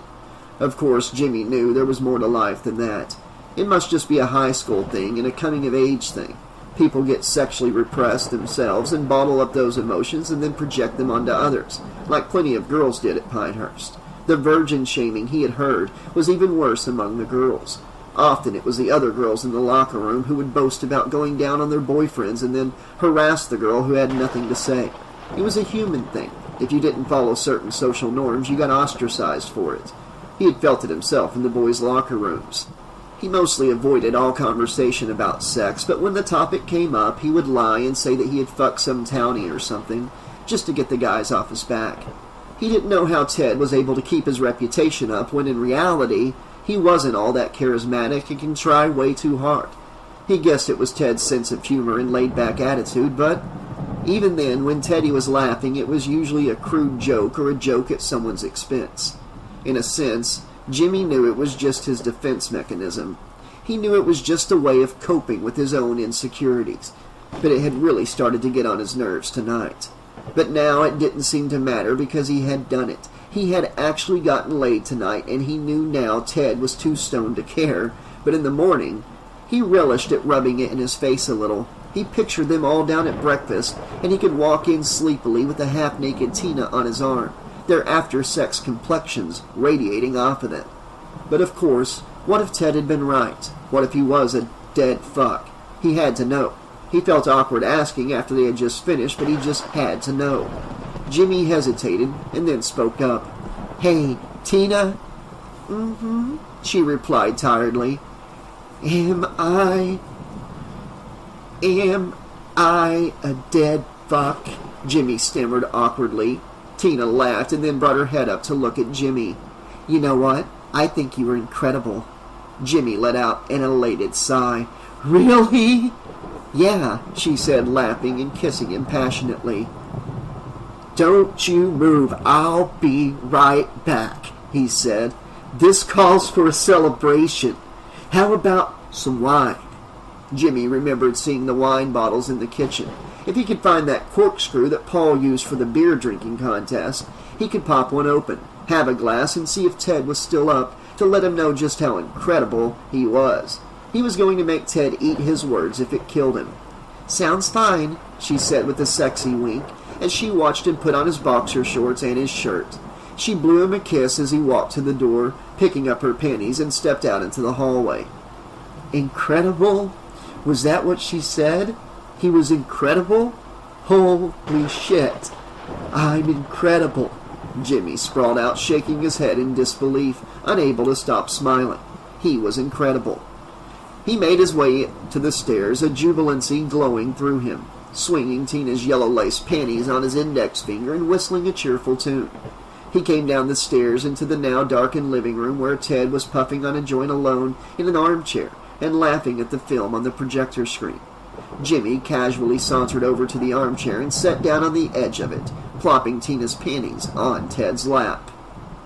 "Why don't you run those through your little computer, teddy bear?" Jimmy said proudly. Ted was too stoned to be resentful. He laughed uncontrollably, throwing the pennies up in the air. "Hey, congratulations, Jimbo!" Ted said with a laugh, his eyes glowing red. "Why don't we grab a bottle of wine and celebrate?" Jimmy said, and then looked Ted dead in the eyes. "She said I was incredible." Ted laughed hysterically again. "Way to go, Jimbo!" Jimmy strolled up into the dark kitchen, grabbed a bottle of wine off the wine rack, and strolled over to the sink. He began to rummage through the drawers, still whistling exuberantly. Ted's laughing and the humming from the video camera drowned out the faint sound of the back door, quietly creaking open. "Hey, Ted, where's that corkscrew? The fancy corkscrew for the wine bottle?" Jimmy called into the living room. No response, just more buzz laughter from Ted. Jimmy was oblivious to footsteps coming softly across the linoleum floor towards him.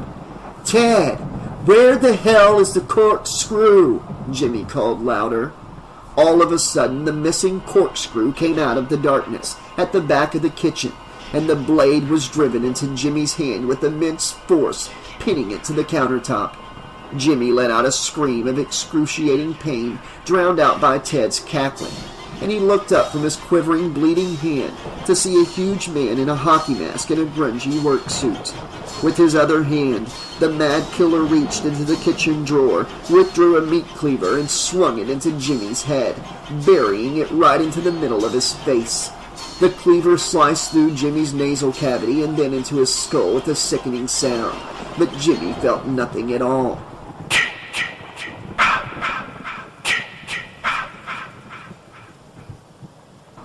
"Jimmy?"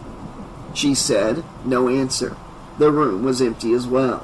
He probably just ran into the bathroom in the hall, she thought.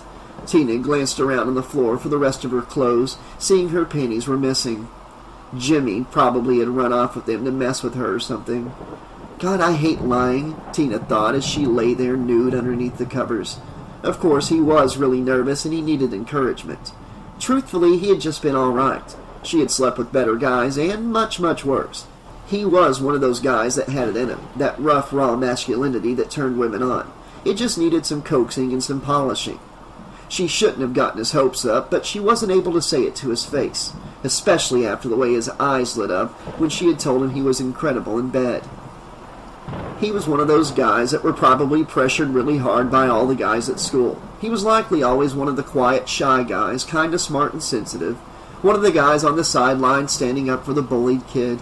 Always bagged on about how they never get laid, called gay, called homo, just totally shit all over just because they actually knew how to treat people with respect. If you're a guy, you're either a stud who fucks every girl or you're gay, pretty much. Tina hated the way guys pressured each other. So what if a guy wants to wait? So what if they're sensitive?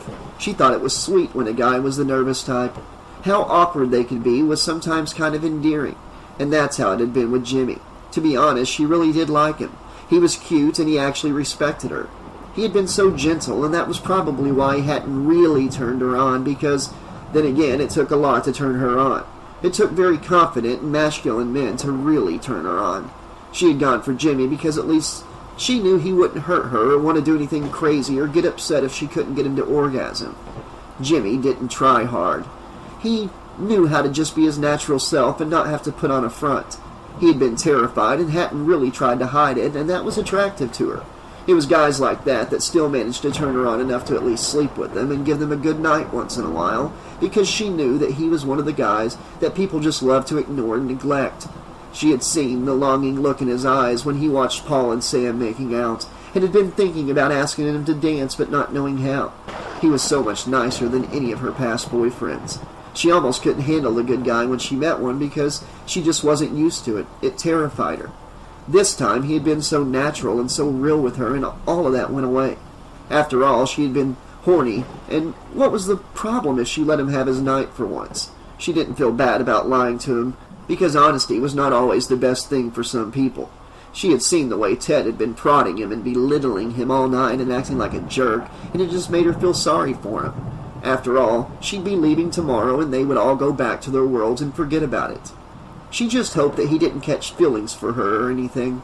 She really wasn't feeling the group at all. Tina had seen the look Samantha had given her when she had danced with Paul. It was one dance. What the hell was her problem? If they both loved each other, she should trust him enough to let him have one dance. No wonder they probably had a very unhealthy relationship. She had stormed out of the house off of a dance that meant nothing. Just because you dance with someone at a party doesn't mean you love them. It's a party. She didn't have to get so worked up. But then again, with a foxy guy like Paul, she didn't blame her either.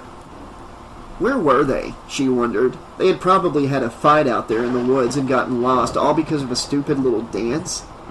Where was Jimmy? She glanced at the door worriedly. What was everyone doing? Tina slid out of bed, her bare feet touching the cold hardwood floor, and she moved to the window, squinting out through the oncoming rain. There was no sign of Jimmy outside, but she saw 2 bicycles sitting under the tree where she and Terry had left them. Wait, she thought. Didn't Terry leave? Why was her bike still down there? Tina frowned, confused. Maybe she had hooked up with Ted after all, Tina thought. She wouldn't have walked home in this storm. Tina turned back to the window and gasped in horror. A hockey mask was staring right back at her. It was a man standing outside on the ledge. And then 2 hands lunged forward, smashed through the bedroom window from outside, and grabbed her. Before Tina could scream, an immense force yanked her forward, and in a split second she was thrown through the broken shards of glass and was flying through the air. Tina plummeted through the air, landing hard on the top of the 73 Chevy. Her head hit the roof in an impossible way, her neck snapping in 2, and her lifeless body rolled off onto the muddy ground.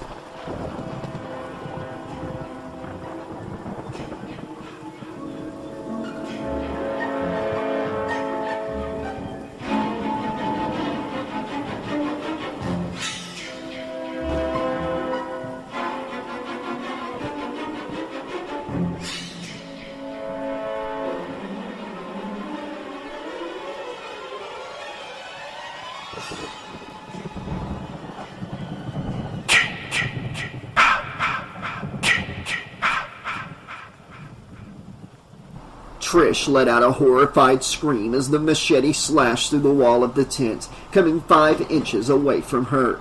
Trish crawled out on her hands and knees towards the tent entrance, but stopped when 2 legs suddenly blocked her way out. Trish looked up in a panic at the man towering above her, and she gasped when she saw who it was. It was Rob, soaking wet, caked with mud and blood, his eyes wide and frenzied, and brandishing the machete high above his head. "What the hell are you doing here?" he bellowed angrily. "What are you trying to do, kill me?" Trish shrieked, her body relaxing. Rob lowered the machete and ducked inside the tent, suddenly becoming serious with her. "Well, somebody is trying to kill me," Rob said, looking precariously out into the darkness. He then zipped up the tent behind him and gave Trish a hard stare. "What, Rob, what is all this?" she asked, bewildered, gesturing to the newspapers strewn about. "Trish, listen to me. I'm not hunting for bear out here," Rob said. "I'm hunting someone." "What?" she asked, still not understanding. "I'm looking for the man who killed my sister. His name is Jason Voorhees," Rob said. He held up a cutout photograph of his sister, a young pretty girl with blonde curly hair of about 16. His eyes began to well with tears. Trish furrowed her brow in confusion. "Jason Voorhees?" she asked. "He's the maniac who's been killing kids up at Crystal Lake," Rob said. Trish immediately remembered what her mother had told her. "Oh, but what about your sister?" Trish asked, staring at the photograph of the young girl. Rob's stare became vacant as he looked to the side, reminiscing. "My sister used to love kids. She wanted to work with them. She was up here at Crystal Lake the other night. Her name was Sandra," Rob went on, Trish listening intently. "She was one of the ones murdered when Jason went on his killing spree." He had remembered warning his little sister Sandra about some horrible murders that had taken place years before at Camp Crystal Lake, and she hadn't listened. She had been part of Paul Holt's counselor training center and had insisted on going. He thought back to the phone call that had made his blood run cold. "They found Sandra. Rob, she's dead," they had said. He had almost broken down at the thought of his kid sister gone, taken from the world so violently. He had gone up to the campgrounds that night and had identified her pale, mangled body as it lay on a steel slab at the county coroner's office. The officers had said they had found her dead, stabbed with a spear, and her boyfriend Jeff hung from a bloody bed sheets and impaled on a coat hook. Just casualties in a senseless bloodbath.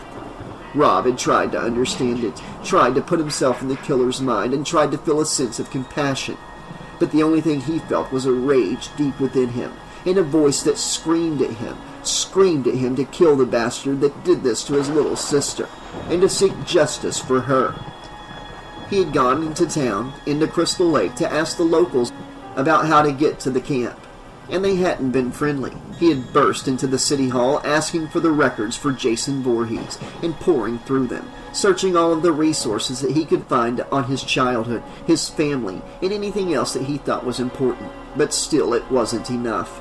Knowing about his sister's killer in his sick, twisted mind was only causing the flame to burn brighter, so bright that it threatened to consume him. Jason Voorhees had to die. He had driven the 4-hour drive back home and packed his things, and then to the hardware store to get several knives, a machete, a shotgun, some lanterns, and anything else that he might have needed for a weekend at Camp Blood. The locals weren't doing anything to stop his sister's killer, that was clear, because the killings didn't stop after the training center. There had been more slaughtered bodies of innocent teens, just like Sandra, found on the opposite side of the lake just last night. Jason was still out there. He knew it, and the local forces didn't care. "You should be out there finding this bastard," he had screamed in the sheriff's face after his sister died. He had just sat there and looked at him with a blank expression on his face. "Jason Voorhees is a legend round here," he had said, "a legend that we don't take kindly to. The camp is closed down and there is nobody out there, Mr. Dyer." "People are dying," Rob had said. "My sister is dead, and still all he got were more excuses. The cops weren't going to do a thing until half their town was dead. And not even just people from their town, but people from all over the area that come to Crystal Lake. These murders had been going on for years, ever since back in '79, when he had read about Jason's mother's killing spree. It was as if the whole town knew what was going on, but was just complacent in it happening. How many more little kids had to die? She'd only been 16. "Oh God, Rob, I'm so sorry," Trish said, snapping him out of his thoughts. "Yeah, she was a good kid," he said. "And I've got to stop Jason before he kills anyone else." Trish reached out and touched him. "But isn't that man dead?" Rob shook his head. "No, Jason is alive, look," Rob said, picking up the newspapers and flipping to the front cover. Jason was a young boy who drowned in Crystal Lake. His mother went psycho and killed some counselors at the camp. She was killed by a survivor, but then the killing started again. And the locals said it had to be Jason, and they were right. Jason never drowned, Rob explained. "This is Jason as a child, an artist's conception by a would-be victim." Rob pointed to a sketch of a young boy in a tattered shirt and cut-off jeans. He was missing his hair except in very sparse patches on his abnormally shaped head, and he was dirty, very physically deformed and grotesque in appearance. The caption read, "Artist depiction of young Jason Voorhees." "But the man who killed your sister is dead. My mom heard it on the news," Trish said. "No, Trish. Jason's body disappeared from the morgue 2 days ago," Rob said, his eyes huge and foreboding. "Maybe it was stolen," Trish said. Rob scoffed. "Trish, 2 people are missing from the morgue. Coincidence? Plus, I've seen him tonight. Someone was in my tent," Rob said. "Jason is alive, and I think you and your family are in grave danger." The color drained from Trish's face as she realized the horrifying truth. "Oh, God," she muttered, and then she realized something. "Oh, God, Tommy's back at the house by himself." They both exchanged horrified glances. Rob snatched up his machete and dashed out of the tent down the trail, Trish following close behind.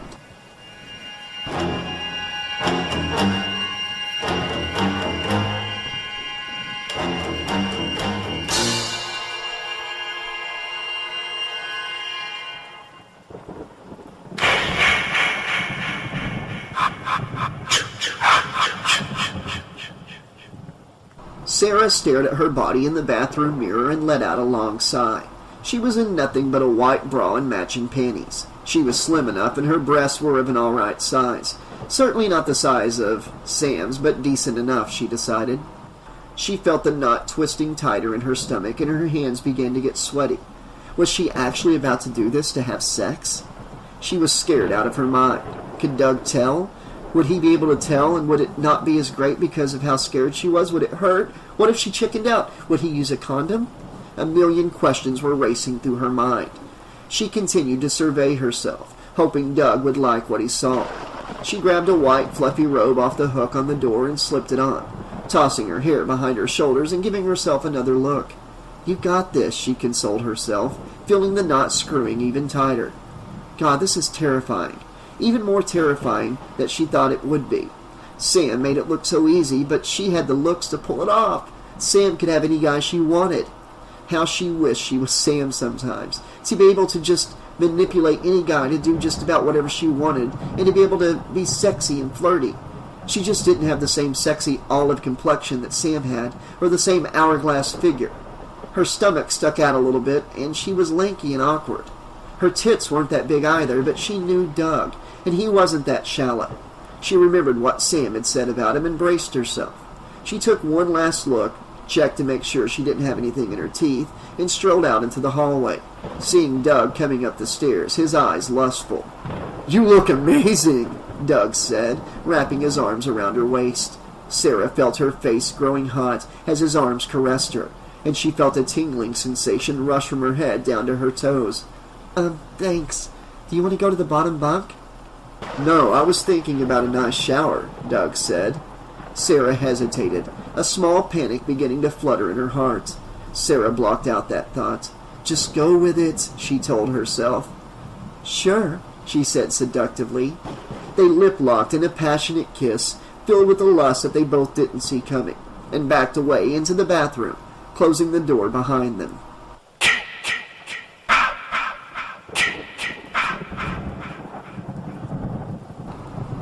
Ted was officially starting to feel the after effects of the weed hit him, and they hit him like a truck. The THC had settled into the rest of his body, and he was thoroughly zonked, glued to the armchair and staring with a glazed-over look in his eye at the projector screen. He couldn't actually believe Jimmy got laid before he did. "You blew it, Teddy Bear," he thought to himself. "You really fucking blew it." Both of the twins hated his guts, and there were no other girls left to fuck around with.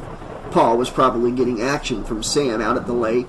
Doug and Sarah were upstairs getting it on, and Jimmy actually wasn't a dead fuck. He felt the bitter tinge of resentment towards himself. Why did he have to insult people, and why a guy like Jimmy? Just a nice, confused kid looking for love. And he was his friend, one of Ted's only friends, and he treated him like shit. Jimmy had never done anything wrong to him, and still Ted found ways to pick on his lanky gait and general awkwardness. The truth was that it was how Ted dealt with all of his insecurities. But his baked mind couldn't think about that right now. All he could do was half smile and stare dazedly at the screen. Maybe it was because deep down Ted hated himself sometimes, and everyone else saw it in his overly outgoing and macho persona. The girls at Crystal Lake High gave him the nickname Teddy Bear, and not as an affectionate pet name, but as a way to let other girls know he was coming and to get the hell out of Dodge. It was the same way at school. None of the girls actually liked him or fucked him. He just said that he got a lot of pussy to look good. Maybe he was just too forward. What the hell was he doing wrong? He was good looking, had great hair, smooth talking. He was doing everything right. He was doing every single thing right, everything that he read in all of the best dating books out there. Charm them, romance them, tell them how beautiful they are, and nothing worked. Still, he was rejected constantly. Jimmy could at least get a girl, and how? Jimmy was too much of a nice guy. Girls like total sleazes, they just do. It's that whole reverse psychology thing, where women like being treated like shit. It was sort of like a domination thing. If a woman feels insulted by a man, it turns her on and makes her want to please him even more. Ted read all about it in some news article about this guy who got all these chicks simply by telling them straight to their face how worthless they were. Ted didn't take it that far, but he still followed all the other advice he had been given and didn't have any success with any of it. Maybe he didn't need to try so hard. Maybe he could just give up on women.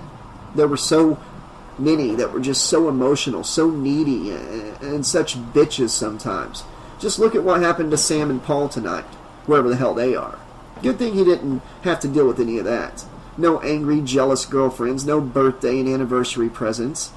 Ted laughed as the girl on screen danced to a cheesy 30s bebop tune, her breast bouncing. He got to his feet and staggered clumsily up to the projector screen and pretended to talk to the girl on screen. "Hey, don't you want to give Teddy Bear a kiss?" Mwah, mwah, he said, followed by another boisterous explosion of stone laughter. All of a sudden, the projector screen went blank and the camera stopped rolling. The music from the movie slowly died out and was replaced by a broken-up whirring sound. Ted frowned, and he turned to face the projector, shielding his eyes from the bright white light. It happened in a flash. A butcher knife from the kitchen came ripping through the projector screen and plunged into the base of Ted's skull. Blood splattered all across the blank screen as Ted was yanked back through the rip in the screen and into the air like a fish on a hook. Jason yanked the knife out of his head with a sickening squish and let his body crumple to the floor in a heap. He looked towards the stairs and started up, breathing laboriously, feeling the rage build again as he heard the running water and sounds of lovemaking.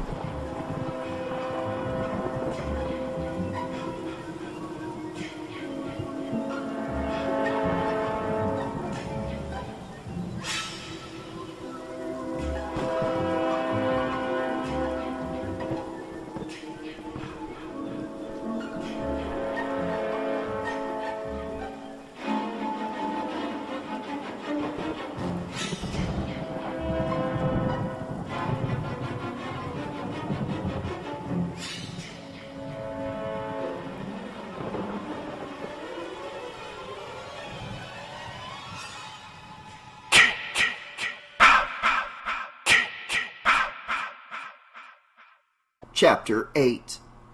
The hot, steaming water sprayed down on the nude, love-making couple, ricocheting off of the glass shower walls and forming a pool at their feet. It was happening. It was actually happening, Sarah thought as Doug found his way inside of her. Everything was melting inside of her and mingling together to build a huge wave of pleasure and intense ecstasy that started deep in her pelvis and diffused into the rest of her body. She let out a deep moan of pleasure, the steaming hot water running down her back. Doug pressed her gently against the glass shower door, moving with her. How had she been scared of this? This was fucking amazing, she thought. Just the two of them alone with the steam. It was even better than Sam had described. She understood now why Sam slept around so much, but Sarah didn't want to have sex like Sam did. She was glad she waited until the time was right. And the time had been right. Sarah was so tired of being scared, of saying no, of giving in to her fears and not allowing herself to enjoy things in life. Whether or not it was drugs or sex, she always heard her dad's voice in her mind, warning her that boys only wanted one thing. But after all, what did he know? He didn't understand. Doug was a good guy and waited until Sarah was ready. She felt everything relaxing inside of her.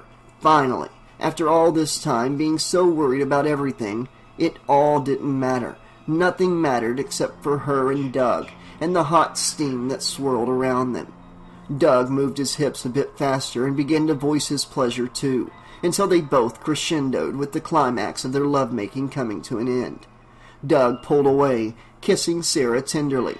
Sarah melted into him, her legs weak, still feeling him inside of her. She kissed him harder, her hands finding every nook and cranny of his body, touching him, exploring him.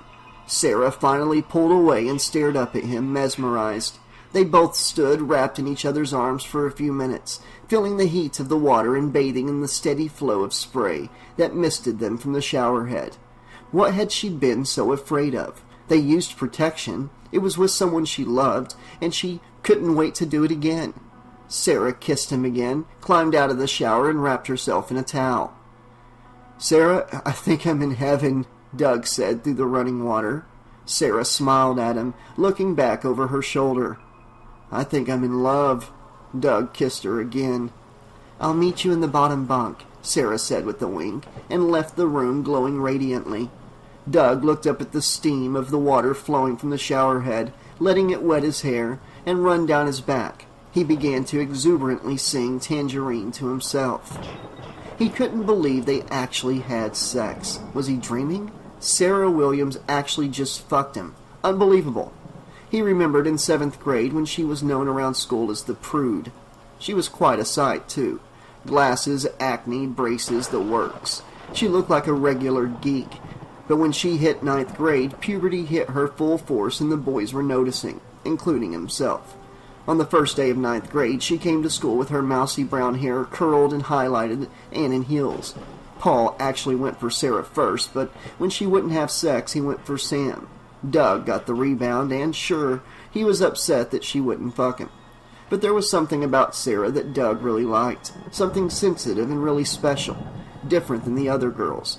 He meant what he said to her on the trail today. He really did love her.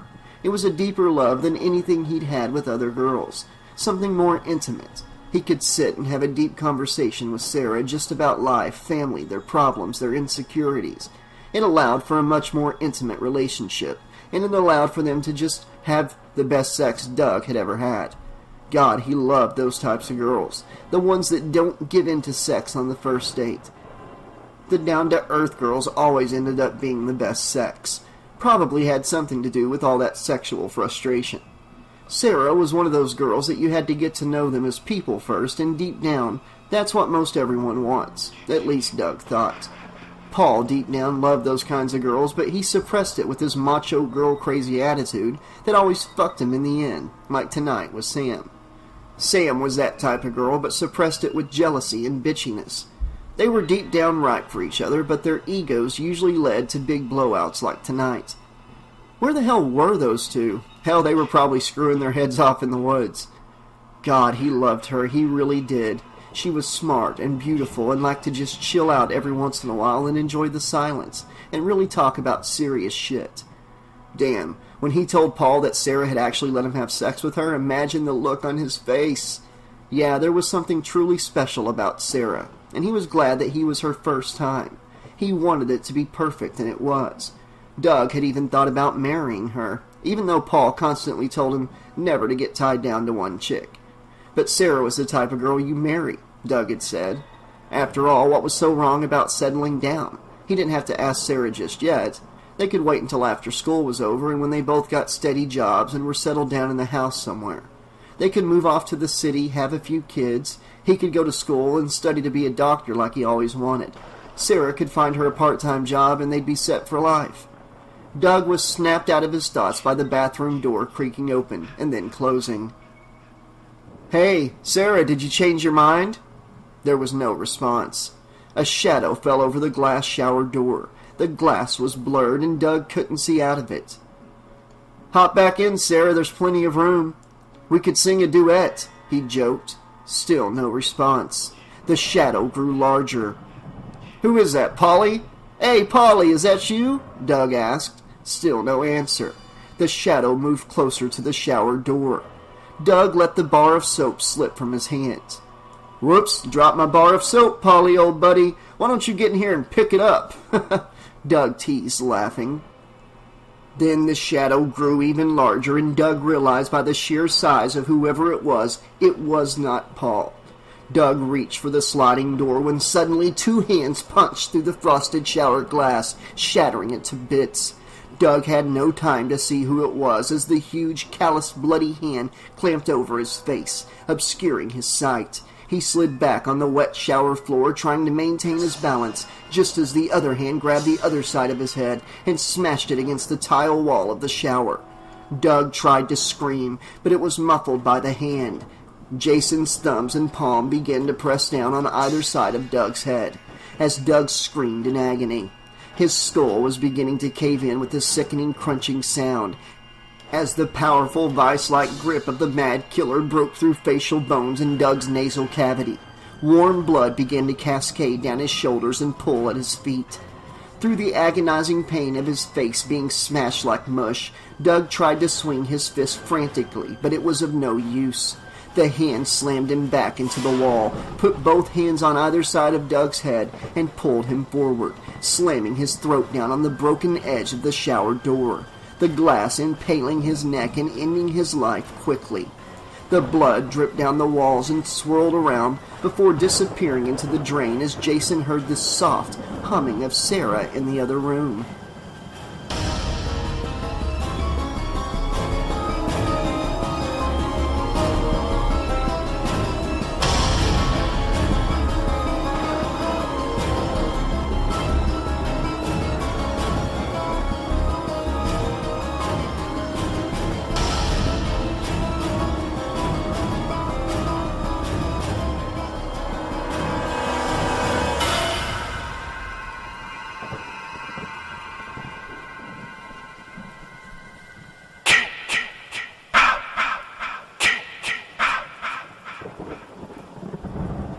Sarah hit the off switch on the blow dryer and placed it on the dresser, giving her damp hair a good tassel. She tightened the towel around her nude body and looked at herself proudly in the mirror. You did it, she thought, your first time, and it went perfectly. What had she been so scared of? Would Doug have hurt you? She thought. Now she knew why Sam teased her all the time. That's what everyone was so scared of? It was great, it was fun, it was relaxing, and there was nothing scary about it. Sure, it hurt a little, but after a while it wouldn't hurt at all. Doug had been so gentle with her. He was such a great guy. He had asked her before they started doing it if she was comfortable, if she was ready, and really made sure she wanted to do it beforehand. I'm so lucky, Sarah thought. She couldn't wait to tell Sam and see the look on her face when she found out her best friend just had sex. Sam would be so proud of her, she thought. Sarah primped in the mirror, laughing out loud in jubilancy, feeling like a new person. She started to think about a future with Doug. After all, they had just graduated and some choices were going to have to be made. Where was she going to go? Her parents had started a college fund, but it wasn't much. She wanted to live with Doug now that they'd consummated their relationship, but she didn't think she'd be able to afford rent. Maybe if they both got jobs and had a crappy apartment for a while. But then school was expensive too, and then she didn't know what Doug was even planning after high school. He talked about doing construction, but she hated that it was so dangerous. Maybe they could go to college together if they got jobs as soon as one opened up back in their town, or maybe get a scholarship. She thought about talking to Doug about it, but then again, things were great, and she was totally worry-free. She didn't feel like getting into a serious conversation with him. She finished making up the bottom bunk and walked out into the hallway, stopping outside the closed bathroom door. I came to hear you sing, Sarah said through the door. There was no response. She frowned. Doug? She said. She pushed open the bathroom door and froze. Doug was slumped forward, halfway dangling out of the shower, a jagged shard of frosted glass impaling his throat. There was so much blood all over the shower walls, completely painting the inside of the shower and the floor in front of it. It was something out of one of her worst nightmares, and it was right in front of her. Sarah let out a blood-curdling scream, throwing her hands to her face as adrenaline trip-hammered through her system. Sam! Samantha, oh my God! She shrieked, hurtling herself down the hallway away from the horrible sight and careening down the stairs 2 at a time in a panic. She sprinted through the living room, saw the blood-stained and ripped projector screen, and screamed. Oh my God, Sam! Sam! Sam, somebody help me! Sarah screamed again, throwing herself at the front door. It wouldn't budge. The back door was her only other option. Just as Sarah started to make a run for it, the front door imploded inwards, the wood splintering to give way for the blade of an axe as it lodged itself in Sarah's chest. Sarah was thrown backwards by the force of the blow, hitting the floor, the axe protruding from her chest. She stared incredulously at the blood blossoming, soaking the towel and pulling around her. And eventually, her body stopped trembling, and her panicked breathing came to a stop.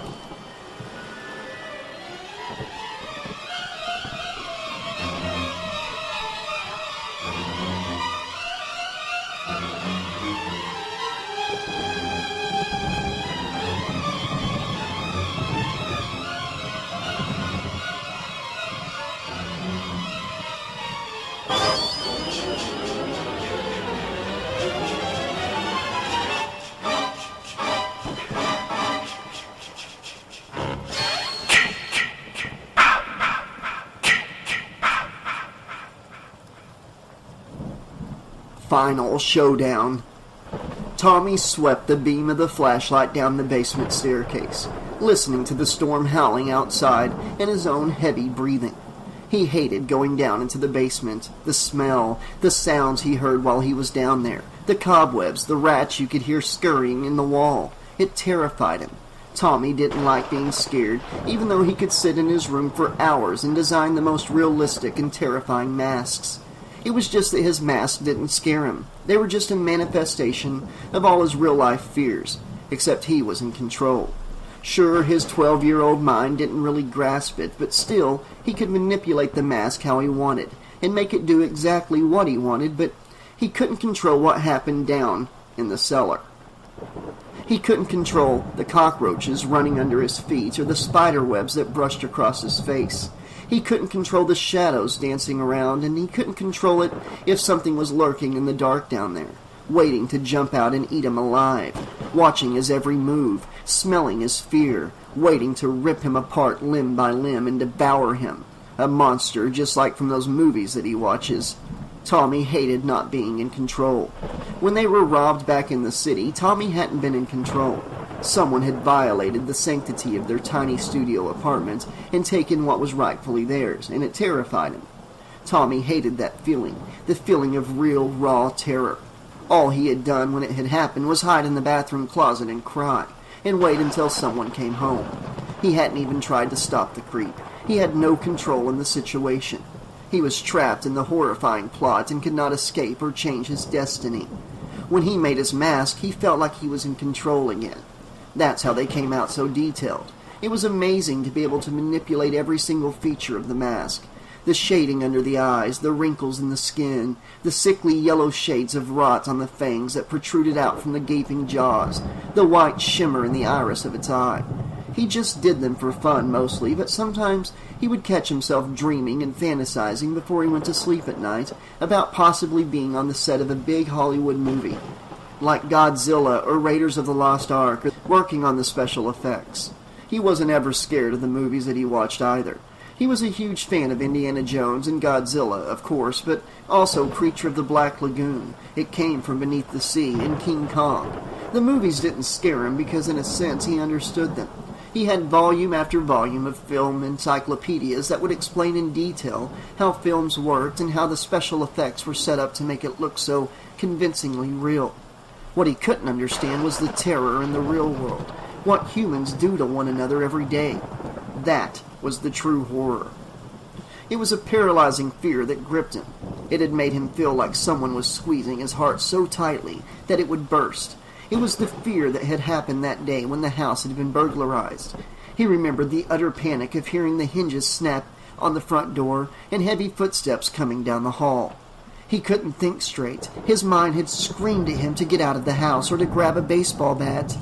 But instead, his body had gone into full flight mode, and he found himself huddling down in the bathroom closet with the door locked. With that kind of fear, there was no reasoning. Reasoning wasn't even an option.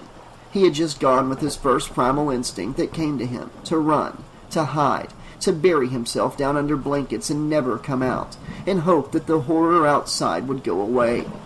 He could have scared the guy off, but fear overtook him. It made him question every time he laughed at a character in a monster movie making a stupid decision. When you were in a situation like that, you didn't think clearly. He wasn't in control. That's why he hated the basement. That's why he hated the outside world. It was too sporadic for him. He couldn't control it, like he could with his mask and with his monster movies. In Godzilla, he knew what would happen at the end. There were no surprises. But what was outside the cabin door of his family's home, there was no controlling it.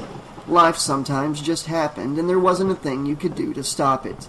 That was why he stayed engrossed in his films and his video games and his monster masks. It was a world of his own that he had created, and he could see everything coming. Life wasn't always that way. And now life was happening to him, and he didn't like it at all. The lights were out. Trish was out looking for Mom, and he was in the house all alone, he thought. He was staring precariously down the basement stairs, trying to steady the beam of the flashlight, and trying to muster up his courage. Tommy took a deep breath and stepped on the first step, the wood sagging and squeaking under his feet. The sour smell of mold reached his nostrils, and he grimaced at the sight of a rat moving through the beam of his flashlight, two beady little eyes glowing in the dark.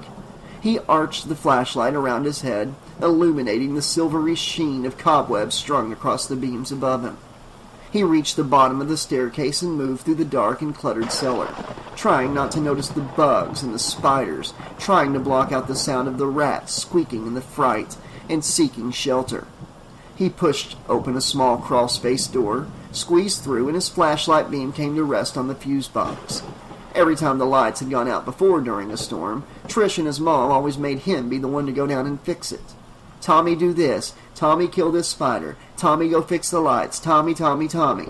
It was all they ever said, and it made sense to him. When his dad left, his mom had looked at him and told him with tearful eyes that he was the man of the house now, and it resonated with him.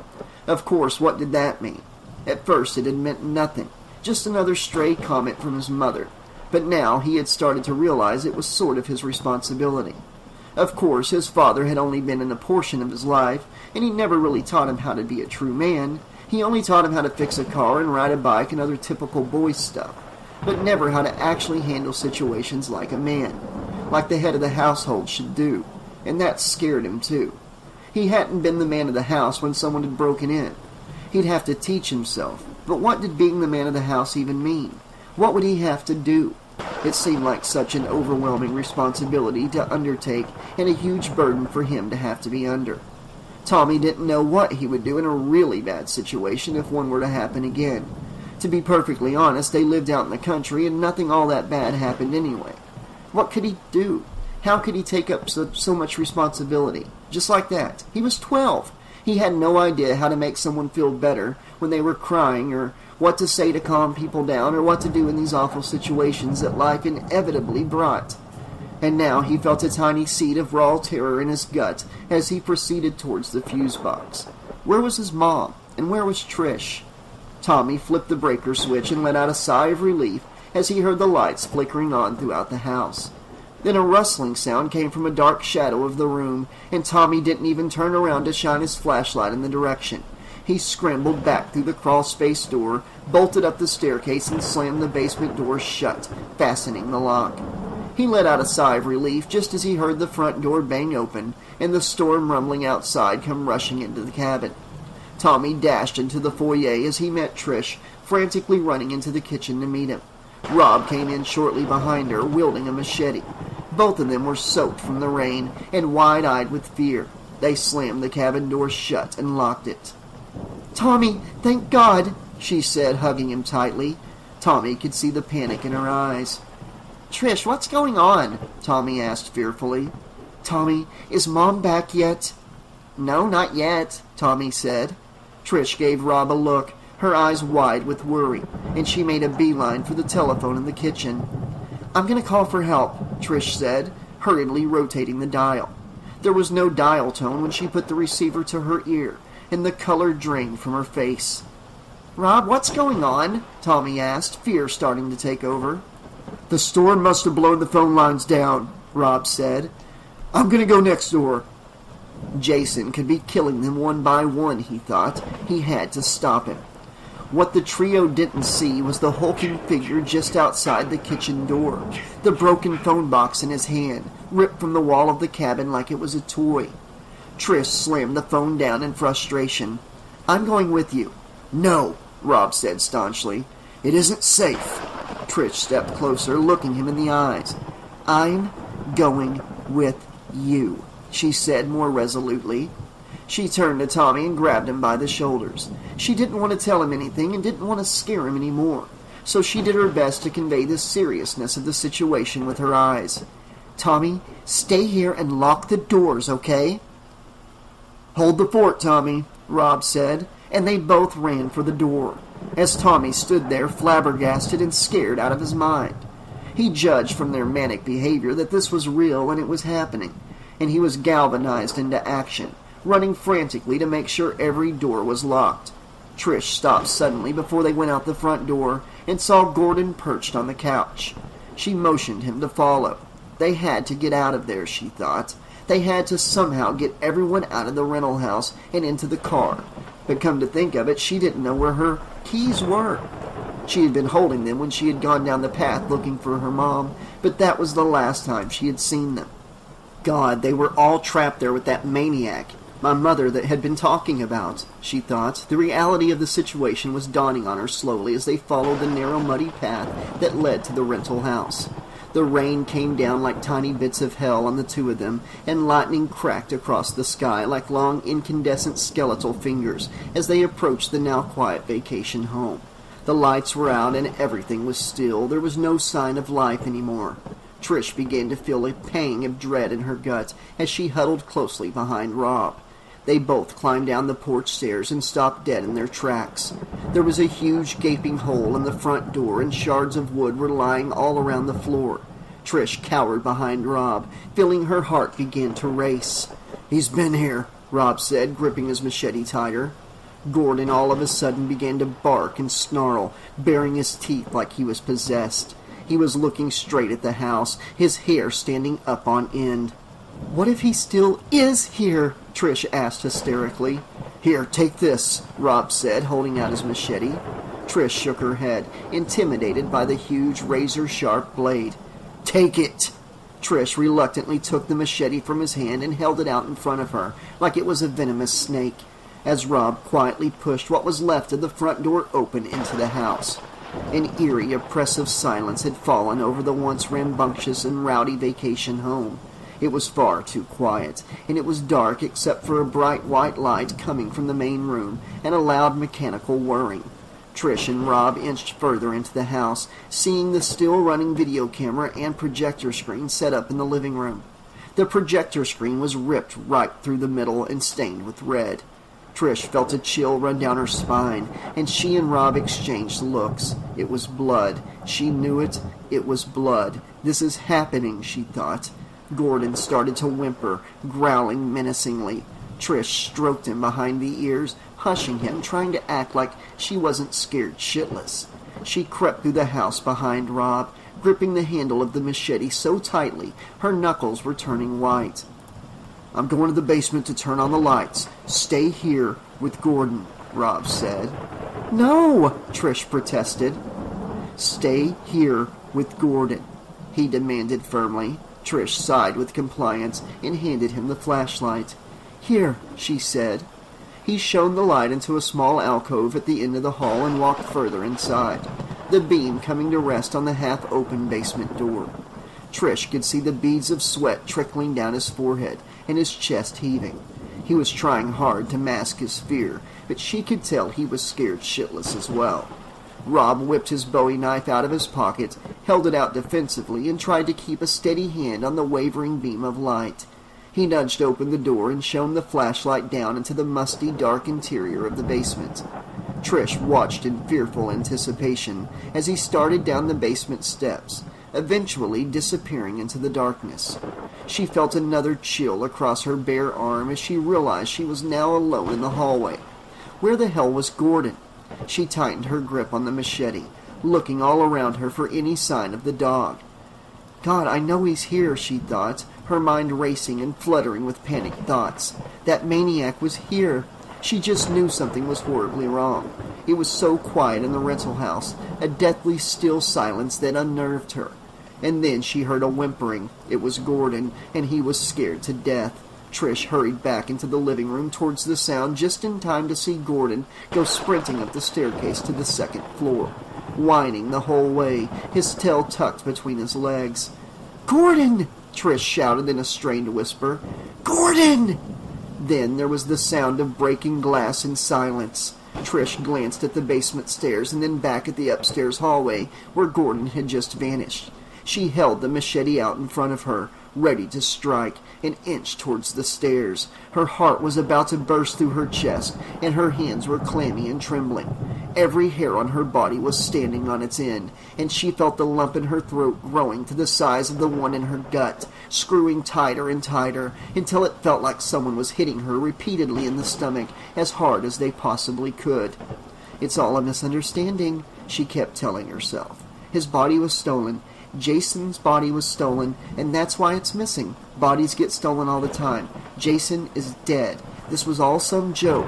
She kept picturing all the teenagers jumping out of their hiding spots yelling, "Surprise!" and laughing at their hilarious joke, hoping that her fantasy would come true.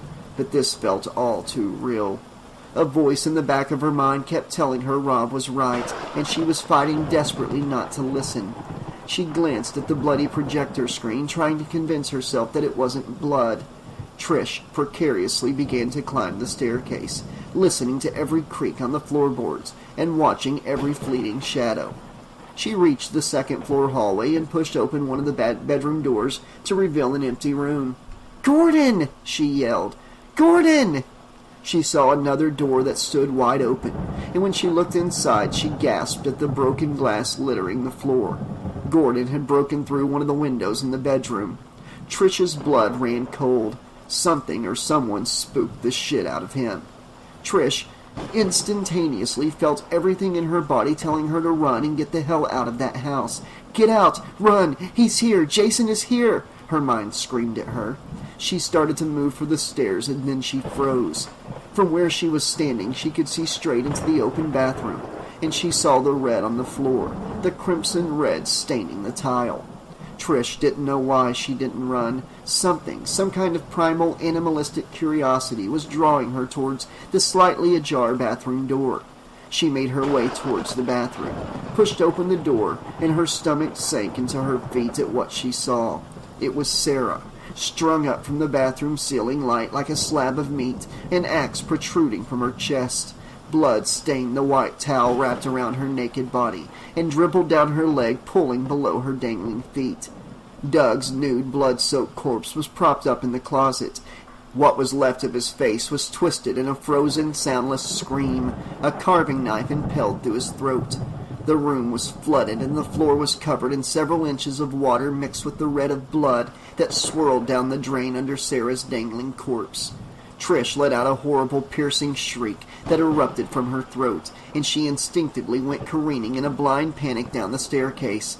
"Rob! Rob, he's here, Rob!" she screamed, panic-stricken and inconsolably hysterical, bolting down the stairs and through the main room, almost tripping on the projector cables. She ran into the hallway and down the basement stairs where Rob met her coming the other way. Trish, what's the matter?" Rob asked, frantically trying to calm her. She was incoherent at this point, a blubbery, sobbing mess. "Rob, he's here, they're all dead. He's killed them all, I know it," Trish stammered hysterically, petrified beyond reality. Rob gave her one horrified look and grabbed her hand, pulling her up the stairs. "Come on, let's get the hell out of here," he said. All of a sudden, there was the sound of splintering wood, and the rickety basement staircase gave way, sending Rob's left foot slamming through and wedging down in the beams below the steps. "Shit, give me a hand," Rob exclaimed, trying in a desperate attempt to free his foot. Trish yanked on his leg with all of her strength, tears streaming down her face. His foot finally gave way, and they started back up the stairs, when Rob suddenly went back down on an impulse. "Wait, my knife," he said. Trish tried to stop him, sobbing with fear. "No!" she shrieked. It was too late. Rob was running back down into the darkened basement. No, Rob, let's just go, Rob!" Trish screamed. She scrambled down the steps just in time to see someone else was in the basement with them. For a split second, Trish saw him, illuminated by the moonlight filtering in through the basement window. She saw the huge man in the tattered work suit and goalie mask lunge at Rob and heave him into a row of shelves, smashing it to bits. Rob cried out in pain as Trish screamed bloody murder. "Trish, run! Run, Trish! Oh, God!" Rob screamed. "Do something!" Trish's mind was yelling at her, but her body wouldn't let her. She was frozen, her body racked with unimaginable horror. All she could do was watch in helpless, paralyzing terror at the bottom of the stairs as Jason grabbed a gardening fork off of a shelf in a wild blur and began to hack at Rob mercilessly. Time seemed to slow down as Trish could see his monstrous arms slashing rapidly and violently, and all the blood, and she heard Rob's cries of agony. She screamed and screamed over and over again until her throat was raw, trying to get Jason's attention, trying to make him stop, but he was savagely swinging at Rob again and again in an unstoppable rage. "He's killing me! Trish, he's killing me! Run! Run!" Rob bellowed in pain.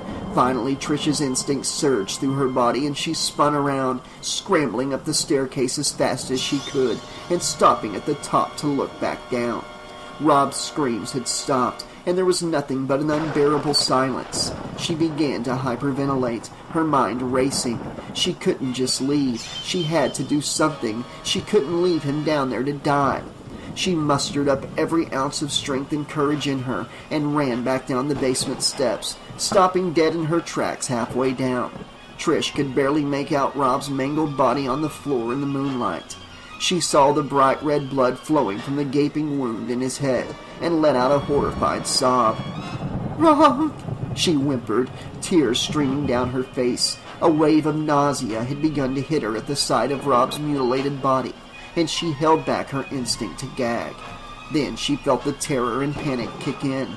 That maniac was still down there, and she realized it with such force that she slammed back up the staircase as fast as she could. Just as she reached the top, a filthy hand reached through the hole where Rob's leg had broken through and grabbed her by the ankle. Trish shrieked, looked down, and saw two demented eyes staring at her through the eye holes of the mask. Suddenly, the machete wasn't a poisonous snake anymore, and she swung it as hard as she could, screaming bloody murder, satisfied at the sight of the rusty blade slashing into Jason's wrist and the bloody gashes opening in his disgusting, grimy flesh. Jason growled in pain and released his grip on her ankle, and Trish bolted up the stairs and slammed the basement door shut. "Get the fuck out of here! Get Tommy and get the fuck out of here!" Trish's mind urged, and she ran through the house to the front door, yanking it open. She cupped her hands in her mouth in horror and disgust at what she saw. It was Tina, wet from the rain, sprawled on the doorstep. Her neck was twisted at such an unnatural angle, and her eyes were bugging out of her skull. Trish recoiled with shock and backed away into the living room, stumbling over the projector cables again, the panic of the situation beginning to overtake her. She looked towards the basement door and heard him, thundering up the stairs, and with a look of sheer dread, her instinct snapped her back to reality.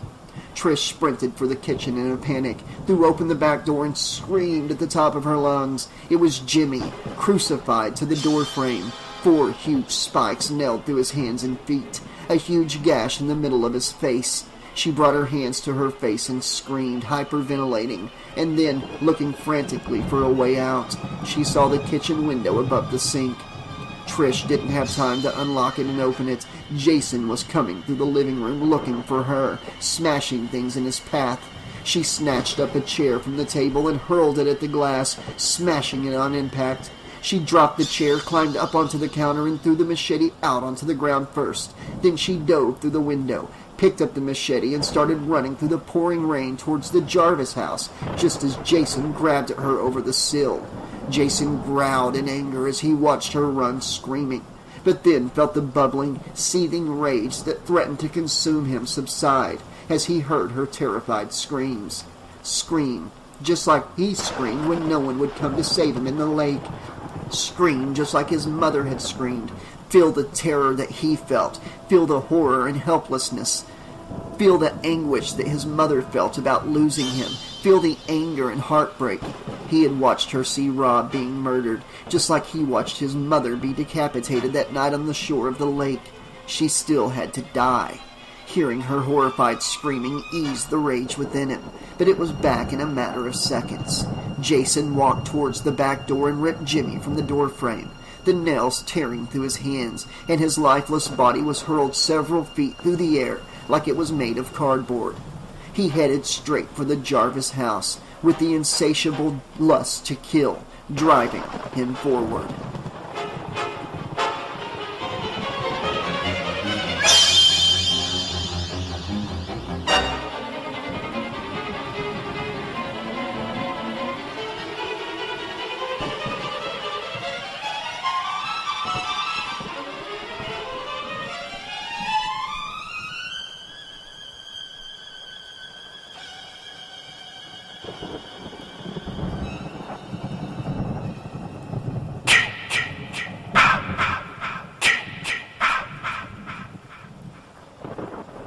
Tommy heard the frantic hammering on the front door and the panic screaming, and ran to open it. Trish scrambled inside, slamming the front door and locking it. She was drenched in rain and hysterical, splattered with the flecks of Rob's blood, still clutching the bloody machete in her trembling hand.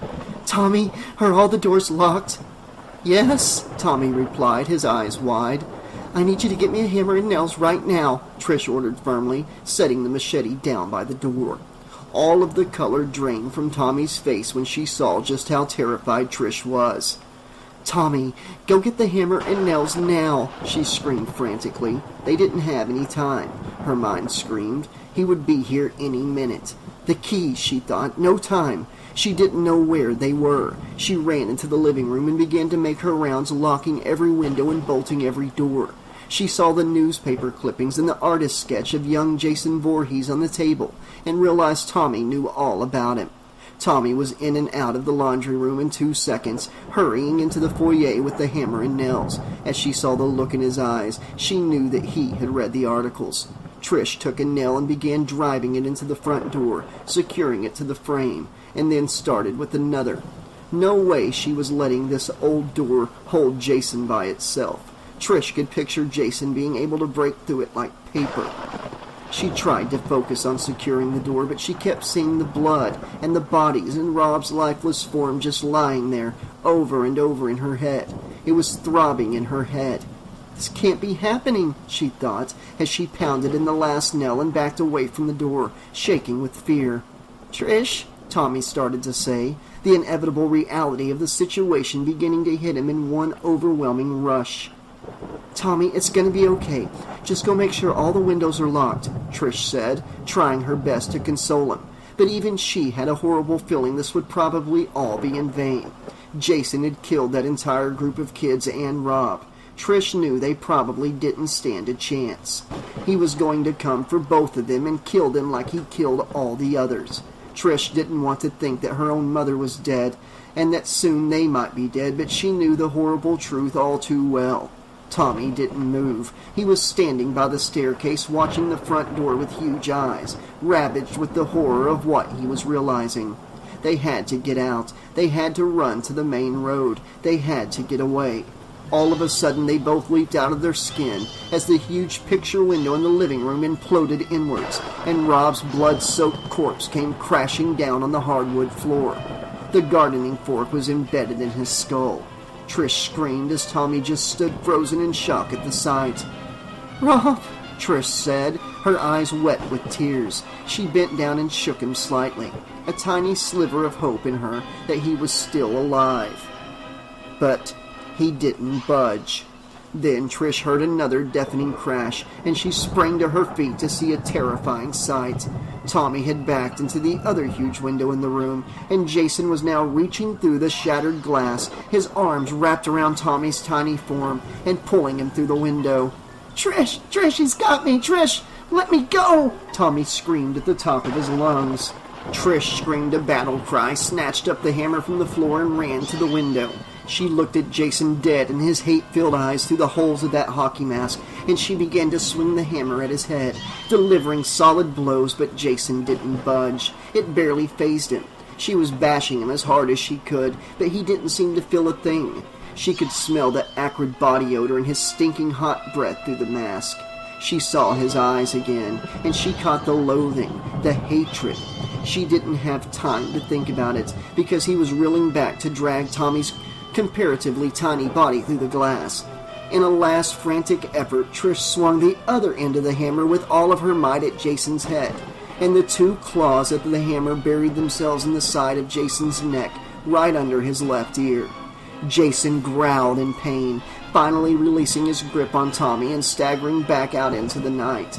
Trish wrapped both of her arms around Tommy and pulled him safely into the house. With two hands, Jason ripped the hammer out and began stalking towards the front door. Trish saw him walking towards the door, and in a flash she grabbed Tommy's hand and yanked him towards the staircase. Just as they stopped at the bottom of the stairs, the front door exploded inwards, and Jason came smashing through like a bull. He had just walked right through it. Tommy's jaw dropped as he saw the deranged killer who was now in the living room with them. He was unstoppable.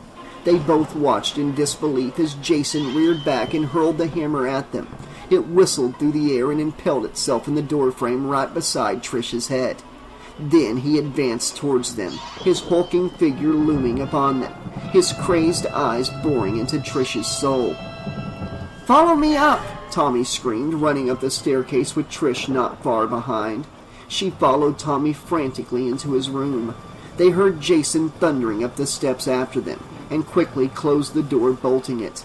Trish frantically searched for a way to barricade the door, and then she grabbed Tommy's tall wooden armoire that he used to shelve all of his masks and action figures, sliding it across the floor in front of the door. "Tommy, help me," she said. The two of them managed to heave the enormous dresser in front of the door and backed away from it, crouching down and hugging each other tightly in the middle of the room, waiting to see what would happen. There were a few seconds of agonizing silence, and then the door began to rattle and quake violently. Tommy screamed, tears finding their way down his cheeks as Trish hugged him tighter, trying to keep him calm. She was starting to lose it as well, her heart racing, tears streaming down her face as her mind desperately attempted to figure out what to do. After a few more seconds of Jason shaking and banging on the door, it suddenly got quiet. It was another maddening silence. God, what is he doing? Trish wondered aloud, still holding the petrified and trembling Tommy tightly against her chest. She expected something, anything to happen, but nothing did. Everything was quiet. And then out of nowhere, there was the sound of splintering wood and an axe smashing through the door. Tommy screamed in fright, and Trish tried to cover his mouth with her hands, but it was no use. Jason knew exactly where they were.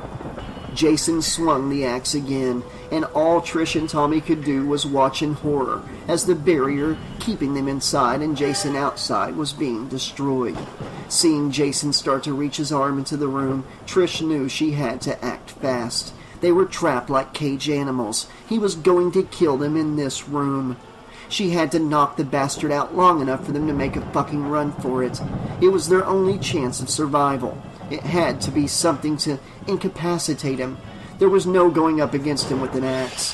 Trish scanned the room madly for a weapon.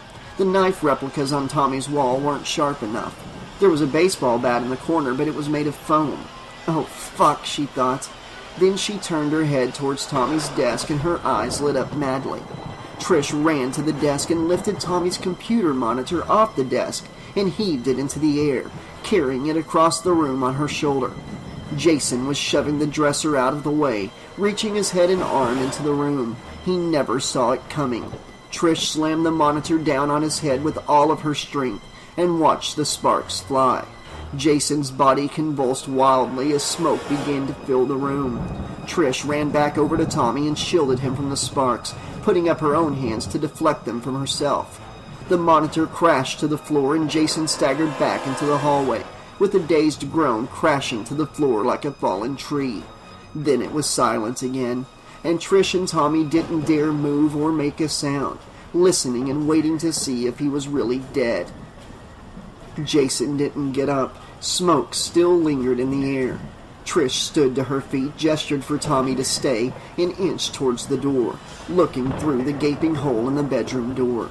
Jason was lying motionless, but Trish could see his chest rising and falling, and his head still reeling from the blow. He was just unconscious. They didn't have much time. She motioned for Tommy to come to the door, and when he came, she grabbed him by the shoulders and looked him dead in the eyes. Tommy, I'm going to get him out of the house, and when I do, I want you to run like hell. Do you hear me? You run like hell, Trish said, clenching her teeth in a hushed whisper, careful not to wake the unconscious killer sprawled in the hallway just a foot away. He had to make a run for it. It was their only hope. Tommy was faster than her, and if he could make it to the nearest house, he could call the police and send them here. Tommy nodded in response, still shaking like a leaf. Trish quietly opened what was left of the door and stepped out into the hallway. She lifted her foot as quietly as she could and stepped over the hulking killer on the floor in front of her. She held her breath and stepped further over him, creeping around him to finally get to the other side, not daring to make any noise, exchanging tight glances with Tommy. Just as she passed him and started to move for the staircase, Jason shot upright, picked up the dropped axe, and swung it at Trish. "Trish!" Tommy cried. The axe embedded itself in the wall, nicking Trish's right shoulder in the process, tearing through the blue cotton dress and ripping her flesh.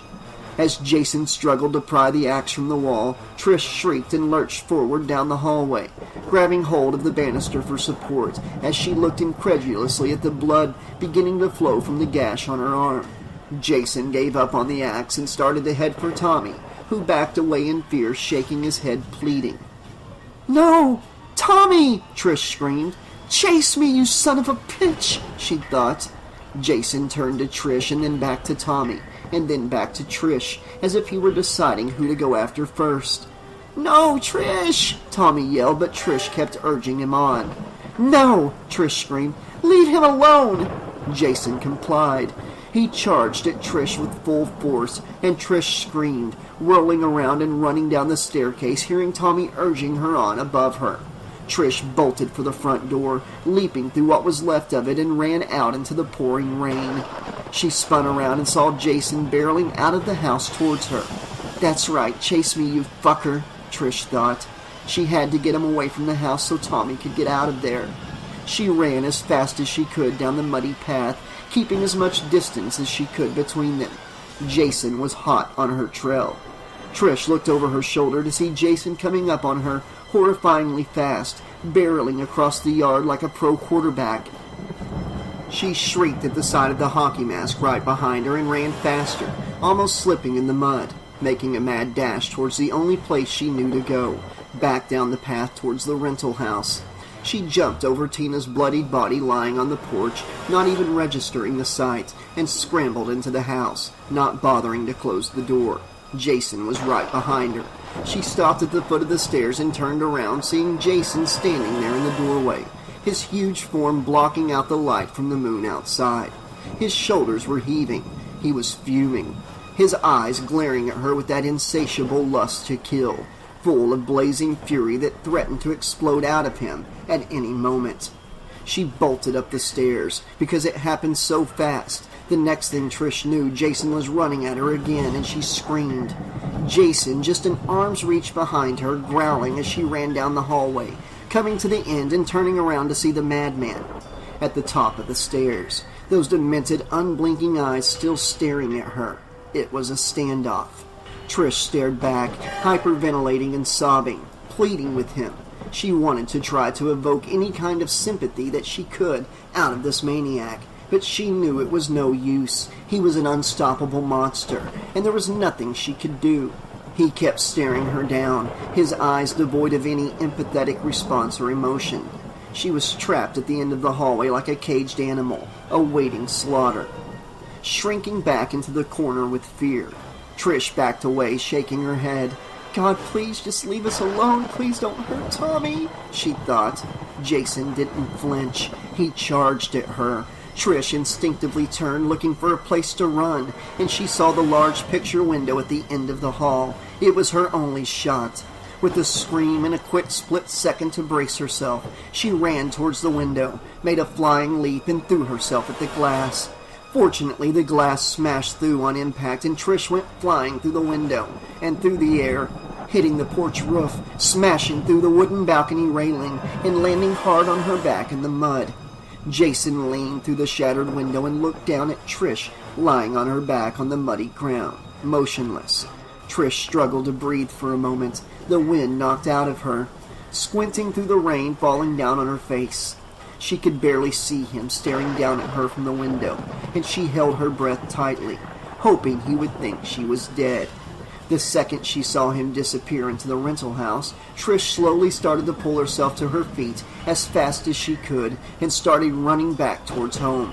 She could feel the pain in her right leg that was shooting all the way up towards her thigh, but she ignored it, the adrenaline rush completely blocking all other sensations out. She could see the blood on her arms from where the glass had cut her, but she didn't care. She had to get back to the house and try to get away. She saw the car sitting under the tree in its usual spot. Maybe Tommy wasn't too far ahead and she could catch up with him in the car. That is, if he made it out of the house. It probably wouldn't even work, but she had to try. The keys had to be hanging in the kitchen. Trish clambered up the front porch steps of their log cabin, dragging her pained ankle behind her, and hobbled into the front room, staring down at what was left of the front door. "Tommy!" she called into the quiet house. She heard his voice call out from upstairs. "God damn it," Trish thought. "Tommy, you were supposed to leave!" Trish screamed hysterically through tears. What the hell was he doing up there? Suddenly, out of the corner of her eye, she saw it. Jason coming through the front door behind her. She could hear his boots thudding softly across the floor, and she smelled him, that awful stench of sweat and filth, and heard the deep, labored breathing. He was in the house. Trish froze, searching her surroundings for a weapon. Rob's machete was leaning against the wall by the door. She discreetly grabbed for the machete, and just as Jason reached out to grab her, Trish swung around, the machete blade slicing through the air and just missing his head, cutting into the door frame. Trish yanked the machete out of the wooden frame and backed into the dining room, Jason advancing menacingly towards her. His eyes were wide. He was angrier than ever. She swung the machete again and missed, smashing a picture frame on the wall. She swung again, and Jason jumped back to avoid the blade.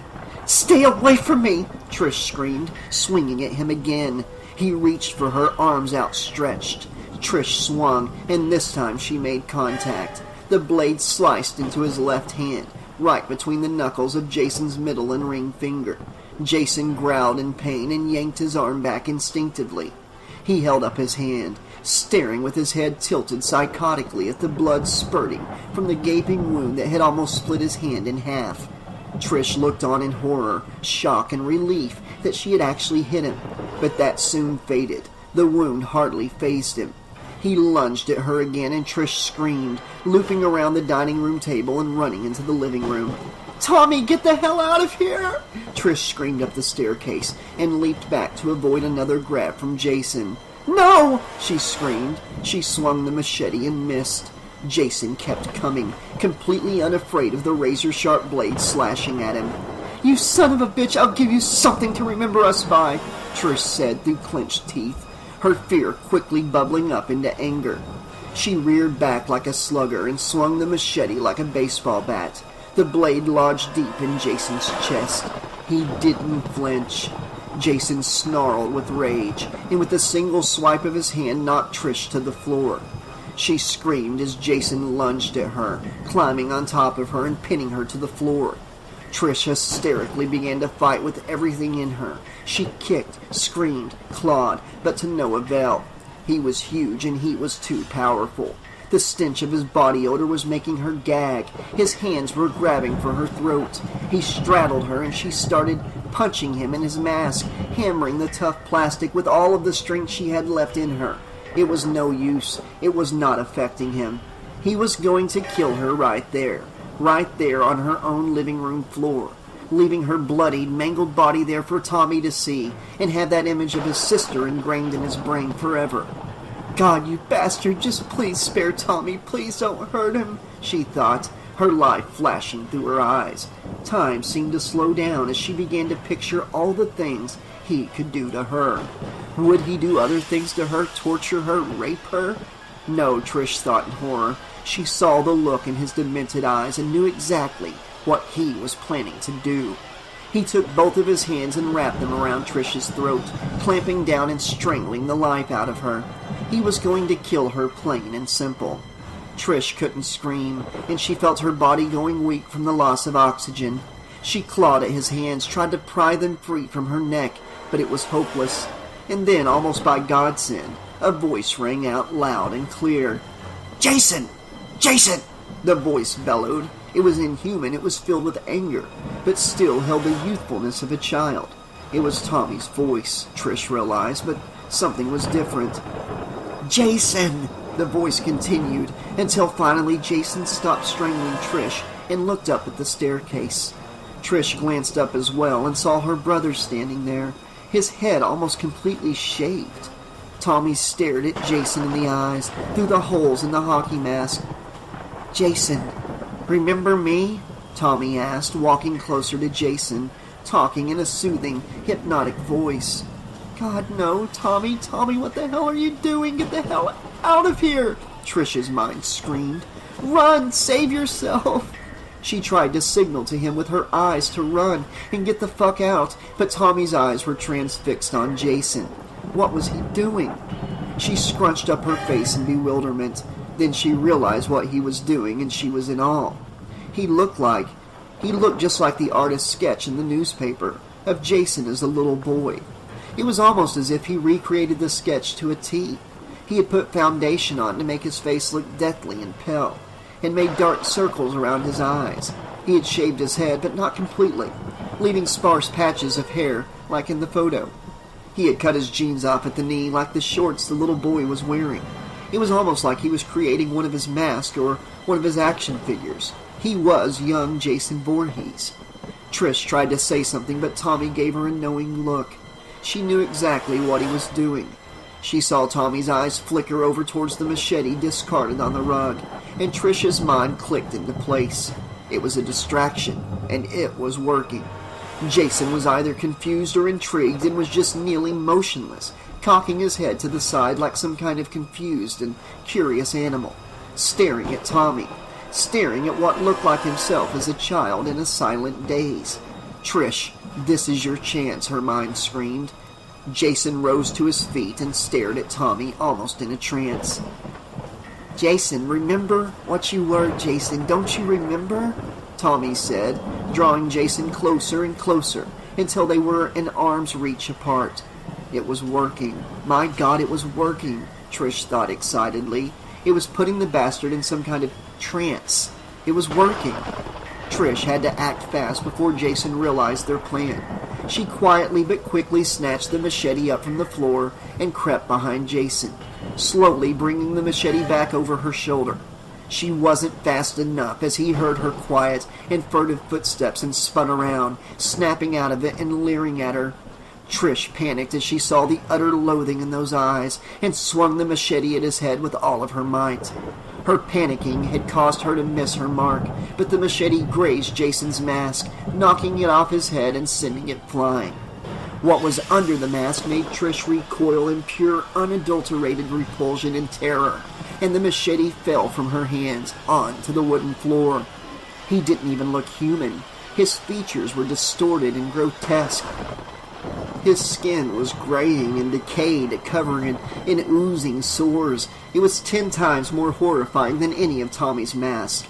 This wasn't made of rubber. This was all too real. He was a monster. Trish cupped her hands to her mouth in sheer shock and disgust and fell backwards onto the floor, scuttling backwards and shaking her head, pleading as Jason advanced towards her.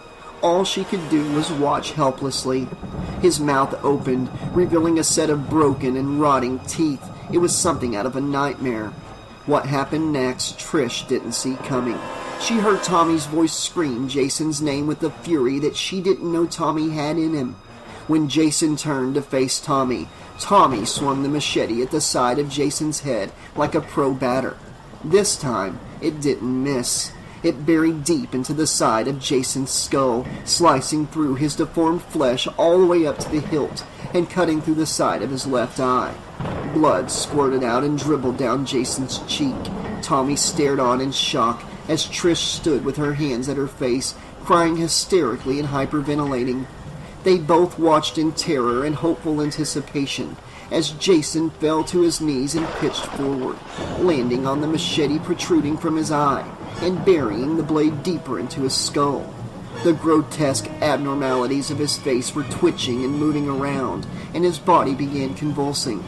A white foam formed at his mouth as the machete was driven even deeper through his head and out at the base of his skull, dark blood and brain matter beginning to pool around him. Jason finally hit the floor, the machete going all the way through, and laid there motionless. Trish was inconsolable, and as she saw that he was finally dead, her body began to gradually stop trembling violently, and her hyperventilating had started to slow down. She stared at Tommy in disbelief with bloodshot eyes. Tommy was frozen in astonishment, a blank, emotionless expression on his face, trying to process what had just happened. It was over.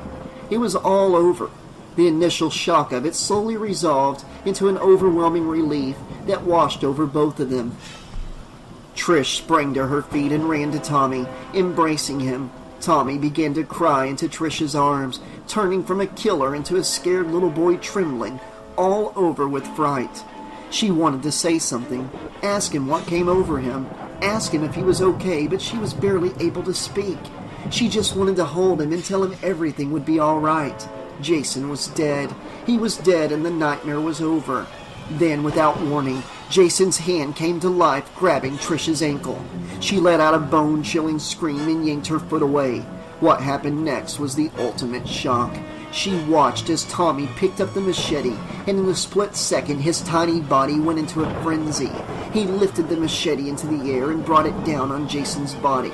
Again and again and again and again. "Tommy! Tommy!" Trish screamed, trying to snap him out of it, but he was in some sort of trance. She didn't even recognize him. His face was contorted in an almost inhuman way. He was screaming madly. "Die! Die! Die! Die!" Trish had never seen anything like it before. She didn't want to believe it. God, Tommy, he's dead. Tommy, he's dead. She wanted to stop it, but she couldn't. The room began to spin. She fell to her knees, her body finally giving in to an exhaustion, and sank down, down into oblivion, into nothingness, into the unconscious, into visions of blood and death, and shades of red and white. Tommy kept hacking away at Jason, over and over, screaming, "Die! Die! Die! Die!"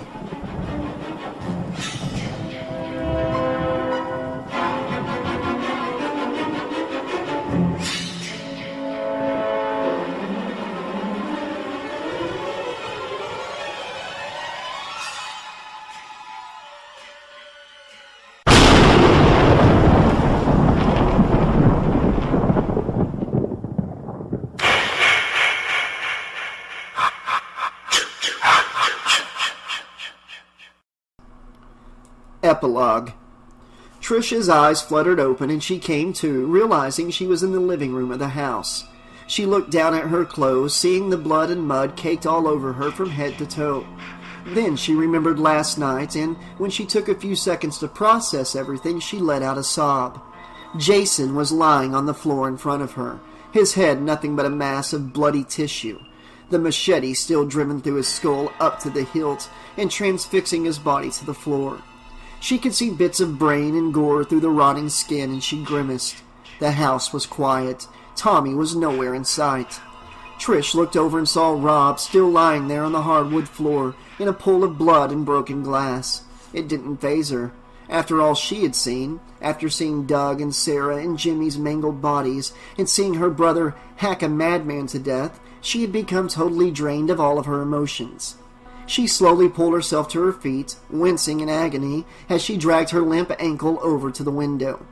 Bright sunlight was flooding in through the two broken windows, and birds were chirping peacefully.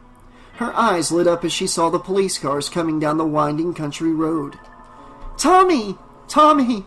Let's get out of here! The police are here!" Trish called, but there was no answer. She looked towards the stairs, no sign of Tommy. "Tommy!" she called again. Still no answer.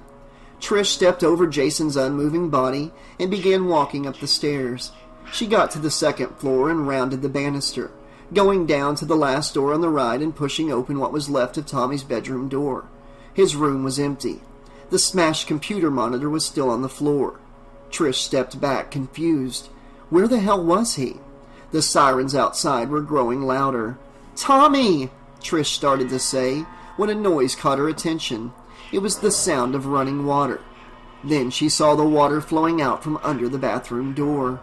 "What the hell?" she muttered, moving to the bathroom door and opening it. The bathroom was flooded. Water was up over Trish's ankles. She gasped in horror at what she saw. The bathtub was filled with blood. Her mother was lying there in the tub of blood, her eyes closed peacefully, motionless. "Mom!" Trish exclaimed in horror, rushing to the side of the bathtub and lifting her nude body out of the water. She cradled her lifeless mother in her arms, sobbing hysterically. All of a sudden her mother came to life, grabbing Trish by the neck and squeezing. Trish tried to scream, but the hands were too strong. They were strangling her. She saw into her mother's eyes, and they opened, revealing nothing but white. Her mother's mouth opened, and a waterfall of blood erupted out. Trish recoiled, pushing her mother's hands away, finally, screaming again and again in pure terror. She sprang to her feet and ran for the bathroom door. Standing there in the bathroom doorway was Tommy, wearing the hockey mask, an axe in his hands. He swung it right at Trish's heart.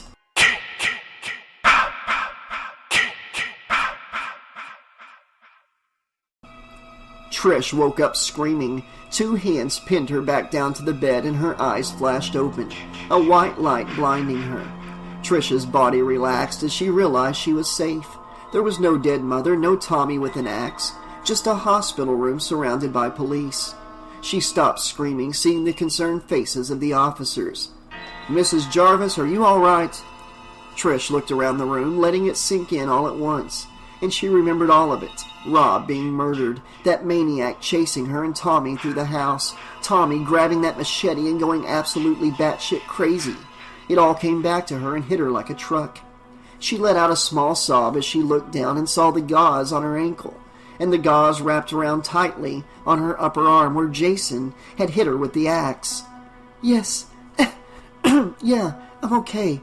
Where's my mother? Where's Tommy?" Trish asked. She saw several pained expressions and her heart sank. "Ma'am, your little brother is in the next room. He's fine. But your mother didn't make it," one officer said, stepping closer to the bed. Trish felt tears welling up and a lump forming in her throat. "Is everybody dead?" "Yes. The only ones alive are you and the boy. Tommy did a real number on that guy," another officer remarked. Trish remembered seeing her brother kill the crazed maniac on their living room floor. She shuddered thinking about it. She'd never seen Tommy like that. It just wasn't him. That couldn't have been her brother. Is Tommy okay? He went crazy," Trish said. "Under extreme duress, people can perform extraordinary behavior. Feats of strength, and that's what happened when your brother attacked that killer. It was normal for him to protect himself," the first officer explained. "He'll be fine. What you need is some rest." "Can I see him?" Trish asked. "Yes, we'll send him in," said the other officer with hesitation. The 4 policemen left the room, closing the door, and shortly after Tommy came rushing into the room, his head still shaved completely, his clothes torn and rumpled. "Tommy," Trish said with relief, embracing him. "It's over. It's over."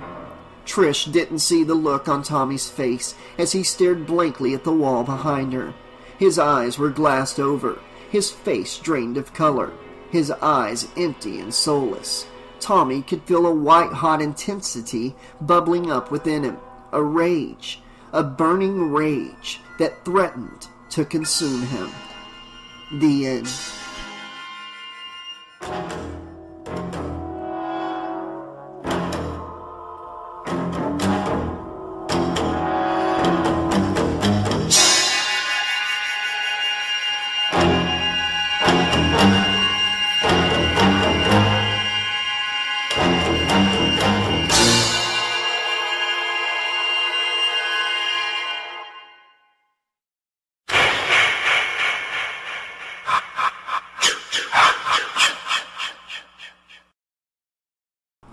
Okay, Slashaholics, this has been Friday the 13th, Part 4, the final chapter, the fan novelization by Landon Turner.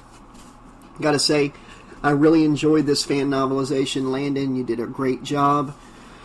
From beginning to end, I think this was very well written, just as good as Simon Hawke, if I'm being honest. There were a couple, inconsistencies with the 80s and technology and stuff, but you know what? It's a book. It's fiction. And I think you did a great job with it. I really enjoyed getting a deeper dive into the characters, a deeper dive into Jason, having certain scenes expanded on from the book, questions that we had watching the movie, getting answered. So yeah, all in all, I really enjoyed this book. I loved the beginning, the middle, the end. I love the way you handled the conclusion. You threw in the deleted scene. You threw in lots of stuff, and you did a great job with that, and I hope everybody who listened to this book enjoyed it as well. I will be doing an episode of the Out of Print Slashers podcast in the future, where me and Sean Campbell will be discussing this book in greater detail.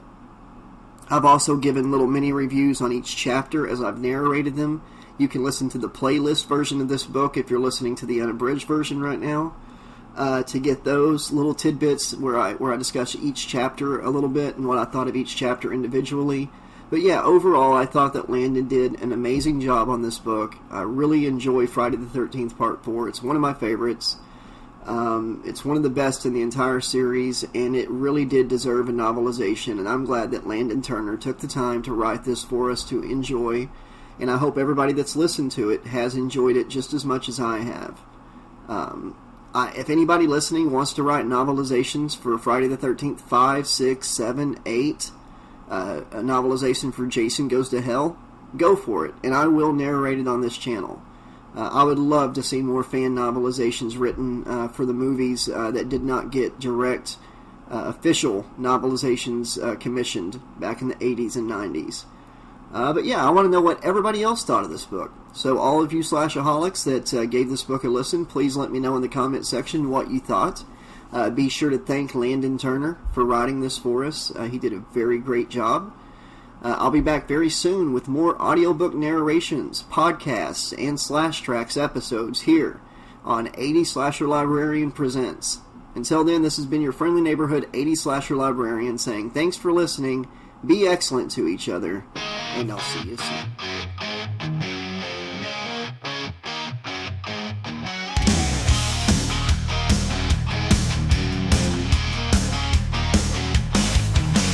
Midnight calls out printed in black. Sound of whispers, no turning back. The 80s slasher library reads. Echoes of terror sown into the seas. Calling all slashaholics unite. Under moon's cruel waxy light. Jason, Freddy, Michael run free. Chucky's laughter haunting me. Leather pages bound in grime. Out of print, blood frozen in time. Voices crawling from the past. Every chapter a scream that lasts. Calling all slashaholics unite. Under moon's cruel waxy light. Jason, Freddy, Michael run free. Chucky's laughter haunting me. Leather pages bound in crime. Out of print, blood frozen in time. Voices calling from the past. Every chapter a scream that lasts.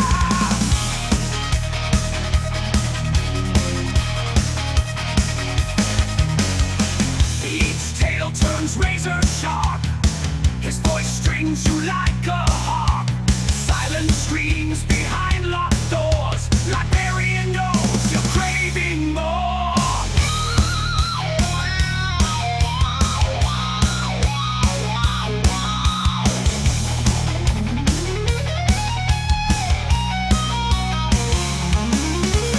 Fingers clutch at well-worn spines. Bleeding thought through shadow lines. Out of print but never out of mind. He breeds the fears you'll always find.